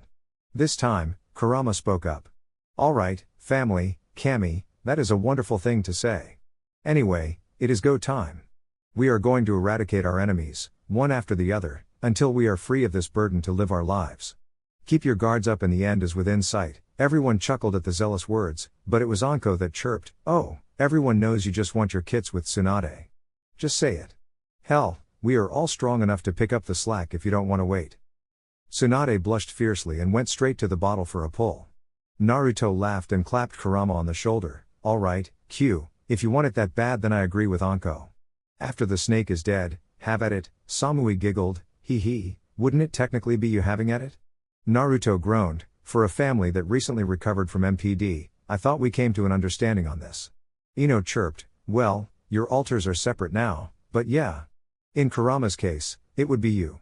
Naruto facepalmed, "I can't win for losing with you all." The night continued at a friendly pace until everyone split up and went to bed. Naruto loved the fact that a wood clone stayed in the baby's room and was able to tend to them. He was grateful that the girls pumped and made it possible for him to feed his children, and it made nights far easier and less stressful. Thus, the Senju family woke up around 8 a.m. to the natural call of the sun. Naruto prepared a breakfast for the family before everyone divided up and went on their own way. At 6 p.m., the rookies, their sensais, Shisui, Tsunade, Kurama, Chome, Kokuo, Anko, Tamari and Samui met in the private room of Ichiraku's for a welcome back party and a mission assignment. The groups had seen each other throughout the training trip, so nothing was too weird, but it was still good to catch up. The drinks flowed freely and about $5,000 of food was eaten. After the fun stuff was out of the way, Naruto stood up and addressed the group. "Alright, everyone, there is another reason we are all gathered here today." As everyone quieted down, Naruto continued. "You are all assigned to Task Force Anaconda. This will be a joint operation between everyone here and an Onbu team led by Shisui Uchiha. This will be a long-term mission where we will infiltrate the land of rice paddies, destroy all of Orochimaru's bases and kill the snake trader. Our secondary objective is recovery of Sasuke Uchiha. Our tertiary objective is to free any captives or test subjects. We will also collect any research or valuable intelligence." Sakura clasped her hands over her mouth and tears were brimming at her eyes. Kiba had a hardened look on his face as he put a soothing hand on her shoulder. The other rookies looked nervously around the table. Naruto basically just said that this little group was going to wage war against the snake Sannin. It was Shikamaru that spoke up on behalf of the group. "Ruto, we seem slightly undermanned to take on a nation. Why do something so troublesome with this small group?" Naruto shrugged, "Look, we will be accompanied by Jiraiya and Tsunade. We want to keep the group small, so the snake doesn't flee. I have a way to keep him trapped in the fight once we find him, but if he goes underground before we can even fight him, then this will all be for naught." Tenten breathed a sigh of relief. "Who? I thought you were saying that we should fight Orochimaru." Naruto laughed before growing serious. "Look, you guys may have to fight delaying actions against the snake until I can flash there. We will all be close, and we will move methodically." Neji spoke up here. "Naruto, I do not doubt your abilities. I heard about your battle with the Raikage, and I trust your power. However, I believe the problem will be locating the enemy. The land of rice paddies is large, and I must believe that Orochimaru's bases are well hidden and heavily defended. How will we locate the enemy?" Naruto flashed into Golden Sage mode and shocked his fellow rookies and all of those that have never seen it. "In this mode, Neji, I can sense everything. I can sense a Jonin-level chakra signature from over 100 miles away. However, Orochimaru's bases are likely screened off. Tell me, Neji, on a white sheet, it is easier to see a white dot or a black one?" Neji shot a deadpan look at Naruto, who waited with a playful smirk on his face until Neji grunted and answered, "Black." Naruto's smirk transitioned to a smile. "While I could probably sense through any protective seals they have up close, I can also sense the lack of the natural. Orochimaru uses underground bases, and I am in tune with the ground. Where I sense something unnatural, we will investigate. Where I sense shinobi, we hunt." Lee stood up and smashed a fist into his open palm. "This is a most youthful plan. I will assist you, Naruto." "I'm in," said Kuji. "Let's get it," Kiba said, followed by a deep bark from Akamaru. "Troublesome blonde dragging my lazy ass on a wild goose chase," moaned Shikamaru. "Welcome back, shithead. I'm fucking in. Let's go fry some sound cunts. I hope that creepy fucking, boy-loving, ass-licking snake pedophile gets some ass-breaking, body-fucking, mountain-crushing treatment from mama," chirped the foul-mouthed redhead, which drew massive sweat drops from the group. "For Sasuke," whispered Sakura. "I can't wait to melt them all," cheered Tamari in a cute way that really didn't fit the severe statement. Guy pumped a fist into the air at all of the youthful statements. Our flames of youth will explode all over Odogakure. What do you say, my old rival? Kakashi looked over the cover of a red book that was seen in the hands of women around the village. I'm sorry, Guy, I wasn't listening. Did you say something? While Guy groaned and raised a fist to Kakashi, Asuma asked, alright, Ruto, you know I'm in. Are Kurenai or Itachi coming? Shisui spoke up, nope. They are going to hold up in the village. Kurenai is too busy playing Hokage's assistant. Naruto coughed, alright guys. I wanted to get reacquainted with each of you. Tomorrow, we have CrossFit at 6 a.m. Advanced assessment test. After that, each of you will spar against my Wood clones. Those that can't defeat a Wood clone in 3 tries will go through remedial training. Kiba scoffed, oh, please, Naruto.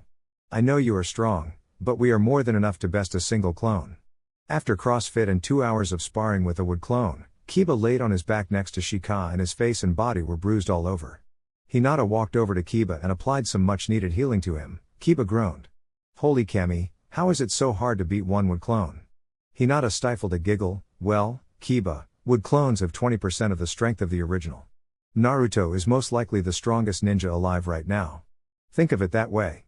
Hinata held back that the clones were not using Kurama's chakra or sage mode.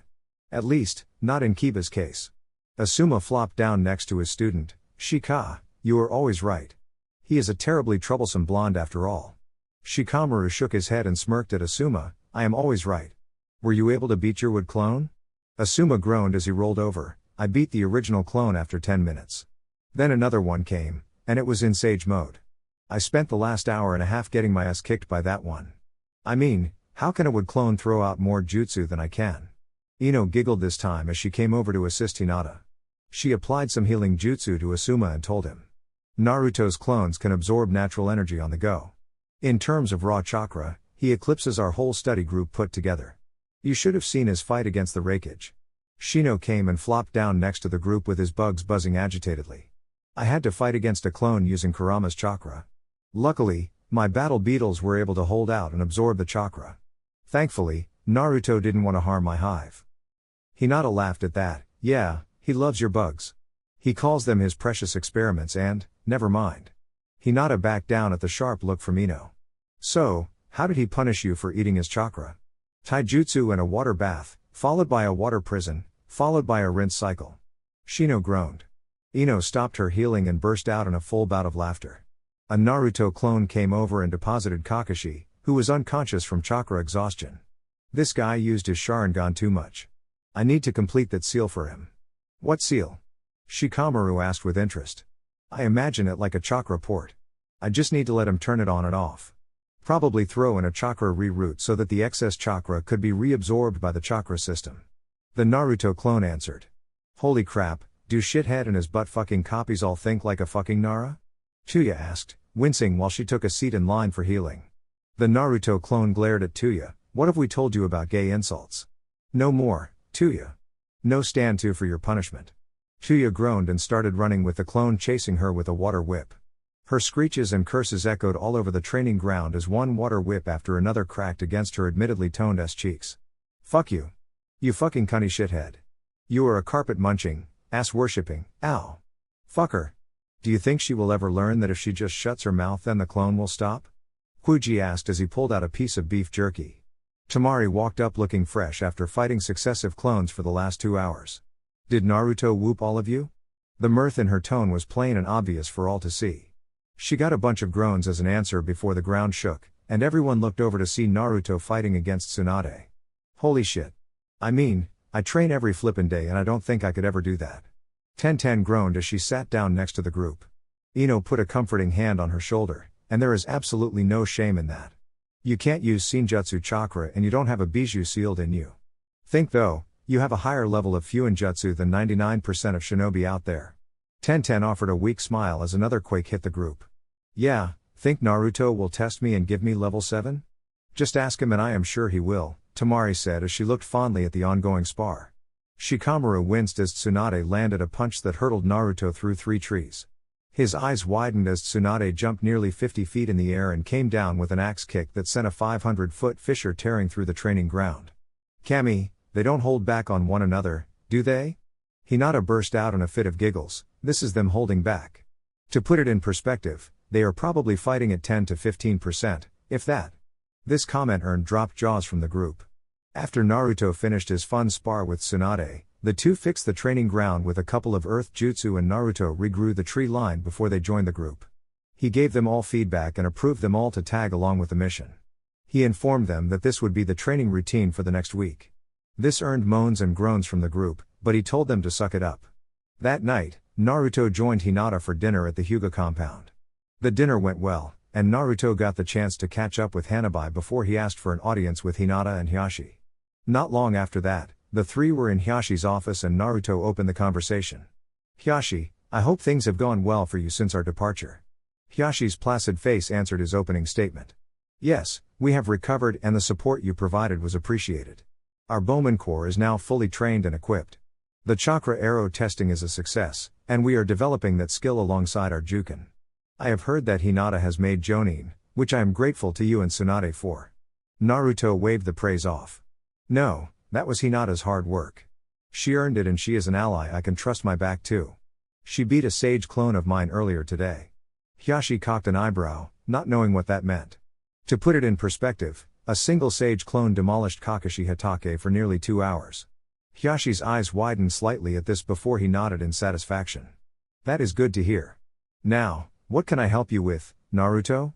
Naruto's face hardened and he met Hiashi's look dead in the eye. "Lord Huga, I request, on behalf of my brother Gaara, that you bless his relationship with Lady Hinata." Hiashi's gaze hardened, and his lips turned down slightly. "And why are you the one requesting this?" "Because I am the one you owe a favor to, and you know a small part of the truth about me. Hinata knows the whole truth. All I want is for my brother and a woman I cherish as a sister to be happy. He is in line to become the next Kazekage and he is a good man." Naruto spoke with a firm resolve and never broke eye contact with Hiashi. Hiashi sighed and rubbed his eyes. "Hinata, is it your wish to marry Subaku no Gaara?" "Yes, father." Hinata replied confidently. "And how would this work?" "I have a bloodline to protect, and he is set to become the cage of a foreign village," Hiashi said wearily. "Lord Huga, are you forgetting what we recently installed in the village? I encourage you to stop thinking along those traditional lines. The allies of the future will walk through each other's villages and there will be no borders in the future I see. If that is not enough, I will prepare a seal to make sure that Hinata's children cannot bear the Byakugan, which would be an absolute waste in my mind. The Subaku family carries the magnet release bloodline, and I could think of very few things more frightening on the battlefield than someone with a perfect defense and the ability to see through it." Naruto stood proudly next to Hinata and held her hand in his. This gave Hinata the courage to speak up. "Father, Gaara is indeed a good man, and he will do anything for me. With the teleportation devices, we will be able to traverse freely between Suna and Konaha. Our children will also have dual citizenship. Think of it as a true branch of the Huga family since the two villages are full allies." Hiashi sighed loudly now, his decorum fully gone. "Fine, I will entertain talks with the Kazekage and this boy. The rest will be clan business. Naruto, I trust that is acceptable?" Naruto offered an understanding smile. "Definitely. I also prepared this, in case you weren't willing to listen to reason. Are you interested?" Hiashi cocked an eyebrow and did his best to contain his excitement. "I am listening." Naruto offered a marriage agreement to one of his children. It didn't specify. "I do not believe in forcing marriages through. I do believe in giving love a chance and I hold love in my heart for your clan. This contract promises a 3-year engagement period between a Huga and one of my children. The marriage is contingent upon true love. There are clauses to ensure that the love is genuine with no outside encouragement from the two families." Hiashi didn't even have to think about it. This was basically first dibs at a potential heir with the Makuten. "Very well, Naruto Senju. I accept this marriage agreement on behalf of the Huga clan. Daughter, I hope you find happiness with Subaku no Gaara." Naruto and Hinata had to wipe away their sweat drops at the quick turnaround, but then Hinata pulled a ring out of her pocket and put it on. "Father, Gaara proposed to me shortly following Naruto's wedding. I told him I accept conditional upon your approval." "Thank you, father, I will honor the Huga clan in all that I do." Hiashi was growling lowly, then Naruto saw him look at the marriage agreement and it turned his scowl into a smile. "Very well, please do that, daughter. Your sister will be a fitting clan head. I believe that concludes our business, Lord Senju?" Naruto bowed and left Hyashi's office with Hinata. He swung an arm over her shoulder and whispered, "Man, your dad is so predictable." Hinata giggled and leaned into Naruto. did you really want to offer up one of your children? Naruto hip bumped Hinata, it is just a chance to court. An official relationship for 3 years. If my kids find love, that is all the happiness I need. If they don't, then, oh well. Hinata closed her eyes and thanked Camy for such a good man as one of her best friends. You know, Ruto, I am glad you got this second chance. I couldn't imagine my life without you in it. Snake Hunt. Jiraiya returned to the village with scant information on Orochimaru. His normal activity was nowhere to be found and this made everyone nervous. As Task Force Anaconda was gathered to listen to his report, Jiraiya offered his opinion. Lord Hokage, I believe that the time for Orochimaru to take Sasuke over is closer than any of us wish for. We will need to move out and put pressure on him at the very least. Itachi frowned and his Sharingan activated at the thought of his brother dying to the snake. Then, I believe that we need to move fast and sharp. Jiraiya, I know you don't have much to go on, but if you were to guess, what area of the land of rice paddies would Orochimaru most likely be in? While Jiraiya was thinking seriously, Naruto spoke up, I think he will be in the northeast. He will want to be away from our border, and he had labs in Kiri in the past. I believe we should flash to Lightning Country and hit him from that side. Jiraiya thought for a while longer before nodding, the brat is right. If, and mind you it is an if, but if Orochimaru is still in Rice Country, then he would most likely be in that area. Itachi was in his thinking pose with his right hand up to his chin, alright, Ruto, contact the Raikage and ask for permission to travel through his lands. You may inform him, and only him, that we are hunting Orochimaru. Also, give him one of your tablets along with my number. I think he will appreciate that gift for allowing us passage. Samui smiled, I will get to see the Raikage earlier than I thought. I can also guide us through Lightning Country. Naruto threw an arm over Samui's shoulder, you ready for your first mission as a Konaha shinobi? And will do, Lord Hokage. As we get to Lightning Country's southern border, I will enter Sage Mode. I will also dispatch some clones and summon an ally that has been craving some action. Ino giggled a bit before chirping, you know, I think Sue and Sasuke would actually get along. While everyone was confused, the Senju family continued their chat about Naruto's summons. Tamari laughed at Ino's joke, nah, Sue is actually cool. Don't compare him to some emo duckbutt. Hinata had a fist over her mouth to suppress a giggle, the Jurin Ninja Corps is super cool. Will you summon all of them? Nah, just Sue and his body doubles will be enough. I don't need them fighting our battles, I just want to cover more ground. Naruto answered. Jiraiya seemed interested and didn't want to be left out. Why is this Sue relevant?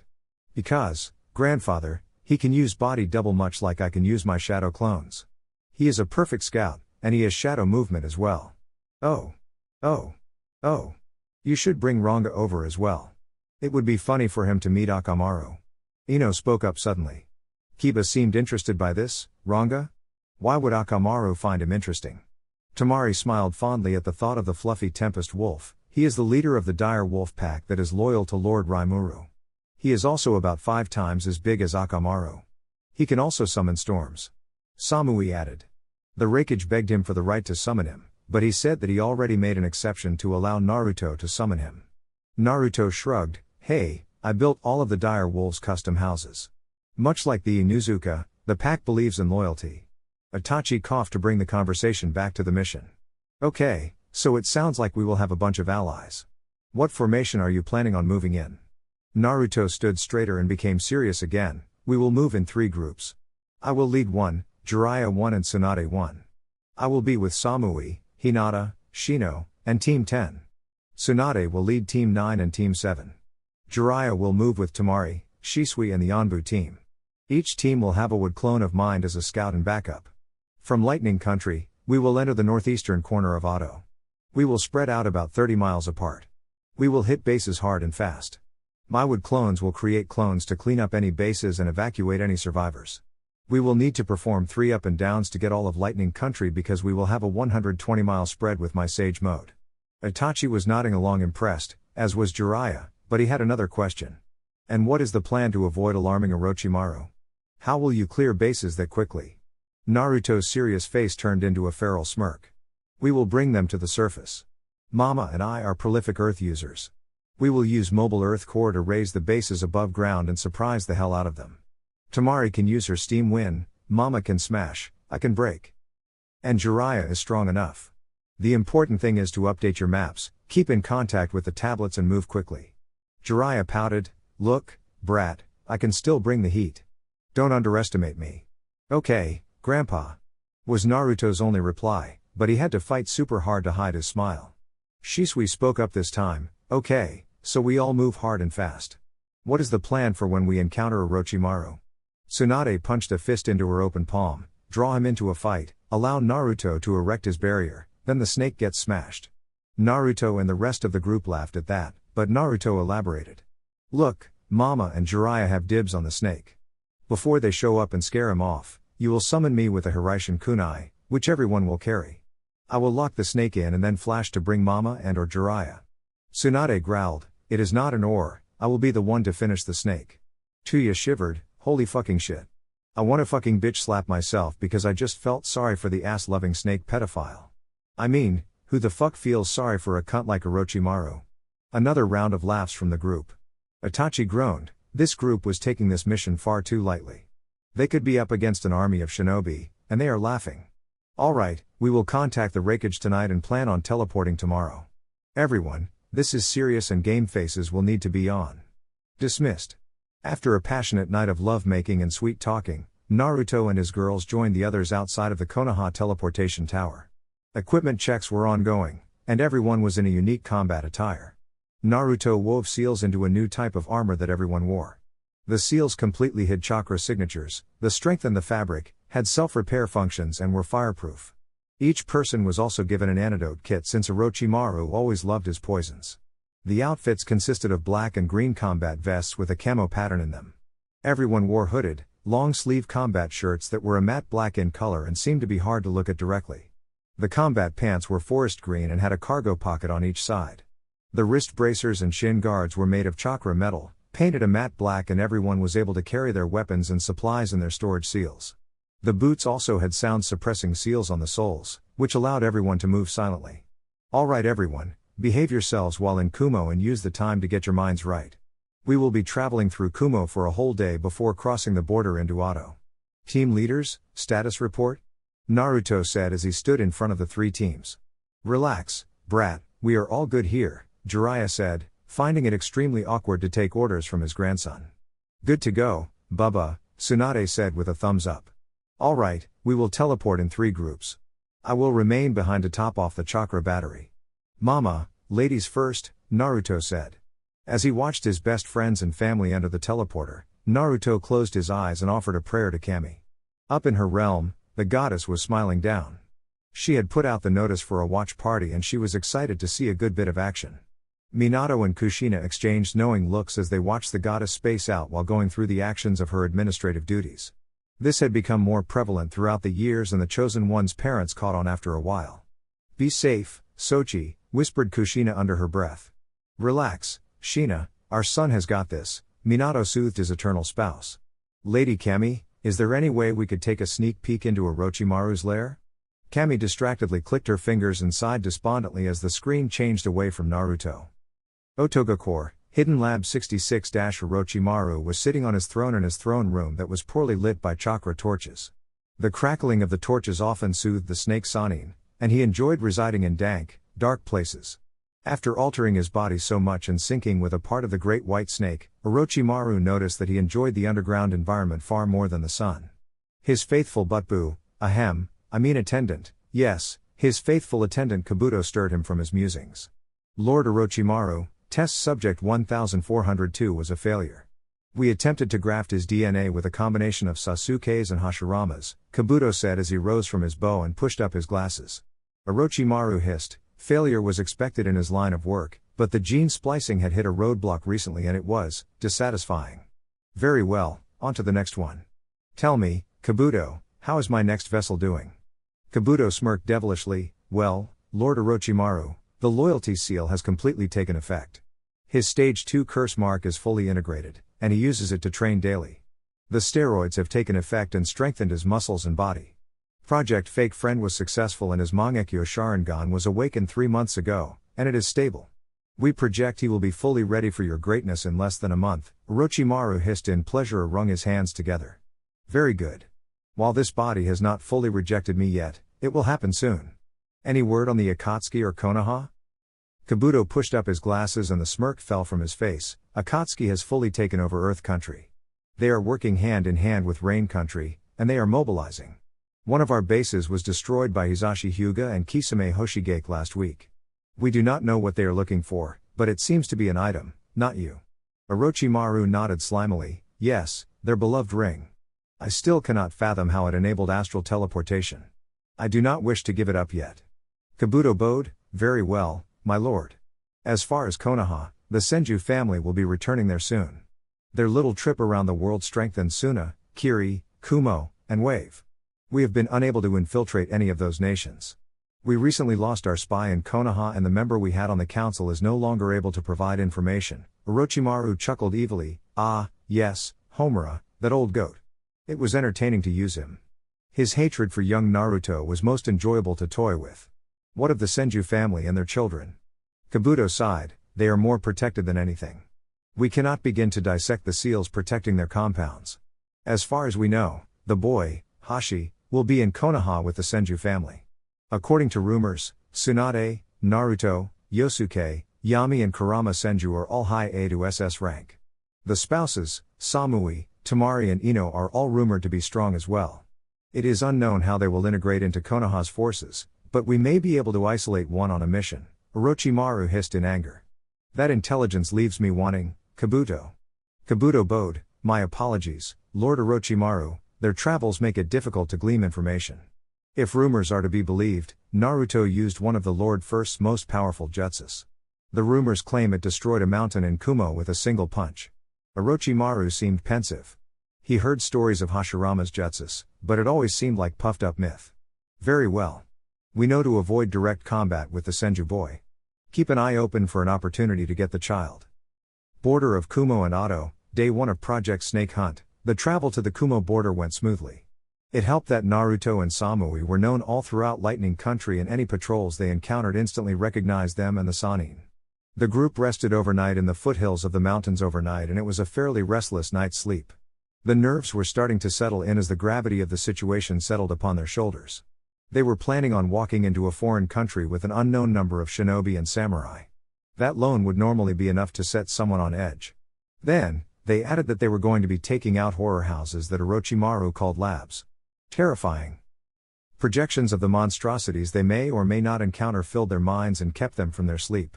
All in all, everyone that wasn't a Senju rolled around in their sleeping bags as sleep evaded them on the first night. In Naruto's tent, he remained awake looking at the roof of the tent as his 3 wives claimed his arms and chest. He loved his Fuinjutsu tent and the king-sized bed that he kept sealed in it. He was working with Kurama to review memories, plot out their routes and review contingency plans. He had faith in his friends, but unlike him, they weren't Energizer bunnies. They would need to rest and recover within enemy territory. He frowned as the concern for his friends weighed heavily upon his heart. Within the seal, Kurama and Chome felt the nervous anticipation and they marveled as a lightning storm gave them an impromptu light show in the seal. Kurama sighed before opening the metal connection. Relax, partner. We will keep your mates and family safe. Naruto closed his eyes and dove into the seal since he wasn't going to sleep anyway. I know, Q, but there is only so much we can do. We know we are strong, but are they strong enough to survive this? Chome was listening and feeling everything. She spoke next, Ruto, in the short time I have dwelled in you, I have come to believe in you. Believe in yourself and your mates. My sister is right, Ruto. Believe in yourself, believe in us and we will succeed. Kurama added before shrinking and rubbing his muzzle against Naruto's cheek. Naruto pet his best friend on his snout and snuggled into his warm aura. Thanks Kurama. I love you.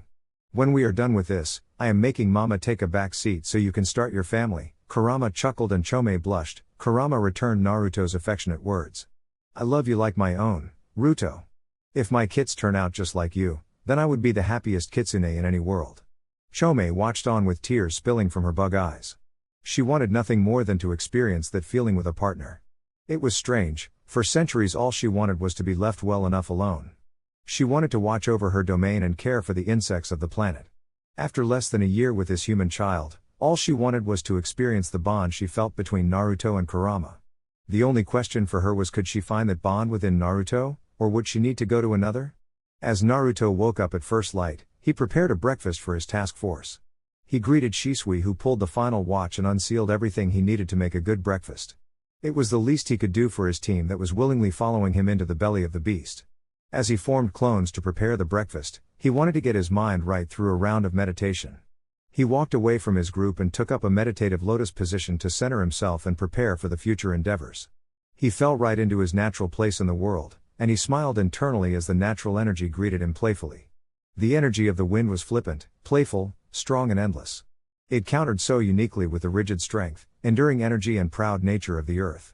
The two seamlessly integrated with each other within his body, and he enjoyed 10 minutes of internal reflection before letting his chakra spread to the surrounding lands. Naruto's eyes snapped open, and he shook his head and chuckled before lifting his head to the heavens and whispering, "Thank you." He pushed the gathered Senjutsu chakra into an amped-up wooden clone, unsealed a scroll, wrote a letter and gave the scroll to his clone. No words were needed before the clone dashed off in the opposite direction of Otto. Naruto watched it go and returned to the camp just in time to join everyone for breakfast. After breakfast, the group did one more round of final checks, tested the tablet communications, and Naruto passed out a Hiraishin kunai to each member of the task force. Naruto took the center route with Samui, Hinata, Shino and Team 10. On his left, taking the eastern border route, was Jiraiya with Tamari, Shisui and Anbu Team Ro. On the right, moving more toward the center of the country, was Tsunade and Anko along with Teams 9 and 7. With a final wave, they moved out at high speeds and began the hunt. Naruto's plan and methods proved effective after 3 hours into the incursion of the Land of Rice. The first team to sense out a base was Jiraiya's team. The team was moving with Sue, and one of the body doubles knelt in front of Naruto's wood clone before speaking. The Konaha teams came to a halt to listen. "Lord Naruto, the location you sensed was indeed a base of Orochimaru. I sent body doubles to infiltrate and they confirmed 80 to 100 enemy shinobi with over 100 captives." The Naruto clone scratched the back of its neck sheepishly. "Sue, what have I told you about the Lord nonsense? Anyway, this will provide our first test. Jiraiya, how do you wish to proceed?" Jiraiya thought for a bit. "Are you enough to really raise the base out of the ground?" The Naruto clone shrugged. "Most likely. Naruto really amped us up and we even have Kurama's chakra." "What about the prisoners?" Tamari asked. The clone answered once more, "I should be able to sense them out and make sure they aren't harmed. Until we evacuate them, no wide-scale jutsu." Jiraiya was nodding and smashed his fists together.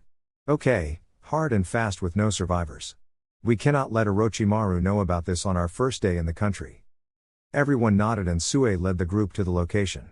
After a quick check with his body doubles that had infiltrated the base, Sue confirmed that the enemy guards near the prisoners were neutralized. Naruto sensed the captives, and he encased that room in a hardened earth chakra before performing his next jutsu. The clone gathered a crap load of natural energy and weaved through hand signs with its eyes closed. The clone placed its hands on the ground and called out, "Earth style, earth and mobile core." The group watched in amazement as the underground base appeared on a massive column of earth that now hovered nearly 4 stories in the air. The bottom level, with the test chamber and captives, was now on ground level, and Team Ro immediately began evacuating the captives out of the area. They were supremely confused, and a couple were unable to move on their own until Naruto clones appeared and disappeared in leaf sunshines.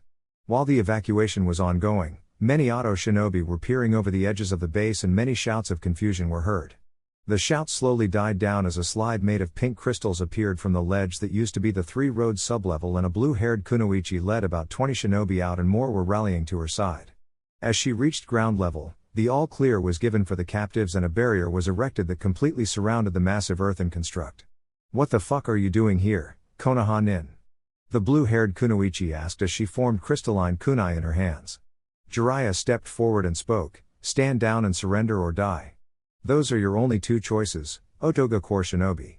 The blue-haired woman spoke, "I am Guren, Lord Orochimaru's most faithful follower.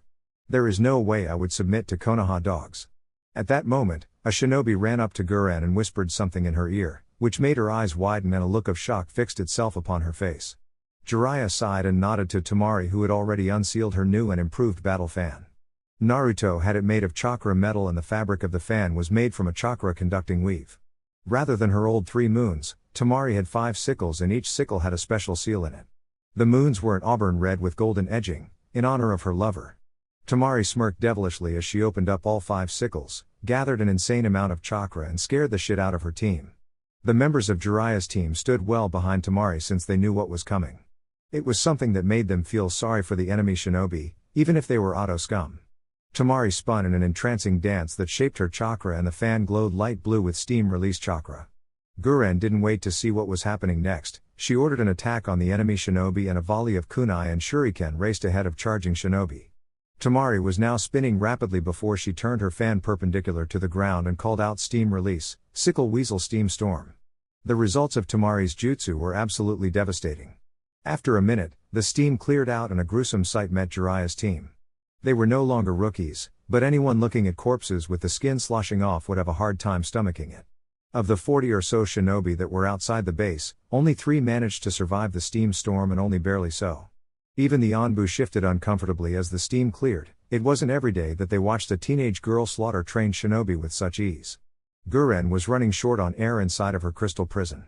She used the technique on herself to protect herself from the steam storm, and she had to channel a sizable amount of her chakra into reinforcing the crystalline walls that protected her. Even so, she was nearly cooked and would have been had the steam storm ceased a minute later. As her pink crystals disintegrated, she looked around and saw most of her backup was in rough shape. She sucked her teeth and activated the cursed seal Lord Orochimaru had given her. She was going to need it if she stood any chance against Jiraiya and his backup. As Guren's natural beauty transformed into a hideous crystalline monster, she growled at the gathered Konaha crowd. That wasn't very nice. I will kill you for your transgressions against Lord Orochimaru. Jiraiya belted out a laugh. Look, girly monster thing, I recommend you undo the cursed seal and come peacefully. If you do that, then the Jiraiya the Gallant will offer you protection. Guren's hideous form laughed crazily, like I would ever go with the buffoon teammate of my lord. It should be noted that in exchange for the unstable and evil power of the cursed seal, as Jiraiya pouted, Tamari gave orders by hand signs to Shisui and Team Ro. Go, into, base. Find, research. I got this. Tamari knew this girl from Naruto's memories, but according to those memories, this girl shouldn't have had the cursed seal of earth. Oh well, if Tamari saves her, then Naruto can remove the seal. Jiraiya recovered from his pout, and he sighed as Tamari stepped forward and asked him to stay out of it. He knew the girl was strong, but there was no way he was going to leave her alone. If she died, Jiraiya would be ripped to pieces. Be careful, Tamari. That bloodline and the cursed seal are scary. Tamari turned to Jiraiya, offered a confident smile and asked a question, does this barrier shield from Bijou Chakra? Jiraiya shrugged, we will have to absorb the remnants, but the clone should be able to do that. Cut loose. Tamari turned toward her adversary and shot a smirk that was a mixture of sexy, sassy and confident. Let's go, Kokuo. Let's start at one tail. Kokuo let out a dolphin laugh within the seal. Eek eek eek, let me enjoy my first battle alongside my new partner. Yeah, you're my ride or die, Ko. Let's do it. Tamari thought before turning to the now fully transformed Guren. Guren swished her pink, crystalline tail behind her and growled, try not to die too quickly, little girl. The two disappeared in blurs of pink and blue chakra. Kokuo's chakra cloak came out as a light blue when he gave it willingly to Tamari.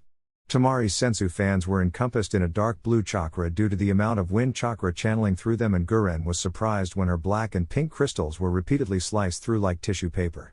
After taking a knee to the chin, Guren flipped backwards and created some distance.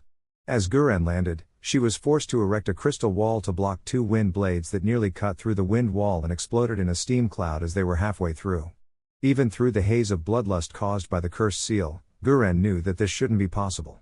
She roared out and launched a jagged ball of crystal from her tail and into the sky. She formed a hand sign and the ball of crystal detonated forcefully and sent shards of black and pink crystal flying at high speeds toward the ground. Tamari saw what was happening and simply did a twirl with her 2 fans before a concave wind wall smashed into the falling crystals. With that threat dealt with, Tamari turned in her wind dance and dodged a punch from Guren. She twirled once more, and as she twirled, a steam cloud formed a 10-meter circle around her and Guren roared out in pain. Tamari felt the crystal wielder jump away to her right and she unsealed her big fan, performed one powerful spin and launched wind style, planar wind in Guren's direction. Guren's face was still recovering from the fresh steam burns, and as she was landing, a wall of steam was heading toward her at high speeds. Guren erected another crystal wall to absorb the blunt force of the winds, but she was cooked once more as the steam ate away at her crystals and skin. Guren roared out in pain and frustration before she weaved through hand signs and created a massive pink dragon with black streaks running through it. The dragon matched her roar and flew towards Tamari's position. Tamari saw the massive pink dragon and she knew that it was a threat. It was too big to dodge, and it would likely explode in crystal shrapnel when it landed.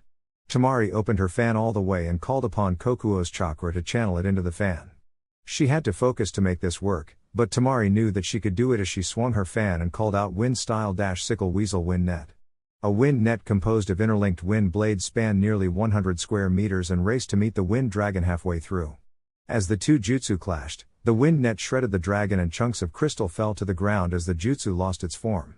The overpowered wind net continued past the dragon and slammed into a surprised Guren. The Oto Kunoichi only had time to raise her crystal-encased arms up in a X-guard to shelter her face and torso. As the wind jutsu impacted, Guren let up a bestial roar of pain, and she was flung backward into the raised earth of Naruto's jutsu. She crashed hard into the wall and was implanted nearly 10 feet into the hardened earth that was holding the base. The end result of the wind net was Guren having multiple wind cuts on her body that were bleeding profusely. Her tail was cut off and she had a nasty gash on the center of her chest. Due to the damage, her cursed markings receded into the seal, and she was left in a crumpled mess. Jiraiya appeared behind Tamari, who had reabsorbed Kokuo's chakra cloak, and whistled in appreciation and approval. "That was impressive, lil lady." Tamari huffed and flipped her head to get one of her bangs out of her eye. "Yeah, compared to Ruto that was nothing." Jiraiya shrugged and laughed, "Ha ha, yeah, I would imagine that was easy compared to the strongest shinobi in the world. So, how much of Kokuo's chakra can you call out now?" Tamari sighed, "It is taking too long to get used to. I can only call on 2 tails. Mama says that it takes an adult body a lot longer to get used to the yokai. I mean, Naruto has had Kurama's chakra in this body for 12 years now. I have only partnered with Kokuo for a year and a half." Kokuo chimed in through the seal, "You are doing well, dear girl. We are nearly to the 3rd tail, we just need to acclimate your body to my yokai." "Thanks, Ko, but we still have the waterfall of reflection and Naruto wants us to go to the sage's temple once we get to 4 tails." Tamari thought back. Kokuo was nodding his head in the seal, yes, but I know you will succeed there." Tamari was broken from her conversation with Kokuo by Jiraiya's next words, "That is great. 2 tails in less than 2 years is nothing to scoff at. By all rights, you shouldn't have been able to integrate a foreign chakra source at your age. Don't be too hard on yourselves." "Thanks, Grandpa. When you're not being a super perv, you aren't too bad." Tamari shot back glibly. Jiraiya chuckled and scratched the back of his neck sheepishly, "Ha ha, thanks kiddo. Now, let's get that monster girl in a stasis scroll and get this base cleaned up." A Naruto clone walked up, "Nice fight, Tamari. I will soak up the excess yokai, so don't worry about your little secret getting out." Tamari nodded to the clone and walked up to the unconscious Guren and placed a medical stasis seal on her chest before sealing her into a prisoner scroll. The cleanup of the base took a little over an hour before the barrier was dropped and Jiraiya's team informed the others of their first encounter. Evidently, Naruto's team had already taken out 2 smaller outposts and Tsunade's team had killed 2 teams of Oto shinobi. This let everyone know that the Sage Mode search method was going to be effective for this mission. The first night in the land of rice paddies passed by uneventfully. The teams synced up their current positions and all 3 campsites were protected by strong, multi-leveled barriers. Naruto really grew to appreciate his specialization in barrier Fuinjutsu and space-time Fuinjutsu. The next day passed, and a couple minor outposts and shinobi teams were killed, and another night passed. It wasn't until the 3rd day of the snake hunt until things went wild. Hidden Lab 66, Otogakure, Orochimaru was sparring against Sasuke when the door to the training room was opened. Orochimaru blocked Sasuke's lightning-covered katana with his kusanagi and turned to address Kabuto. "For what reason have you disturbed our training time?" Orochimaru hissed. Kabuto bowed, "Lord Orochimaru, something is wrong. We have received no updates or distress signals from multiple bases and there are 8 teams that are now a day late in reporting." Orochimaru seemed to think for a bit before he hissed in displeasure, "Which bases and where are the intruders now?" Kabuto frowned, "Lord Orochimaru, my best guess is that they came in from Kumo. All of our bases in the northeastern regions have gone quiet. As I stated, I have received no alarms or reports, but it is strange for them all to go offline at the same time." Sasuke scoffed, "Send me and I will kill them. Nobody can stand up to the might of the Uchiha, especially with this power you have given me." Orochimaru frowned, "No, my dear boy, you will not go. What direction are they moving, Kabuto? I have to assume this is an enemy." Kabuto's eyes darted to the side. In truth, he didn't know how this was possible. "My lord, if it is an enemy, then they are many. For this many bases to go dark, they would have to be hitting 10 or more a day. I do not have enough information to make an accurate call, but my best guess is they will be here tomorrow." Sasuke smirked and swished his sword through the air, "I will finally get a chance to test my power." Orochimaru smiled at how bloodthirsty his next vessel was. Very well, Kabuto, gather Guren, Kimimaro, Karen, Suigetsu and get ready to let Hugo out of his cage. If they want to fight, I will give them a fight. Kabuto pushed his glasses up nervously. My lord, Guren's base is one that has gone dark. Orochimaru hissed in displeasure. What of the others? They should respond to our call. We can have them here by tomorrow noon. Kabuto answered. Very well, have them move to our location immediately. I have too many experiments here to abandon.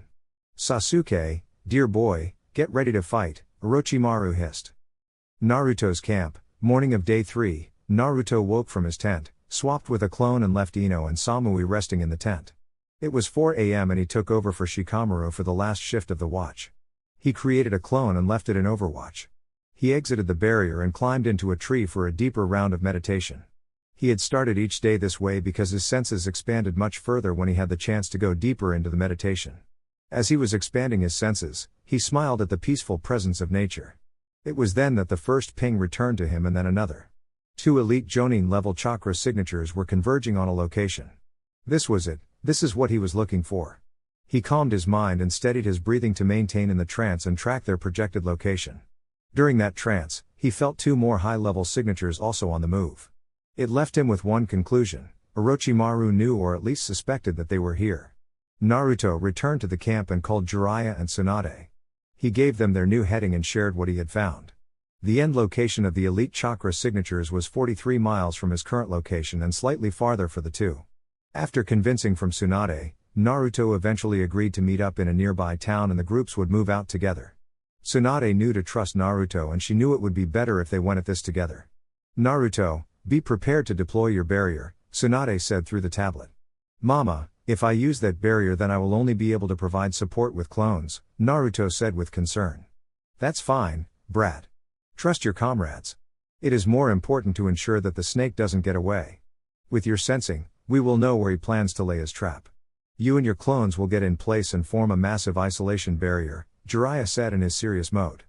Before Naruto could protest, Tsunade spoke again. Ruto, the perv is right. We will be able to handle this. Plus, your clones are more than enough support, kiddo, Naruto relented, knowing that they only had one shot at this. Okay, mama. Have fun with the snake. A thought then popped into Naruto's head. Wait, if I am doing the barrier then who will handle Sasuke? Both Sannin were stumped for a bit, but Jiraiya answered, why not leave him to the rookies? You have trained your friend up and they are all strong. Tsunade was speculative, if he has the Mangekyo, that could be a problem. Naruto winced at the thought of his friends fighting against a Mangekyo. Yeah, well, let's see how things play out. My clone will be able to support them, and I think it would be monumental for Kiba and Sakura to take part in Sasuke's capture. Sounds like a plan. See you in Patty Village in 3 hours, Tsunade said before cutting her connection to the tablet. Naruto went and got the campsite moving. Everyone packed up quickly and they were moving out at top speed to get to Patty Village.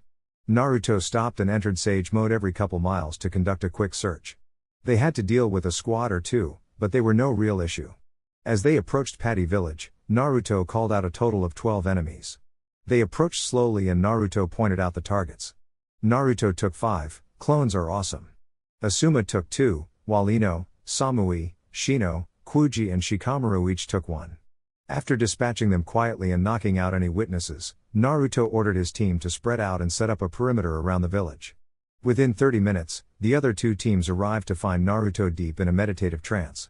Naruto's eyes cracked open to see everyone standing in front of him. Okay, as of right now, they are all within a hidden base. The masking seals are strong on that one and they cover a wider than normal area. The base is approximately 10 miles away to our south by southwest.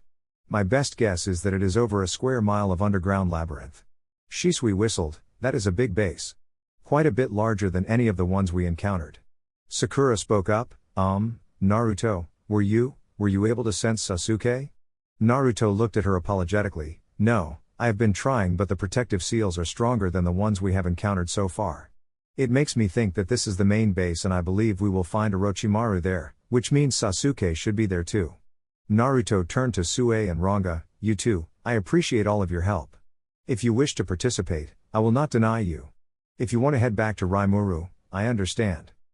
The massive dire wolf spun his tail excitedly and kicked up an impromptu twister that messed up all of the kunoichi's hair. No need, Master Ruto. I wish to fight. Demon Lord Raimuru wishes for us to aid you in battle. Sue nodded silently. This has been good training. Your shinobi senses are a good test.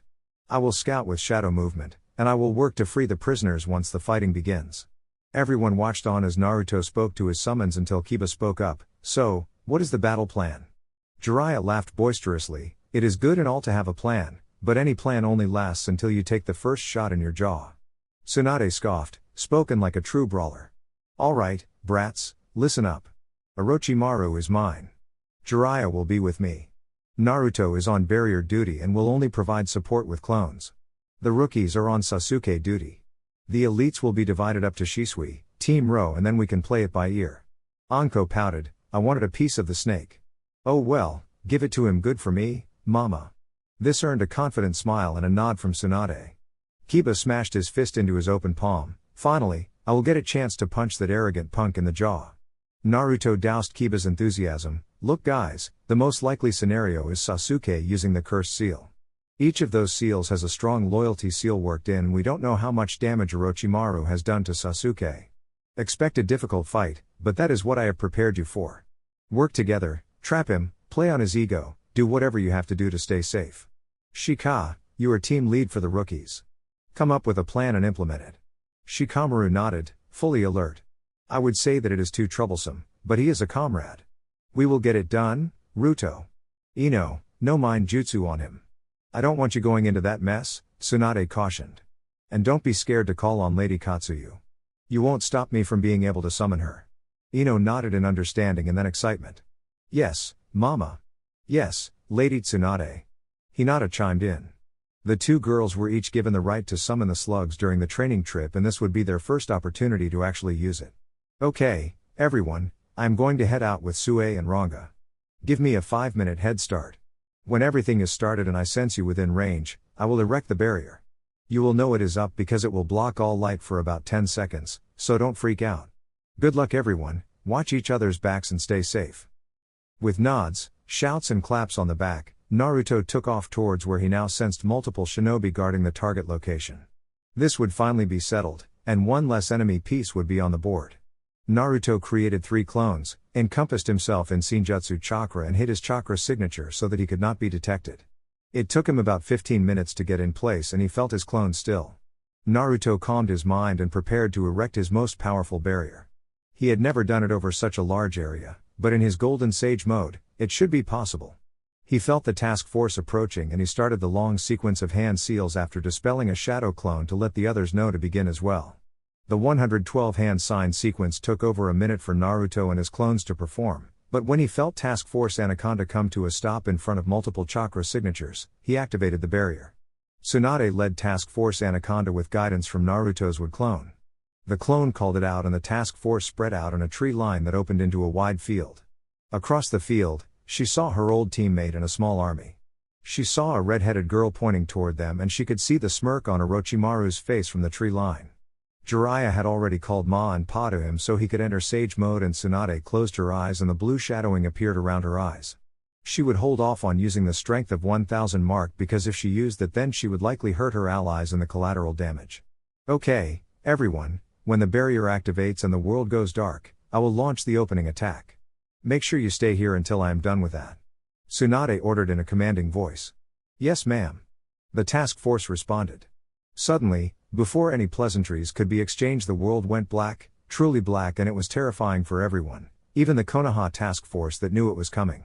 On the Auto side, Orochimaru began panicking as the world went black and he could sense a massive buildup of chakra. He heard Karen scream, "Take cover," which only served to throw his troops into chaos. Then, the ground shuddered violently in a deafening roar and Orochimaru heard screams from his men as the earth gave way below his feet. As Orochimaru was falling, the lights turned back on, and his eyes widened as a chasm formed front Tsunade's foot and spread all the way towards a shinobi. He quickly looked down and saw that the chasm was nearly 50 meters deep and 300 meters wide, and it stretched for at least a kilometer. It tore right through his base, and he gulped in anticipation and worry as he summoned one of Manda's children to stop his fall. In a puff of smoke, Orochimaru stood on top of a giant king cobra and the snake climbed the walls of the chasm back to the surface. Orochimaru glared at the Konaha shinobi that dared to attack him. Tsunade, that was not a very polite greeting between old teammates. Tsunade growled and sent a withering glare at Orochimaru. That is an old title. The man I knew died long ago. You are now just a creepy, snake, ass fucking pedophile with no sense of morality or humanity. Chuya cheered and Anko snickered at Tsunade's remark, but the surviving Oto shinobi glared and shouted out insults at Tsunade. Orochimaru hissed in displeasure as he saw Sasuke summon another of the Snake Clan and Kabuto jumped up to join Orochimaru. He sighed as he saw an enraged Huga charging toward the Konaha shinobi. That boy could never control his bloodlust once he enters that form. There are bigger issues here. That barrier isolates everything within. Anything summoned in here will not be able to get back to the summoning realm, Kabuto said as he looked around to analyze the barrier. The snake shook its head. Orochimaru, if you summon me to my death, my father will eat you. While Orochimaru was thinking, Jiraiya already saw the enraged and Senjutsu-empowered enemy charging at them. That guy is using Senjutsu chakra. I will handle him. I don't want anyone taking that fight if they don't know what they are up against. I will join you once I have finished with him. Jiraiya dashed toward Hugo and sent him flying with a strong punch from his frog kumite taijutsu style. Tsunade nicked her thumb, smeared blood on her palm and summoned a large fragment of Katsuyu. It dwarfed the snake summon and caused many of the enemy shinobi to take several steps backwards in fear. As she stood atop the giant slug, she spoke to Orochimaru, do you want to fight here or find a place of our own? I brought more than enough friends to keep your butt buddies occupied. Once again, Anko and Tuya's cackling echoed across the field and incensed the snake Sanin. Orochimaru hissed deeply, Kabuto, you use young Motum and I will summon Manda. We will need him in this fight. The now known Motum hissed in displeasure, you would summon my father into a barrier he cannot escape from? You are a coward. Motum began writhing in anger until Sasuke jumped to his nose and put him under a hypnotic spell. He will obey, now, my lord, Sasuke said lowly. Orochimaru smiled creepily and licked his lips at the thought of being able to use those eyes. Thank you, Sasuke. I am going to summon Manda, could you do that once more for me? Sasuke bowed, yes, my lord. Thus, after Manda was summoned, his usual rant was cut off before it could even begin once he looked Sasuke in the eyes. That is despicable. I am not a fan of the Snake Clan, but for a summoner to treat his summons in such a manner is foul, Katsuyu said in a soggy growl. Tsunade sucked her teeth, also offended by such a display. She looked down from Katsuyu, everyone have their assignments? Shisui nodded, yes, Lady Tsunade. I will fight the Kaguya. Anko will fight Kabuto. Tamari and Hinata are on mob duty. The rookies will fight Sasuke. Samui will fight Waterboy. Tsunade nodded, alright, move out and watch each other's backs. Battle for Otogakure, Tsunade's newly created gorge divided the potential battlefield nearly down the middle. Task Force Anaconda stood behind Tsunade and they each had their assignments. Orochimaru was on Manda's head and the snake was coiled up on the right side of the gorge. After a hand sign from Orochimaru, his subordinates left his side and went to the left side of the gorge to lead the 300 or so remaining Oto shinobi. The task force shifted to meet the current state of the battlefield, and everyone was tensed waiting for the battle to start. Tsunade and Katsuyu charged down the right flank and Katsuyu let out a cloud of bluish poison that flew quickly toward Manda, who tunneled underground to avoid the corrosive acid. Tsunade paused Katsuyu's charge and waited for the inevitable surfacing of Manda. She knew from previous experience that the snake would tunnel up from the spot she least expects and sure enough, she didn't have to wait long. Manda flew out of the earthen tunnel at astounding speeds and slammed his head into Katsuyu. Normally, he would bite and poison his opponents, but that was useless against the slug boss. Katsuyu reeled from the impact, but Tsunade was ready for it, and she launched herself at Manda's head that was just lifting from the headbutt he gave Katsuyu. Tsunade's fist glowed with a potent, bluish-green chakra before it impacted with Manda's head and sent the massive snake boss flying nearly 100 meters before the giant snake writhed on the ground in pain. Tsunade landed from her flight and saw another sizable glob of acid flying toward the writhing snake. Orochimaru was impressed by Tsunade's strength and a trickle of sweat fell down the back of his neck. It wasn't long ago that Orochimaru considered Tsunade the weakest of the Sannin, but that was clearly no longer the case. He had jumped off of Manda's head mid-flight and he saw the glob of acid heading for Manda. He still needed Manda and couldn't let the acid hit him. He flipped through hand seals and overloaded the wind style, great breakthrough. The blunt force wind impacted the glob of acid and caused it to explode in a cloud that hovered in between the two Sannin. Manda, operate on your own. Wait for your chance to strike and take it. Orochimaru ordered. Yes, Lord Orochimaru, Manda hissed in pain with his mind clearly clouded. After Orochimaru landed, he dashed toward Tsunade to change the fight to a mid-range fight where he could abuse his advantage in ninjutsu. Orochimaru opened with a horde of snakes that all charged at Tsunade. While Tsunade was distracted, mind you it was only a couple seconds, Orochimaru weaved through hand signs and cast a powerful, double-layered genjutsu illusion arts, Bloody Nightmare at Tsunade.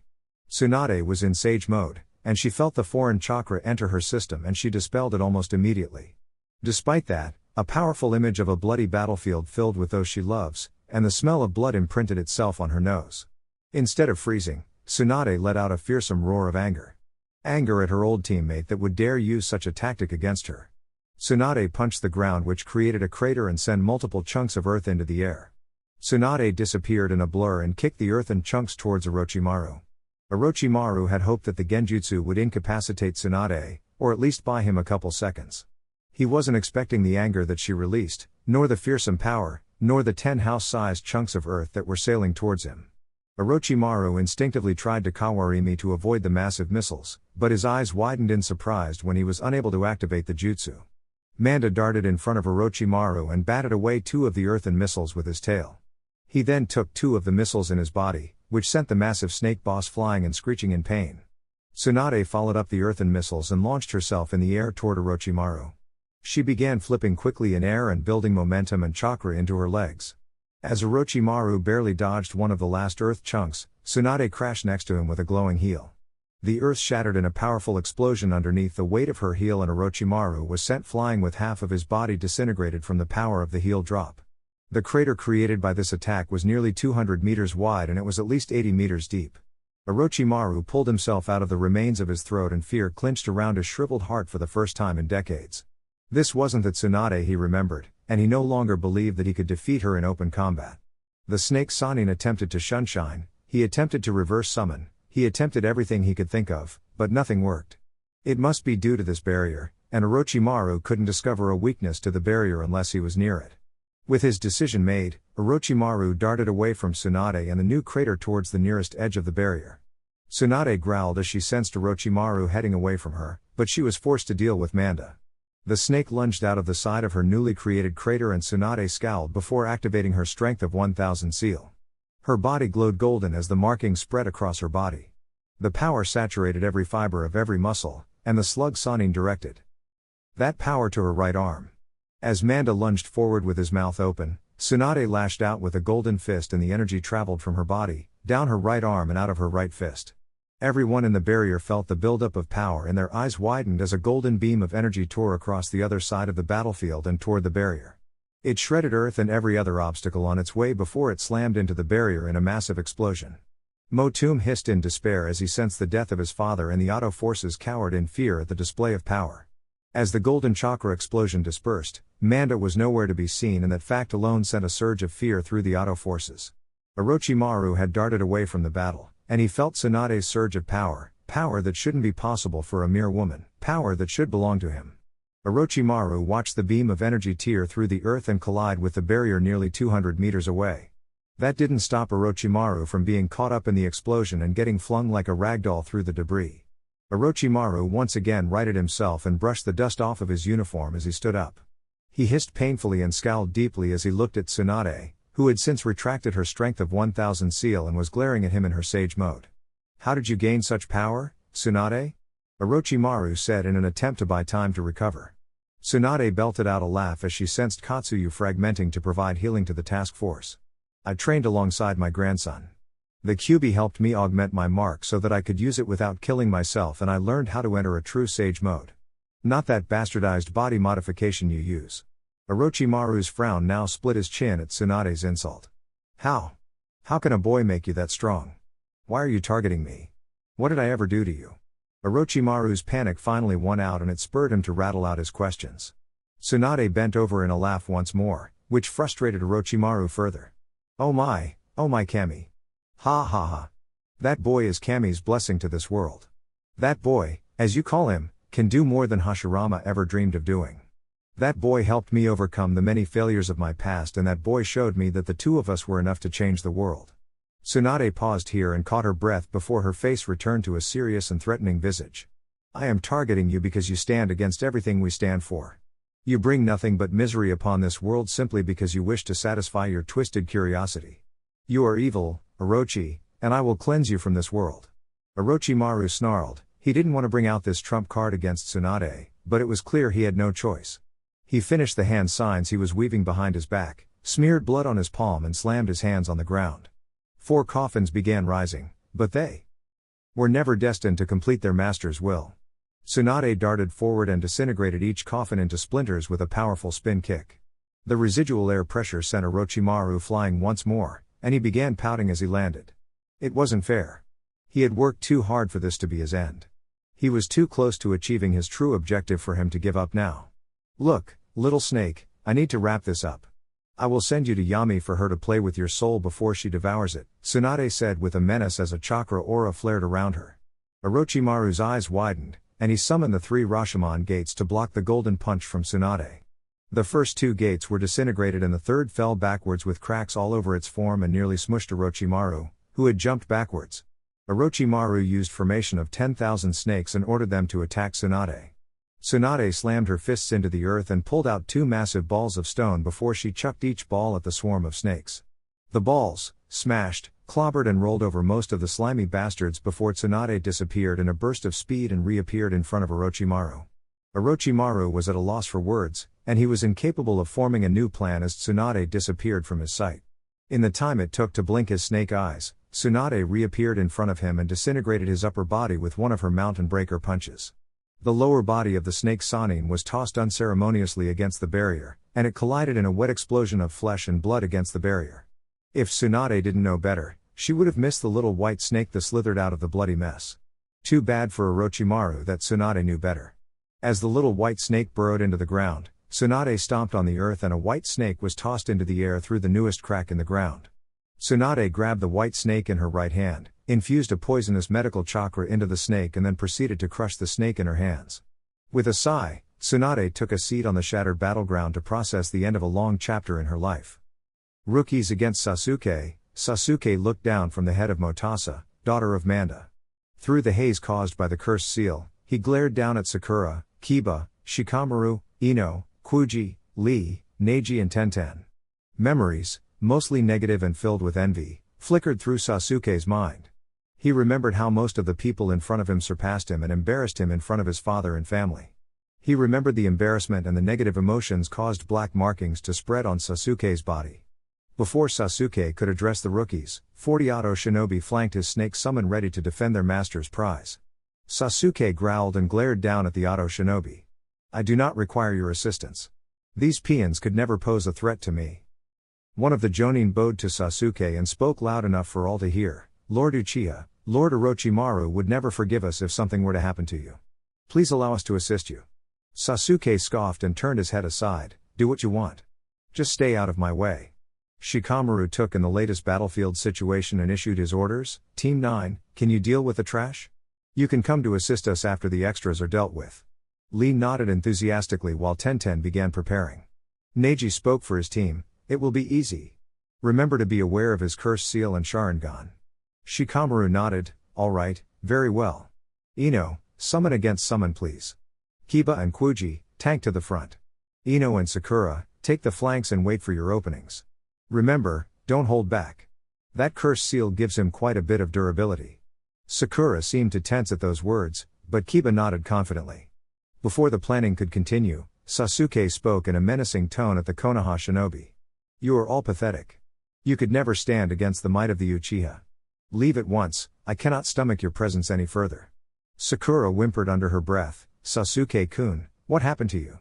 Kiba growled, "Look, bastard, we are here to save you. You will come with us back to Konaha whether you want to or not." Sasuke let out an evil cackle. "Oh please, you are all trash. Very well, words will no longer suffice, come and meet your deaths." Ino summoned a fragment of Katsuyu that was twice as big as Sasuke's snake. The slug launched a glob of acid at the snake, who dug underground much like Manda always did. The acid impacted and took out 5 of the Auto Shinobi that had formed up.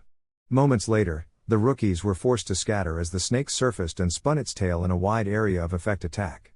Kuji used his Akamiki style, multi-size technique to grow his body and he caught the snake by its tail. Ino ordered Katsuyu to launch another golb of poison at the immobilized snake. Kuji released the snake's tail at the last moment and jumped away. The acid impacted the snake's summon and began disintegrating it, which caused the snake to screech in pain. Normally, this would have dispelled the snake, but the barrier was preventing the snake from dispelling. Sasuke was forced to watch as his familiar slowly died in front of him, which caused his Mangekyo Sharingan to flare to life. Seeing the target responsible for killing his familiar, Sasuke roared as black flames left his eye and encompassed a flank of Katsuyu. Ino was worried for Katsuyu as she hissed in pain, but she ordered Katsuyu to fragment off the portions caught by the black flames and the slug obeyed her order. The slug was now 2/3. Or its normal size, but it was okay. Ino decided that with the snake out of the way, it would be better for the slug to fragment and provide healing to the squad. Thus, each member of the rookies now carried a fragment of Katsuyu for the rest of the battle. After Sasuke's first attack proved to be ineffective, Sasuke unsheathed his katana and darted towards Sakura with his blade encompassed in lightning. Kiba dashed in his way and used the gauntlets Naruto designed for him to absorb the blow from the katana. Kiba began a high-speed taijutsu/kenjutsu battle that the others looked to support. Kuji waited for his opportunity and Shikamaru was watching the recent developments. Kiba had greatly improved since he joined the other rookies in their training. He had mastered his earth affinity and he used it to harden his skin and reinforce his Inuzuka-style tie-in ninjutsu. That being said, Kiba was no match for Sasuke, even with the backup from Akamaru. Kuji created an opening for Kiba to give Akamaru and himself an Inuzuka chakra pill, which enhanced his speed and ability. After Kuji's oversized bow staff raised from the ground, Kiba and Akamaru darted towards Sasuke in twin Gatsuga tornadoes as Kiba roared out, Inuzuka style, fang over fang. Sasuke scoffed as he easily dodged the slow attack from Kuji, and he prepared himself to counter Kiba's attack. He sheathed his sword in potent lightning chakra and dashed toward the tunneling tornadoes. Sasuke was forced to avert his course quickly when Ino and Sakura sent earth and fire enhanced shuriken hurtling towards him. This aversion caused his counterattack to fail, but the Inuzuka attack failed to land as well. As Sasuke was recovering, he was forced into the air as a ground sweep from Kuji's bow staff tore across the earth. As Sasuke was in the air, his eyes widened as Kiba and Akamaru collided into him in mid-air. He instinctively pulled upon the power of his eyes and the two tornadoes slammed into a purple ethereal ribcage. The ribcage cracked slightly but held up despite the ferocious attack. As Kiba and Akamaru fell, Sasuke was flung backwards, and the Sasano ribcage was forced to endure a direct blow from Kuji's bow staff that slammed him into the ground in an explosion of earth. Sasuke scowled deeply and the negative emotions drew upon more of the cursed seal's power. He sprouted two hand-like wings on his back and a crooked tail formed at the base of his spine. He emanated a black chakra aura around his body that felt sinister and totally evil. This alerted Naruto, who immediately dispatched a wood clone to assist his friends. Sasuke roared out as the power consumed him and guided him to launch an attack he developed. Blue streaks of lightning appeared around Sasuke and took the form of Senbone as Sasuke roared out, Chidori Senbone, and directed the lightning entities towards the rookies. Ino cursed that they didn't have a wind user in their fight against Sasuke. She took a deep breath and thought, fire style, dragon flame bullet. The fire dragon raced alongside an earth dragon from Sakura and a swing of Kuji's bow staff to absorb the lightning attacks. Before Sasuke could roar out in frustration, they all froze and turned their heads to see a massive golden chakra light and a powerful explosion. This momentary distraction created an opening for Sasuke, who disappeared in a burst of speed. Sakura cried out in agony as a fist impacted her face and sent her flying backwards. Kiba roared out in anger as Akamaru was kicked hard and left in a crumpled mess. Shikamaru cursed as Sasuke dodged out of his shadow and Ino was forced to duck and roll from a whirlwind kick that was aimed at her head. Once again, Kuji came in clutch by putting pressure on Sasuke, who was fed up when it came to dealing with the oversized boy. Sasuke launched a massive fireball at Kuji, who erected an earth wall to absorb the fiery explosion. Kiba recovered from his shock and took advantage of Sasuke's back being turned and he landed a Gatsuga that forced Sasuke's face into the dirt. Ino backed up Kiba's attack by hitting Sasuke with a fire-style, majestic flame flower jutsu that scorched his back and caused him to in pain. Before Shikamaru's shadow could catch his, Sasuke disappeared and launched towards Ino while his hand sparkled blue, and the sound of chirping birds could be heard all over the battlefield. Sasuke lunged forward towards Ino at insane speeds with his right hand outstretched and cased in lightning chakra. Ino began dodging, but she knew the attack would clip her. It was insane how much speed and power the cursed seal gave Sasuke. Suddenly, Naruto appeared in front of Ino and caught the lightning hand in his Makuten gauntlet. The Wood clone was in Sage Mode level 2, and it looked impassively at Sasuke, who was scowling deeply at the avatar of his inferiority complex. Sasuke roared out in pain and frustration as the clone twisted his forearm and snapped the bones in his forearm and wrist. Sasuke freed his hand and jumped backwards, clutching his injured arm. The power of the curse seal immediately began healing the wound, but it still caused him a great amount of pain. Seeing Naruto, Sasuke sent another volley of the flames of Amaterasu towards Naruto, who erected a wood wall to intercept the flames. Kuji came from behind and his shadow encompassed Sasuke, which let Shikamaru capture him in his shadow binding technique. Sasuke roared out in frustration as he struggled against the bindings of the shadows. Shikamaru struggled to maintain the technique, despite his advanced training in his clan arts. Sasuke's chakra was evil, corrosive and dark, which made it harder to bind down. Naruto, do it now, Shikamaru roared. The Naruto clone walked forward and weaved through a long series of hand signs before calling out, Uzumaki style, chakra lock. The Wood clone placed its hands on Sasuke's chest and called activate, which caused thick black kanji to spread out around the teenage form of Sasuke. As Sasuke's chakra was frozen in place, his Sharingan deactivated and his body slumped to the ground. The clone turned to Ino, I need a stasis scroll. Ino fumbled around in her Fuinjutsu kit and grabbed the required scroll before handing it to Naruto's clone. The clone spread the scroll on the ground and moved Sasuke on top of the scroll before sealing him into it in a puff of chakra smoke. Before Naruto could even roll the scroll back up, a whimpering Sakura ran over. What did you do to Sasuke? Is he going to be okay? She screeched. Not now, you troublesome woman. We need to assist the others in finishing the battle. Shikamaru ordered, which saved the Wood clone the trouble of dealing with a Sasuke-distressed Sakura. Shika is right. There is still fighting going on and this is the main base of Orochimaru, Ino said. Kiba was eyeing a red-headed girl that was watching Sasuke's fight and he pointed toward her, which made her flinch. Wasn't she one of the girls Naruto told us to look out for? The Wood clone turned and looked at Karen. Ah, yes, that is my cousin. I will deal with this, he said in a cool voice before moving faster than any of the rookies could track. The clone appeared behind a startled Karen and immediately immobilized her in a full Nelson. Hello, cousin. I need you to make a choice. Do you wish to remain loyal to Orochimaru or do you wish to join your family?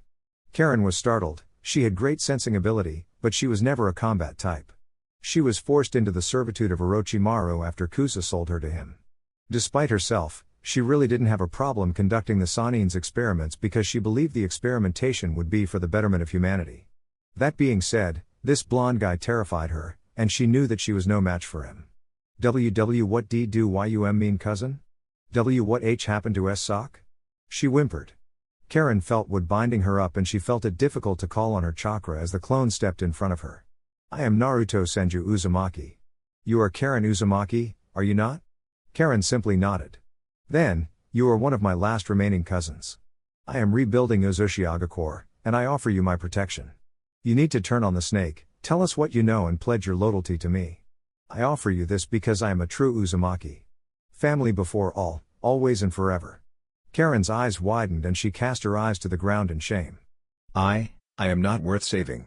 The clone lifted Karen's chin and looked deeply into her eyes. She felt the calming presence of his Shinjutsu chakra, and the emerald orbs glimmered with power as she peered into their depths. You are family. That is all the reason I need. Karen nodded weakly and embraced Naruto in a passionate hug as she broke down crying. After she lost her mother, life became an instant struggle for survival. Sure, she was naturally and curious and liked experimenting, but she would admit that she was doing something wrong. If this were her chance at redemption, then she would take it and she instinctively knew that she could trust him. Thank you. I will follow you, she whispered into his chest. Ino sauntered over to Naruto, pulled the clone's head down and placed a passionate kiss on its lips. Ino always loved the feeling of Naruto's lips when he was in sage mode. It was so invigorating to feel the tingle of life energy. Ino turned a cocky smirk to Karen. Heya, I am your cousin-in-law, and this here is my man. Her voice carried a proud and melodious ring to it. Karen just looked between the two in a stupor. Oh, okay then. Nice to meet you, I guess. Alright, cousin, this here is the awkward part. We have a lot of cleanup operations to do and I need you to sleep in a stasis scroll for a while. Naruto's clone said blandly. Karen blanched. A stasis scroll? Why? Is that necessary? Naruto nodded. Yes, I want to trust you, but I can't watch you for our whole stay in Auto. I will flash you to Konaha when I get a chance and you can stay at the Senju compound. Don't worry about it, you won't even feel or remember a thing. Karen nodded her consent weakly. Okay then. I trust you, cousin. Naruto lifted her chin once more and placed a familial kiss on her forehead. Thank you, Karen. I will protect you, and when you wake up, you will have a big, happy family. Karen's eyes lightened and a smile wormed its way onto her face. Ino took that opportunity to speak up. You forgot crazy in that family business. Before Karen could inquire further, her consciousness faded as a stasis seal was applied to her chest. She would enjoy a brief stay in a stasis scroll before she realized the truth behind Ino's words. Anko vs. Kabuto. Anko saw the slimy fuck toy standing on top of a snake's head and she turned her head to the side and hawked a loogie. It always disgusted her how this admittedly smart boy chose to be loyal to Orochimaru. Sure, Anko was aware that the kid had a rough upbringing. Sure, Anko didn't blame the kid for betraying Konaha after his treatment en route. However, Anko could not understand why this little boy toy chose to be loyal to Orochimaru, and that disgusted her. She also remembered the memories of Naruto's time in the Fourth Great Shinobi War, and she knew the dire threat this pale bastard represented. For this reason, Anko resolved herself to kill him with her own two hands. She had trained side by side with the strongest shinobi in the world during the training trip. She had progressed by leaps and bounds, and it was time to put those skills to the test. Naruto had warned her that summons would be allowed, but they could not be dispelled. She believed Orochimaru would be dead by the end of the day, and she didn't want to piss off the Snake Clan too much. Plus, it gave her a reason to show off her new skills as a fire, earth and snake mistress. Heya, you four-eyed fuck toy. Think you can give me a good fight? Anko called out, which earned snickers from the Oto shinobi who knew how true her words were. Kabuto's right eyebrow twitched in annoyance, and he scowled when he heard the Oto shinobi laughing. It wasn't his fault that Orochimaru took a fancy to him. Plus, he was able to do all of the experiments he wanted under Orochimaru. Big words for the trash my lord left behind. Anko belted out a laugh, and thank Camy he did. He would have found my sexy tits and tight pussy disgusting. My butthole, thanks you for taking that hit for me. Raucous laughter followed this statement, and Kabuto had his snake lash out with its tail at the unsuspecting Oto shinobi. Kabuto performed a mixture between a hiss and a growl before he answered Anko. If you wish for an exercise in futility, then I will put Lord Orochimaru's failed experiment down. Anko made a bring it gesture with her hand before she weaved through hand signs at lightning speed. She placed her hands on the ground and called out Earth style, swamp of the underworld. The earth turned soft and soggy under the influence of Anko's chakra, and the snake summon lost its ability to move. It writhed in displeasure before its head was penetrated by a massive earthen spike. Kabuto was forced to jump off of the snake and land in the mud, which stained his cloak and clung to his feet. Anko ran atop the muddy surface as naturally as running on a track and launched herself at Kabuto. The slippery bastard dodged her initial strike, and an agile and fast-paced fight began. They were both practitioners of the heavy style of taijutsu that Orochimaru taught them. The style emphasized being slippery, dodging blows and attacking from unexpected angles. Thus, when two practitioners clashed, it was a high-speed dance of death. After a minute or two of dodging around each other, Anko got bored. She twirled out of a fast straight punch from a bent-over Kabuto, spun to his backside and then used hidden shadow snake hands to strike at Kabuto's neck. The fighters separated and glared at each other before Kabuto put a hand to his neck and saw the trickle of poison and blood. Kabuto scoffed and started laughing evilly. You think you can poison me? I am as prolific as Lord Orochimaru when it comes to poisons. He proclaimed. Anko took a sassy posture and checked her fingernails before looking up bored towards Kabuto. Oh, okay then. Tell me when it kicks in. See, I studied poisons and medicines with Shizune and Tsunade. We are all well aware of the snake-based poisons. I prepared this one especially for Orochimaru, but I figure it will work just as well against you since Mama called dibs on Snake Face. Kabuto scoffed at that. Unlike my lord, I possess the old bloodline. You cannot poison me, snake whore. Anko shrugged off the disrespectful comment. I am a married woman now and my wife bangs me better than any man, except maybe one. Anko giggled perversely as memories of what Ria shared with her filled her mind. She had to give it to the gaki, he could really lay some pipe. A twisted grin fixed itself on Kabuto's face. Ah, yes, Ria Senju. I heard you had a child, maybe once we have finished you all off, I can claim her for my experiments. I can only. Kabuto was cut off as a fist empowered with divine fury crashed against his jaw and sent him flying. Make fun of Anko, that's fair play. Make fun of Ruto, that's okay. Take a shot at the Senju children and you are a dead man. Anko's seals glowed blue before phasing out and Anko unleashed a divine ass whooping on the snake's butt buddy. The beating lasted for nearly 10 minutes and Anko begrudgingly admitted that the fuck toy could take a beating, which is probably why Orochimaru cherished him so much. After Anko's fists were coated in Kabuto's blood, she looked around the battlefield and realized that Meishi was taking too long to finish this up. She unsealed the special kunai that Naruto had made for her and lit them with fire chakra until they glowed white how. The kunai were about twice as big and normal, which made them look more like thicker daggers than simple kunai. As Kabuto once again healed from another terrifying blow, his eyes opened wide at the sight of the flaming kunai.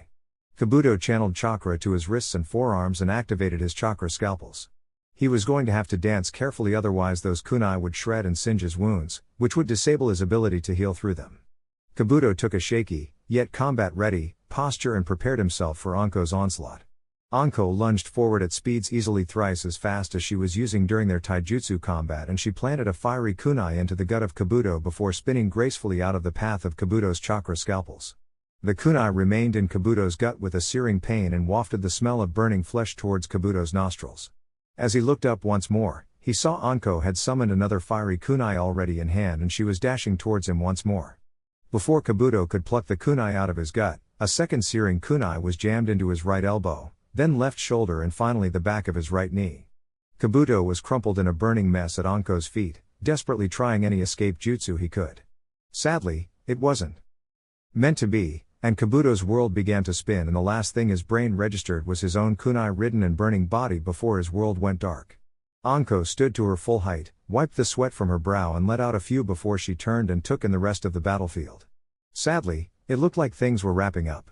It was strangely disappointing for Anko, who always imagined a desperate fight lasting for hours if not days to finally avenge herself against her previous master. Anko walked over to the group that gathered up and saw that everyone was okay. Sakura was sporting a black eye, Kiba was roughed up, Hinata had blood on her uniform, Tamari looked like she went a little wild, Kuji looked exhausted, the Naruto clone sat with its eye closed in the lotus position and Tsunade looked disappointed. "What's wrong, mama?" Anko asked as she was within range. Tsunade growled, "The damn snake died too quickly. I didn't get to vent all of my anger on him." This earned a laugh from the group. It was Shisui, who was sitting on the ground and being tended to by Hinata, that looked up with a cheeky grin on his face. "Yeah, blow up a square mile of earth, obliterate a snake boss summon with one punch and put on a chakra light show for everyone, and that is light work," Ino giggled. "It is not Mama's fault. She got spoiled by fighting against Naruto. He is probably the only person that can survive Mama's punch when she is serious." Hinata mirrored Ino's giggle. "Yeah, sadly, this wasn't even a light day of training compared to our spars." Shisui's jaw was hanging low, and everyone laughed at the silly Uchiha. Finally, he snapped out of it and said, "Come again?" Tamari cut in here in front of Jiraiya, who was pouting that nobody was paying attention to him. "Look, Shisui, we each fought against Naruto daily.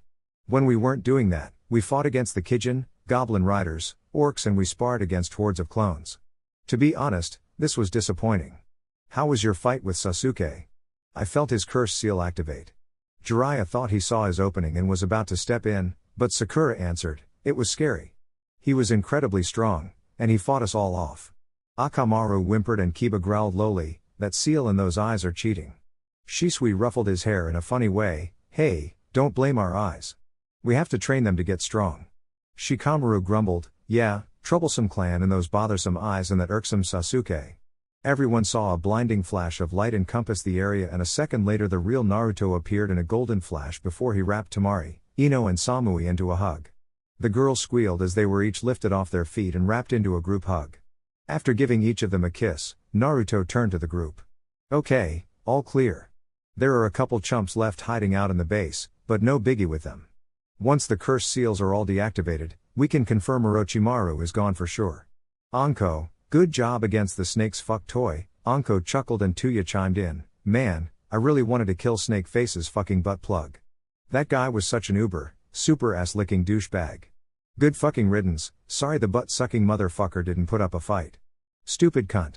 Sakura blushed at the colorful language Tuya was spouting and the group laughed uproariously. It was strange that teenagers that went through such a battle were so lax, but that is the effect of the adrenaline remaining in their systems. As everyone relaxed and prepared to enter the Chamber of Horrors, Naruto pulled Shisui aside. "How are you holding up? I felt that your battle was the toughest. That Kaguya was insanely strong. His voice was tinged with concern. And how are your eyes? Shisui chuckled and shook his head. It is amazing how much you know about my clan. My eyes are fine but fading. Tsunade said that I should be able to take Mikoto's eyes, since she is my aunt. Mikoto could take mine, Itachi takes Fugaku's, and eventually, if Sasuke earns our trust back, he could take Itachi's.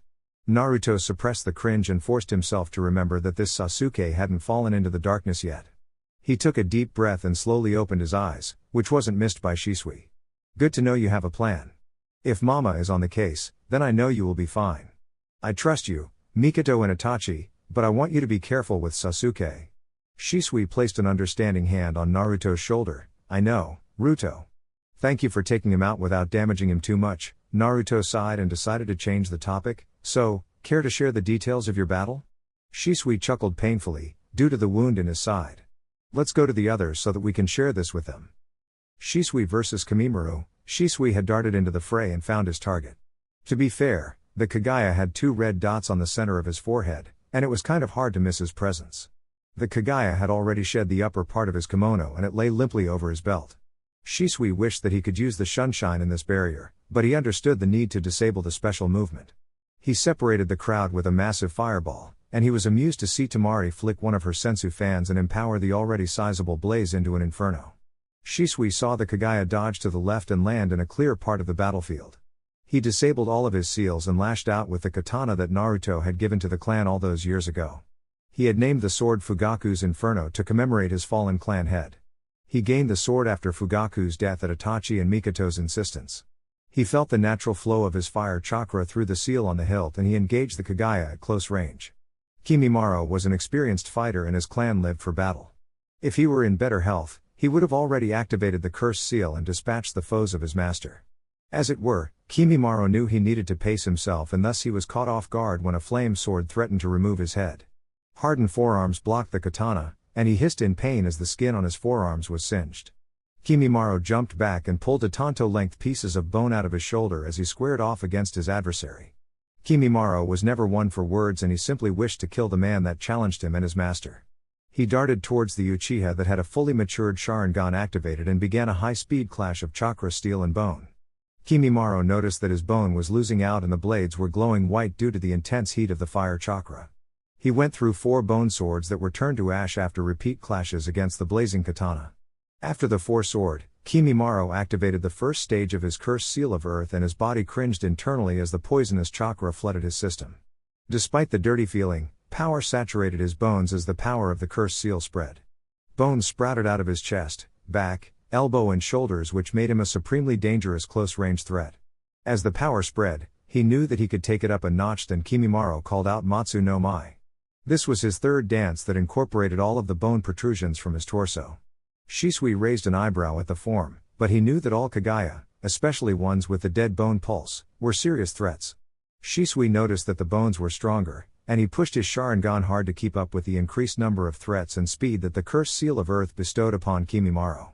His Inferno sword clashed repeatedly against the hardened bone and Shisui noticed that it wasn't damaging the bones nearly as much.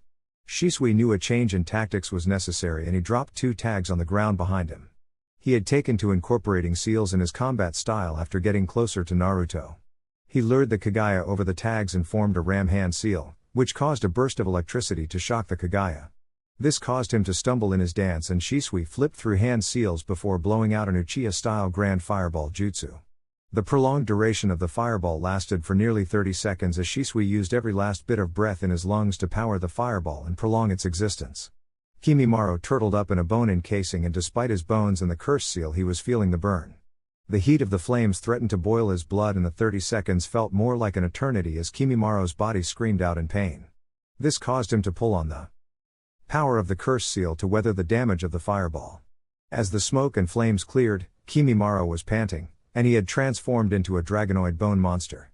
Knowing that he needed to go all out and that he didn't have much time in stage 2, Kimimaro called out 4th dance, Tessenka no Mai, and he pulled out a great sword made of his spinal cord out of his back. It was extremely gruesome and painful, but this was his second strongest attack. Shisui nearly emptied the contents of his stomach at the gruesome display. He was wary of the power, and he noticed the increased reach and threat that his tail represented. Shisui was forced to dodge out of repeated bone projectiles shot out of the Kaguya's fingers. Shisui kept dodging smoothly until 2 of the bone projectiles penetrated his right ribcage and shoulder. Shisui grunted in pain before he erected an earth wall to break contact.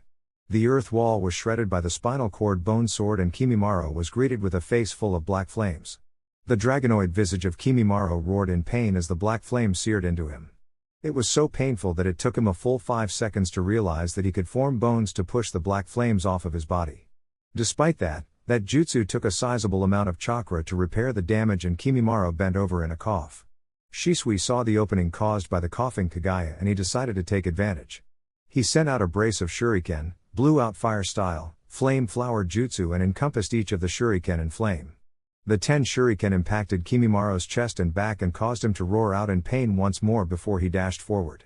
Shisui noticed he was slower, stronger, and more durable in this stage of the cursed seal. However, it was the stronger part that alerted Shisui. Kimimaro sent an underhanded slash along the surface of the earth that sent dust and debris flying into Shisui's eyes. He still blocked the lash of the spinal cord, but he wasn't ready for the spinal cord to bend around his sword and slash into his side. The wound wasn't too deep, but Shisui felt the hardened bone carve into his ribs and tear his flesh. Shisui jumped back and created space, knowing that he had to go all out against this opponent now, despite his rapidly degenerating condition.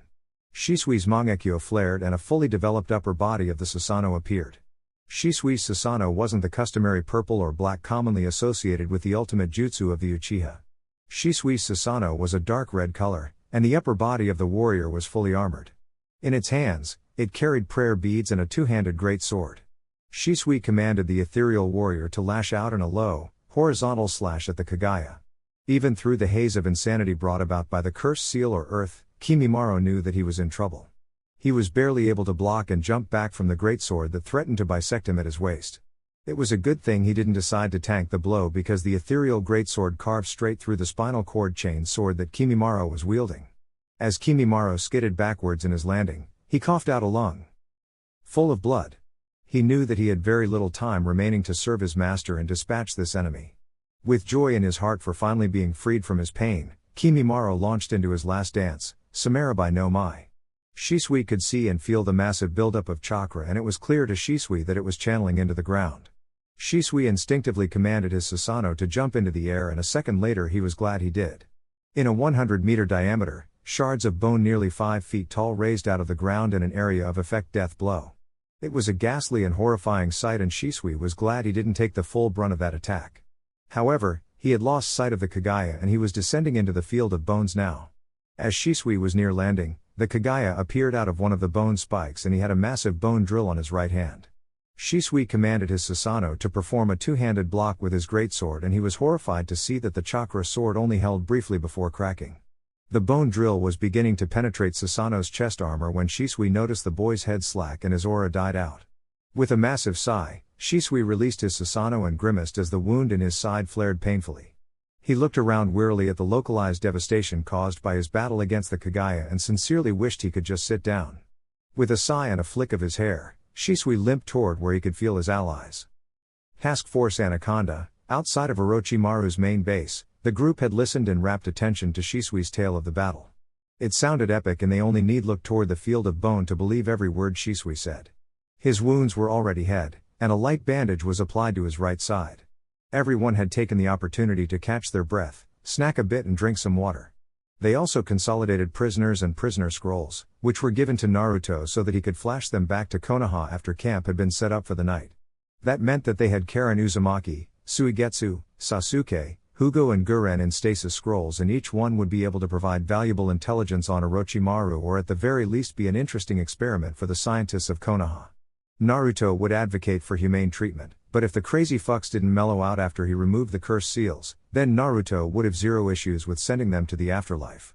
Alright, everyone, just a bit left. This base is massive, and we will break up into teams. Be wary of traps, enemy shinobi, and the experiments that went wrong. When in doubt, seal it up. Shisui, please go and seal Kimimaro's body. That may very well be the last dead bone pulse user in the world, and I am sure we could learn something from his corpse. Mama, anything specifically that you need? Tsunade shrugged, not really. I am not the snake, I don't care for human experimentation. All notes and books are to be collected without being read.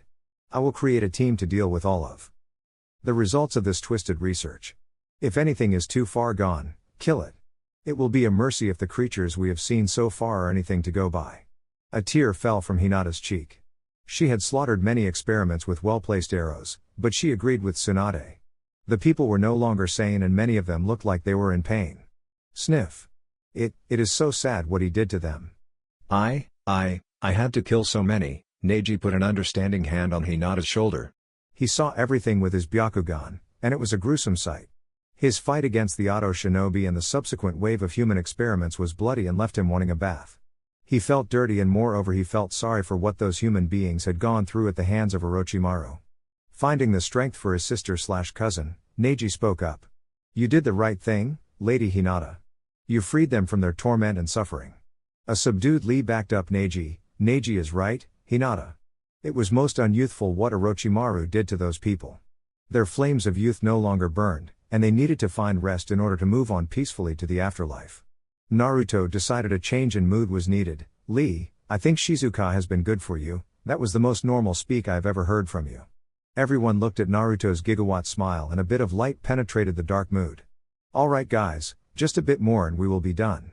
Nobody is to be alone inside the base. Move out. Alright guys, that's it for the video. If you enjoyed it, please feel free to leave a like and subscribe. Show some love to Mr. BJ Dakush for writing this amazing story. I will try to pin a comment from him in the comment section. Again, if you're a Patreon, the full story is already out over there. Anyways, until next time, peace.